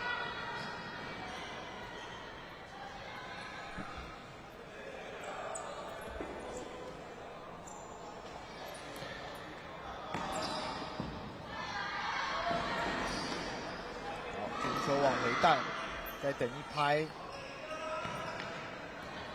向前送，哎呦！前方再停，没停好，自己盘球稍微有点失误，换前场，这次再送，哎，这边又有机会了，哦！花莲鲁拉拉光复，毛可宁，这也是在今年赛会第1颗进球，第1拍挡掉，结果发现毛可宁在旁边，第2拍再挡，最后是第3拍的穿挡球，1-1平手。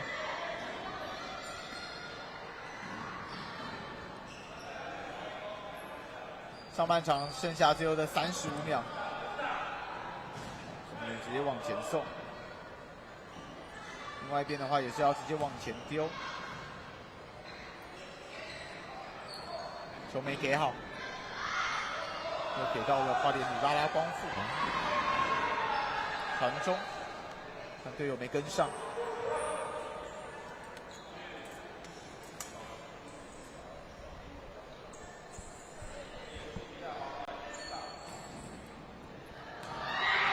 直接接上前，又是1对1的机会了，这次能不能够越过去？哇，守门员扑出来，真的很危险哦。第3度这样直接赤裸裸的面对前锋。好，上半场结束，两边都是有射门的机会，也有调整的空间啊。1-1，双方平手。休息一下，稍后回来，下半场再战一波。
台中市面对到花莲鲁拉拉光复，在中场前是贴个1-1平手。那其实从上半场的比赛里面可以看到，花莲鲁拉拉光复在中场的处理球上面，往往会送球给台中市，所以台中市会有很多的反快攻，甚至我刚刚也不断的提到，吴嘉轩这名守门员其实是有3度去面对到台中市的前锋，就是赤裸裸的直接要对球门进行攻击，是，那真的是让人心惊胆跳。但是台中市这边可能在箭头的把握度上面也没那么高，所以双方其实现在在进入到下半场的时候调整完，同时大家应该已经比较是在比赛的状态的情况之下，变数都还很大。没错。因为前面有3个机会，都其实很大很好的机会了，但是都是很可惜就没有把握到。没错。那当然，对于花莲鲁拉拉光复来讲的话，他们要调整的地方其实是很直接的啦，很直观的。就是第一个就是你3-1，上半场基本上都是打3-1，但送不到前锋的位置。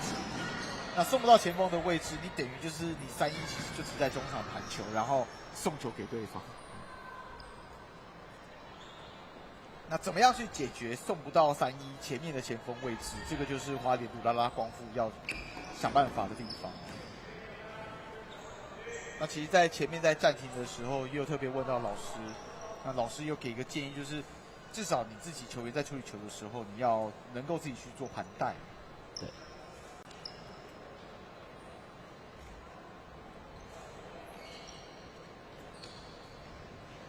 哦。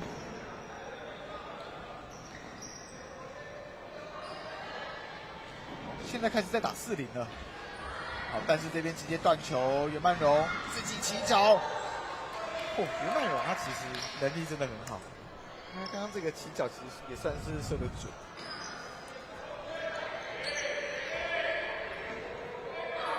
好，再回到3-1。对。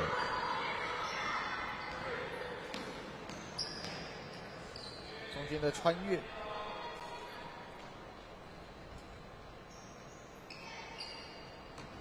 我这一派的穿越前面也是没有，他是期待队友跟得上去吗？这有些时候，其实当我们去提出这个疑问的时候，并不是说要去否定球员，而是当你在球场上面的时候，尤其像足球的这项运动里面，你其实在做的事情是，并没有像篮球想的这么快速，所以你是可以去思考一下，为什么会去做这个传球？你一定有看到什么，才会认为你可以去做这个传球。那在这个阶段，其实最重要就是刺激球员去思考。那如果你能够思考，长大之后你就会很习惯性的去判断，因为有时候球员会把球传到这个人的旁边去，就是等于说防守者在那边，那你还是传过去了，就变成是球自己去找防守，而不是这个防守者要上来去找你。没错。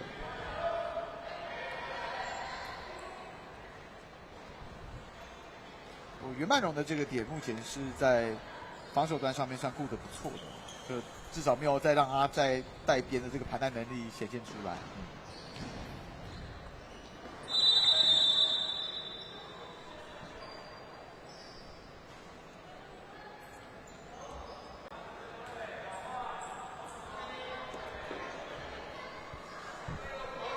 好，依旧是花莲鲁拉拉光复的球权。哎呦！哎呦！这次的尝试，后面现在是庄康妮，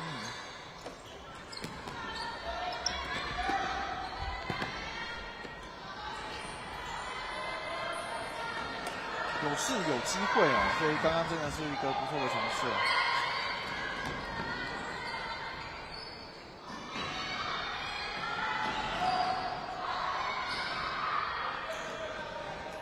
球一样是弹了右弹，最后是来到了鲁拉拉光复的脚下，把球勾起来，一样3-1要直接给前锋，前锋来，哎呀，可惜了，守门员已经上来了哦。如果是能够把弹道给调整好的话，球就会直直的滚到球门里面，差一点点，哎，又来了吗？好，后卫直接把球给踢走。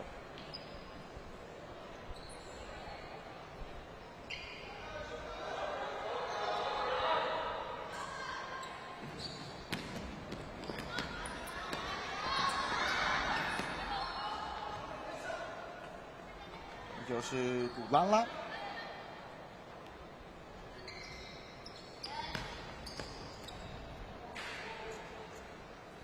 想绕过前方的防守者，但队友也没看到球，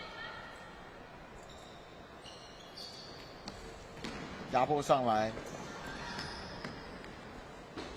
成功的造成台中市的失误。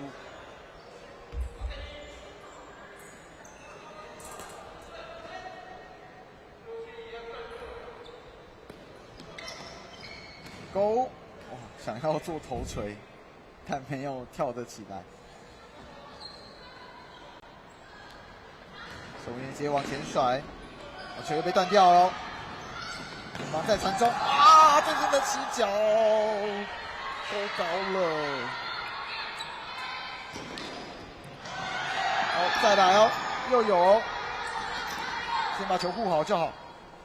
哇，但这几波台中是怎么了？好像换场之后就一换边啊，怎么换成台中市？再一给球，哎呦，好球出来了，直接要做 power play， 球员自己踢出来，哇，那这样子要糟糕喽，没有守门员在哦，前锋只要能够控制球就好。其实刚刚那个守门员开出来的那个选择是很好的，因为加入进攻有一个多打少的机会。对。然后给完球，但是到后面处理球到他那边慢掉之后，我觉得他应该就是传完球之后就赶快回到自己的位置，对，会比较危险一点。但他是第一拍的那个出击是好的。对，出其不意啦。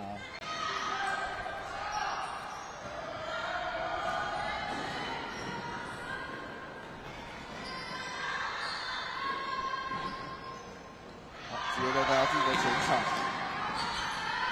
不过换庄康妮上来之后，庄康妮他的守门员风格是比较积极的，所以大家都会提早上来去扑球。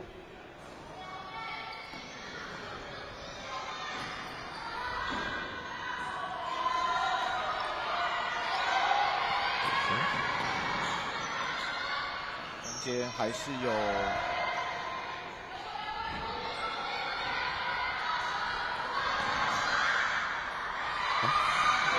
机会，哎呀，有哨声哦，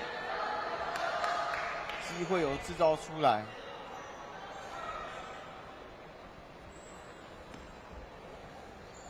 我在前面是林子玉，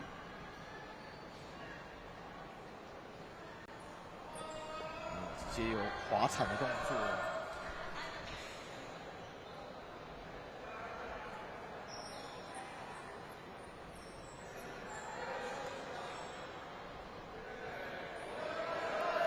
这次点球交给曼荣，花莲鲁拉拉光复换人，是换张雅宁。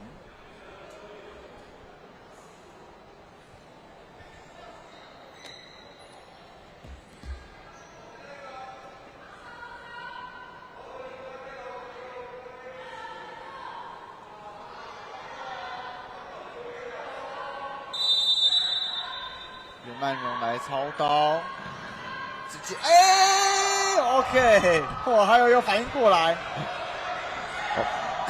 前锋直接冲出来，刚刚那个心漏了一拍，这边又有失误了，花莲鲁拉光复要往中回传给队友，但后方台中市的回防也来了。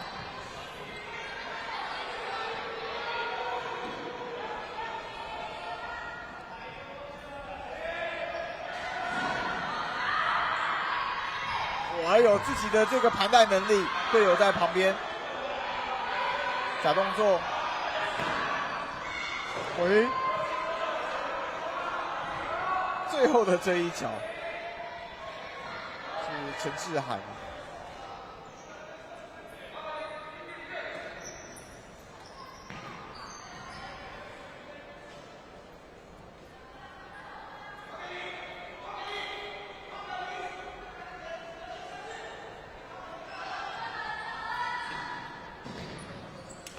一样是在中场的位置，直接大脚一起，场边喊出暂停。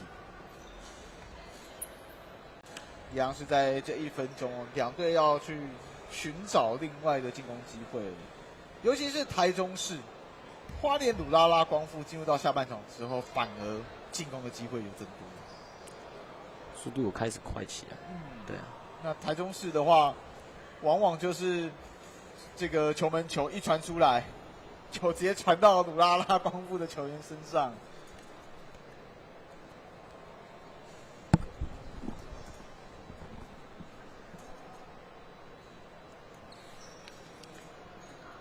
那我想在下半场哦，对于台中市来讲的话，因为他们上半场其实在攻门的机会是比较多的，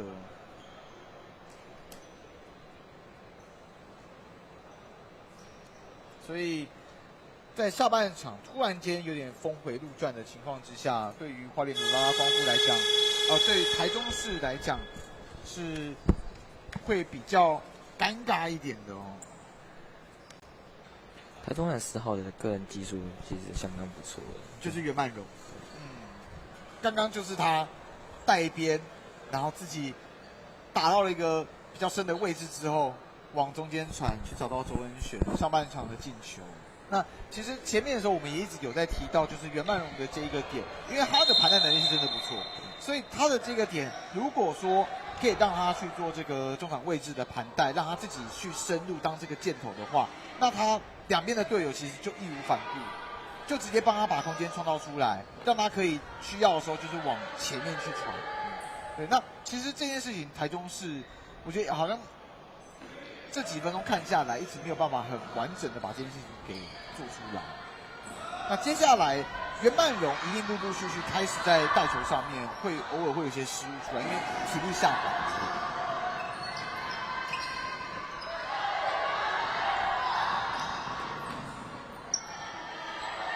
看防守者阵势是有点乱的。好，袁曼荣。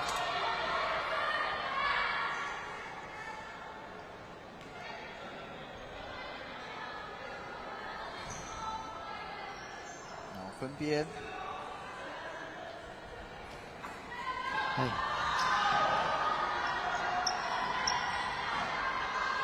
刚好是在一个换人的timing，球要直接截断，但是能不能够控制住？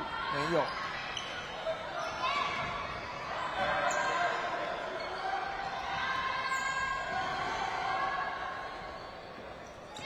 花莲鲁拉拉光复在下半场的时候，其实速度真的有提升起来，所以变成是一直追着台中市在跑。那台中市下球的空间就没有上半场来的那么舒服。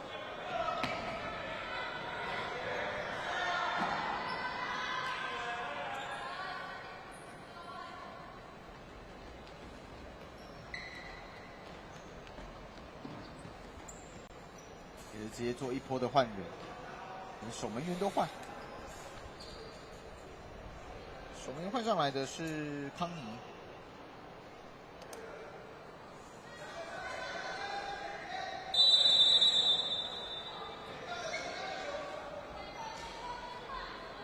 同时的话，曾子妮在冠军杯目前赛会里面是有2颗的进球记录。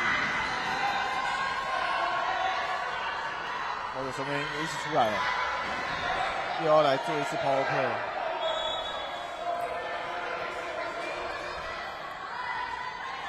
现在是刘怡也上来，刘怡身材算比较小只一点，他也是国一升国2。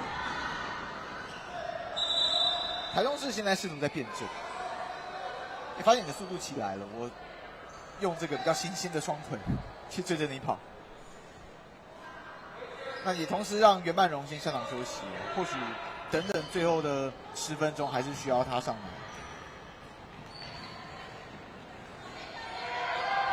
但是球要护好，直角也是射的比较直，又被抱住。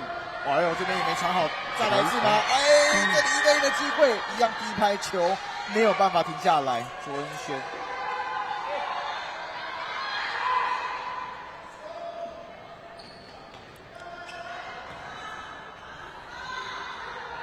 这次的传球一样是传到了一个队友跟不到的地方。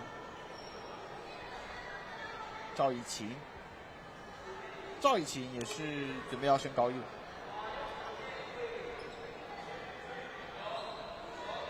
接下来要升上高一之后，都是不一样的世界了，包括是全新的校园、全新的体验。哦，这里一个机会来了，哦，挡下来，球往回飞。哦哟，紧张哦。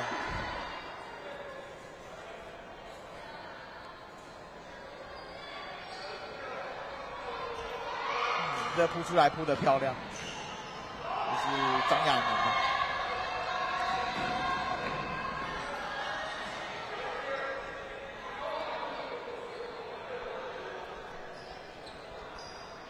其实我又隐隐约约有一个感觉了，我是不是要做好心理准备，这边要进球了？还有12分钟啊！其实两边有蛮多的那种反快攻的机会，对，但就是现在就是比的就是把握度的问题，包括像刚刚那个台中市，其实很多机会，有看哪队友去提早有去把握住那个进球。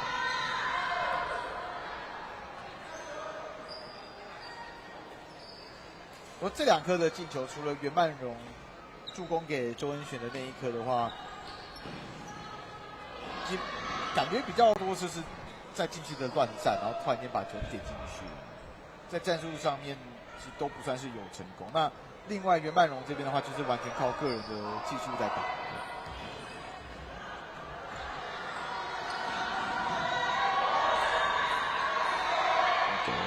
往前给，但是中间有台中市的防守者。哦，来喽，来喽，来喽，又来了，第4句，潘玉彤，哇，他说不要加班。个人在这次赛会的第4颗进球，哇，这个也是一过去之后，这个也靠个人的能力啦，8胜9，所以他还会在光复还会可以再踢1年。哇，那现在这样的话，压力就到台中市了，因为台中市毕竟需要在最后的大概10分多钟里面呢，要把这1分给追上来。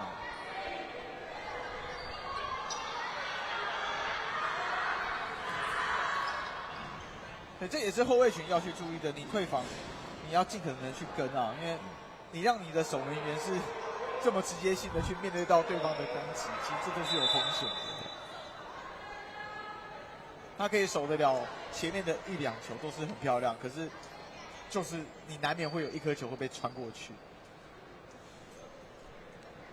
这边是脚有被踢到，有流血吗？裁判应该是在看有没有流血的情况。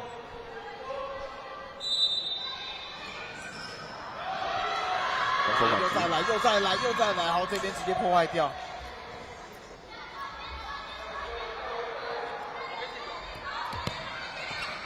哦呦，等一下进的啦！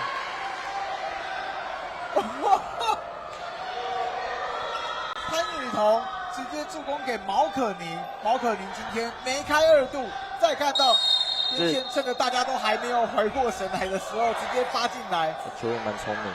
毛可宁这边也是跟很快。今天毛可宁个人的第2颗进球，同时也是在这一届赛会的第2颗进球，就是来自潘雨桐的助攻。哇，这样等于是多添的保险分。接下来的这9分半里面，其实就尽可能的把球破坏掉。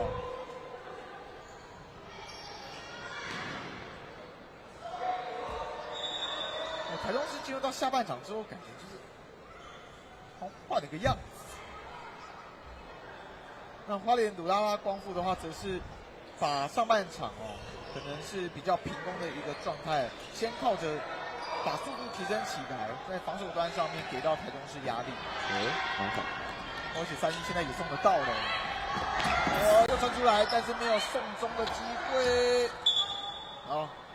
想传中啦，但是最后是等了一拍。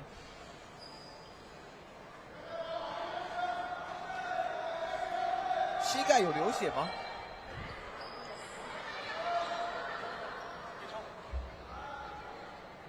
蹲在地板上面抱头的是赵一奇，所以自己可能没有发挥好。然后他是被裁判叫下去的，所以应该是刚刚在看的膝盖的位置，那这个还是有血，拿去防护员那边去先做包扎，做止血。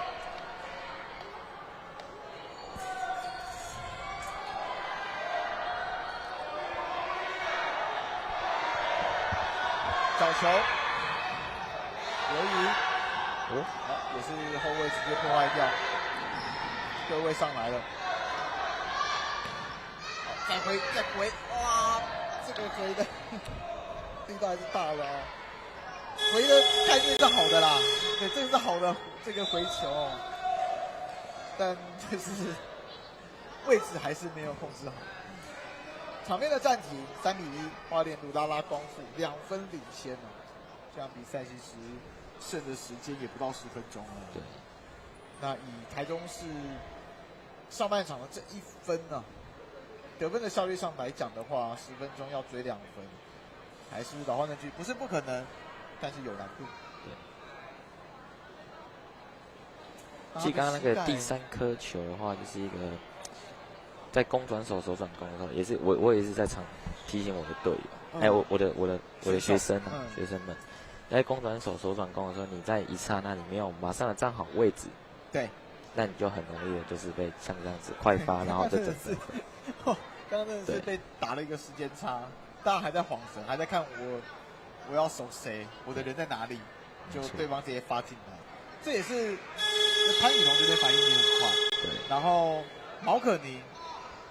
也是有注意到，对，所以在那一瞬间，他们2个心领神会，2个都是8年级升9年级的、哦。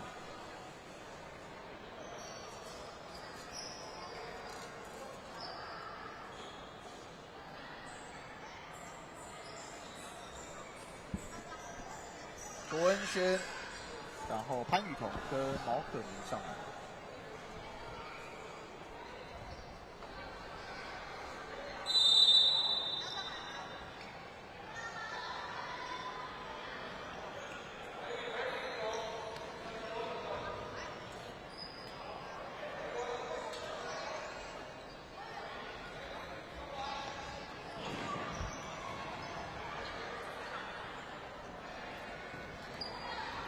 到时候赶紧回传，现在台中市也会有一定的时间压力，要跟时间老人赛跑，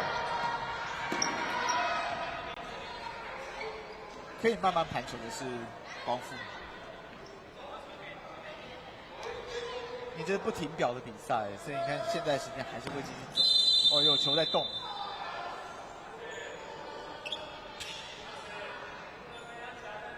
球还是要固定住。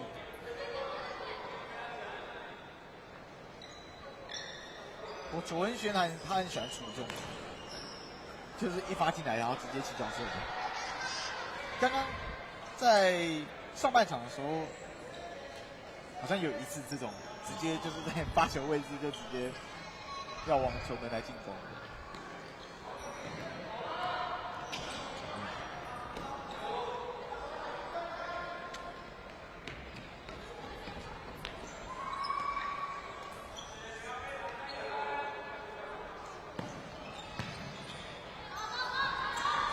挡下来，接下来是赶紧要回防，赶紧要回防。哎呀，好，比较软弱一点，旁边防守者是跟得很紧。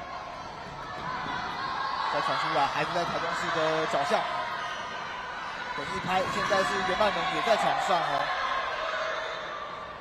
再往前给，哦，又被顶下来，哎，好，弹道没控制住。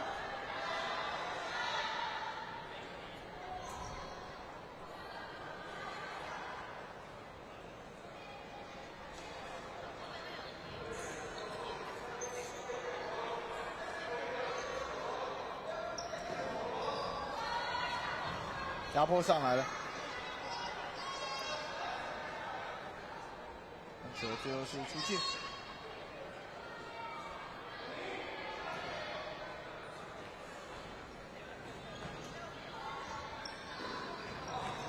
空间前面，哦，打一的机会在这一边。直接球在配合上面，在右翼的这个方向已经有一次2打1的机会，那就是自己脚下功夫问题。追出来，前场也是一个多打少的机会，这次再起脚，离球门有一段距离哦。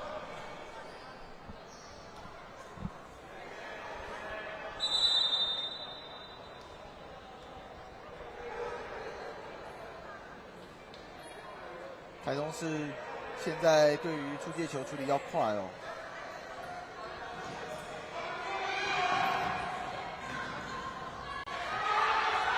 好，抢快攻没有，被挡下来。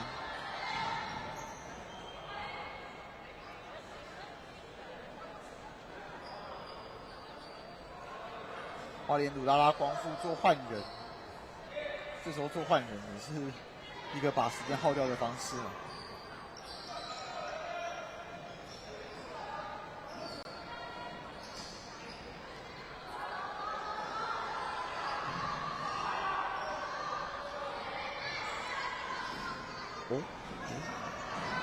两人的配合，守门员出来直接把球给挡掉。前锋要自己冲，但速度好像没有对方快。OK， 守门员赶紧把球给扑掉。我以为守门员这边球一直拿不稳，他如果球真的拿不稳的话，其实很容易又被穿过去了。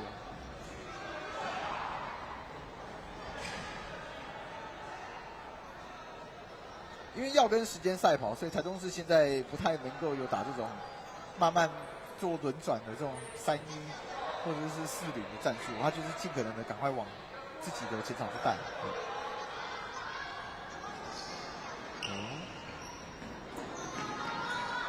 好，这次拿回来，再分一边，但这次的传球比较弱哦，这速度比较慢，也传的比较小心呢。其实可以选择射门。现在台中市变成有点畏手畏脚的感觉，就是球员好像有点放不开啊，开始有压力上来，因为毕竟现在是落后的。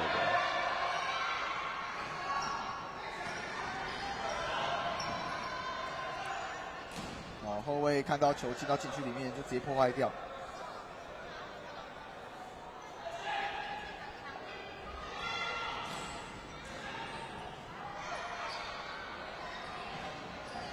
台中市带到角落之后要传中，但中间已经有光复的球员，换人来发角球，再传中，哎呀，脚没跟上。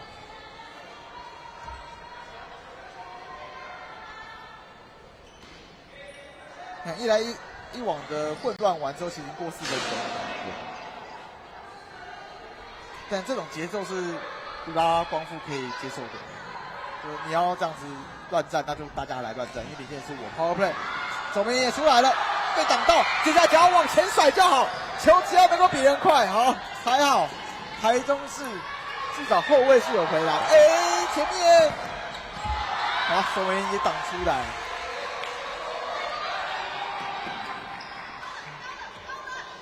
但现在也只能赌了啦台中市现在也就只能赌了一样，守门员自己带球之后直接往前传，但是还是传得深，跟队友没有办法连线起来。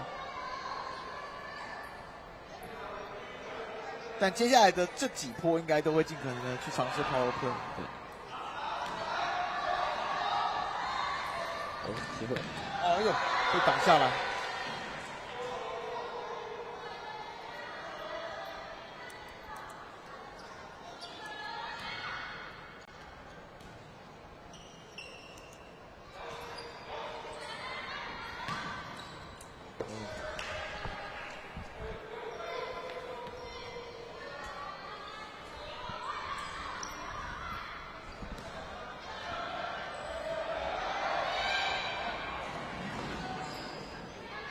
回防，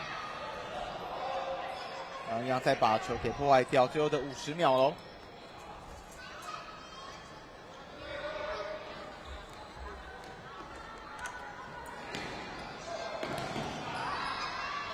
直接往前场送，但看起来时间老人的脚步是蛮快的。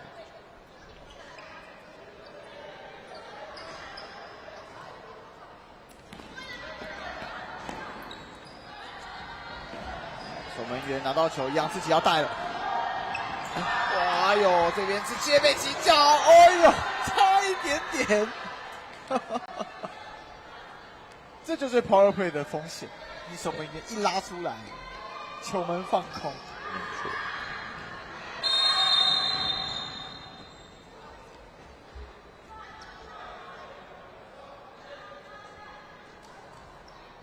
30秒钟。哦，台中市。这边应该会直接射门，没意外的话。好，挡下来。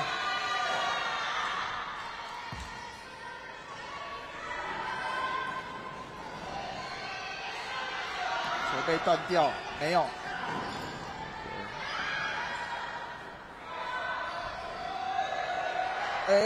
要追到，好，这个球滚得没到那么长劲。我们也出来要来追分，最后的10秒钟。5秒钟，守门员，哎呀，还是被破坏掉了。有尝试过了啦，有尝试过。最后的这2分钟，其实基本上都是尽可能的叫守门员出来，要跟着一起来做进攻的。庄康宁，好，发球进来，那也没有办法来改变这场比赛最终。3比1，花莲鲁拉拉光复，2分之差收下了比赛的胜利，也成为了今年度台湾冠军杯青少年5人制足球锦标赛在女子组的第5名。那台中市的话，则是在第6。不过，我想第1届啦哦，那对于这2边来讲的话，第一个是享受这个舞台，第二个是可以从在这几天的比赛里面呢，去累积自己的经验。对，教练有没有什么话可以分享给小朋友？我觉得就是一个像我们啊，我觉得我们就是一个很棒的体验，因为我们嘉义县是算用3校联队来去做这个。对。那成绩上的话，就是以县市来做代表。那就是更以往的就是会让小朋友觉得说，我现在代表不是母队，我们现在是更高一个成绩是代表嘉义县出来。是。对，我觉得那相信孩子上的心态上也会更不一样的感觉。对，那我想说，我也希望说这个比赛的话，能够一直持续有在这样。对，所以说我想，这个对于2边的小朋友来讲的话，就是一个很难能可贵的经验，也希望大家可以把这个经验带回家。对。那今天呢是会看到，就是最后就是到第5名的这个决战了。那明天早上10点。4场比赛就要来看到最后的4强决战，也请这个观众朋友们要持续的锁定。那今天的转播工作在这边要告个段落，感谢老师在场面的讲评，我是秉承，也请代表台亚卫星全体的转播团队，祝全天下的父亲爸爸节快乐。昨天才刚过，今天也希望大家都要快乐。我是秉承，那就明天再见喽，拜拜，谢谢。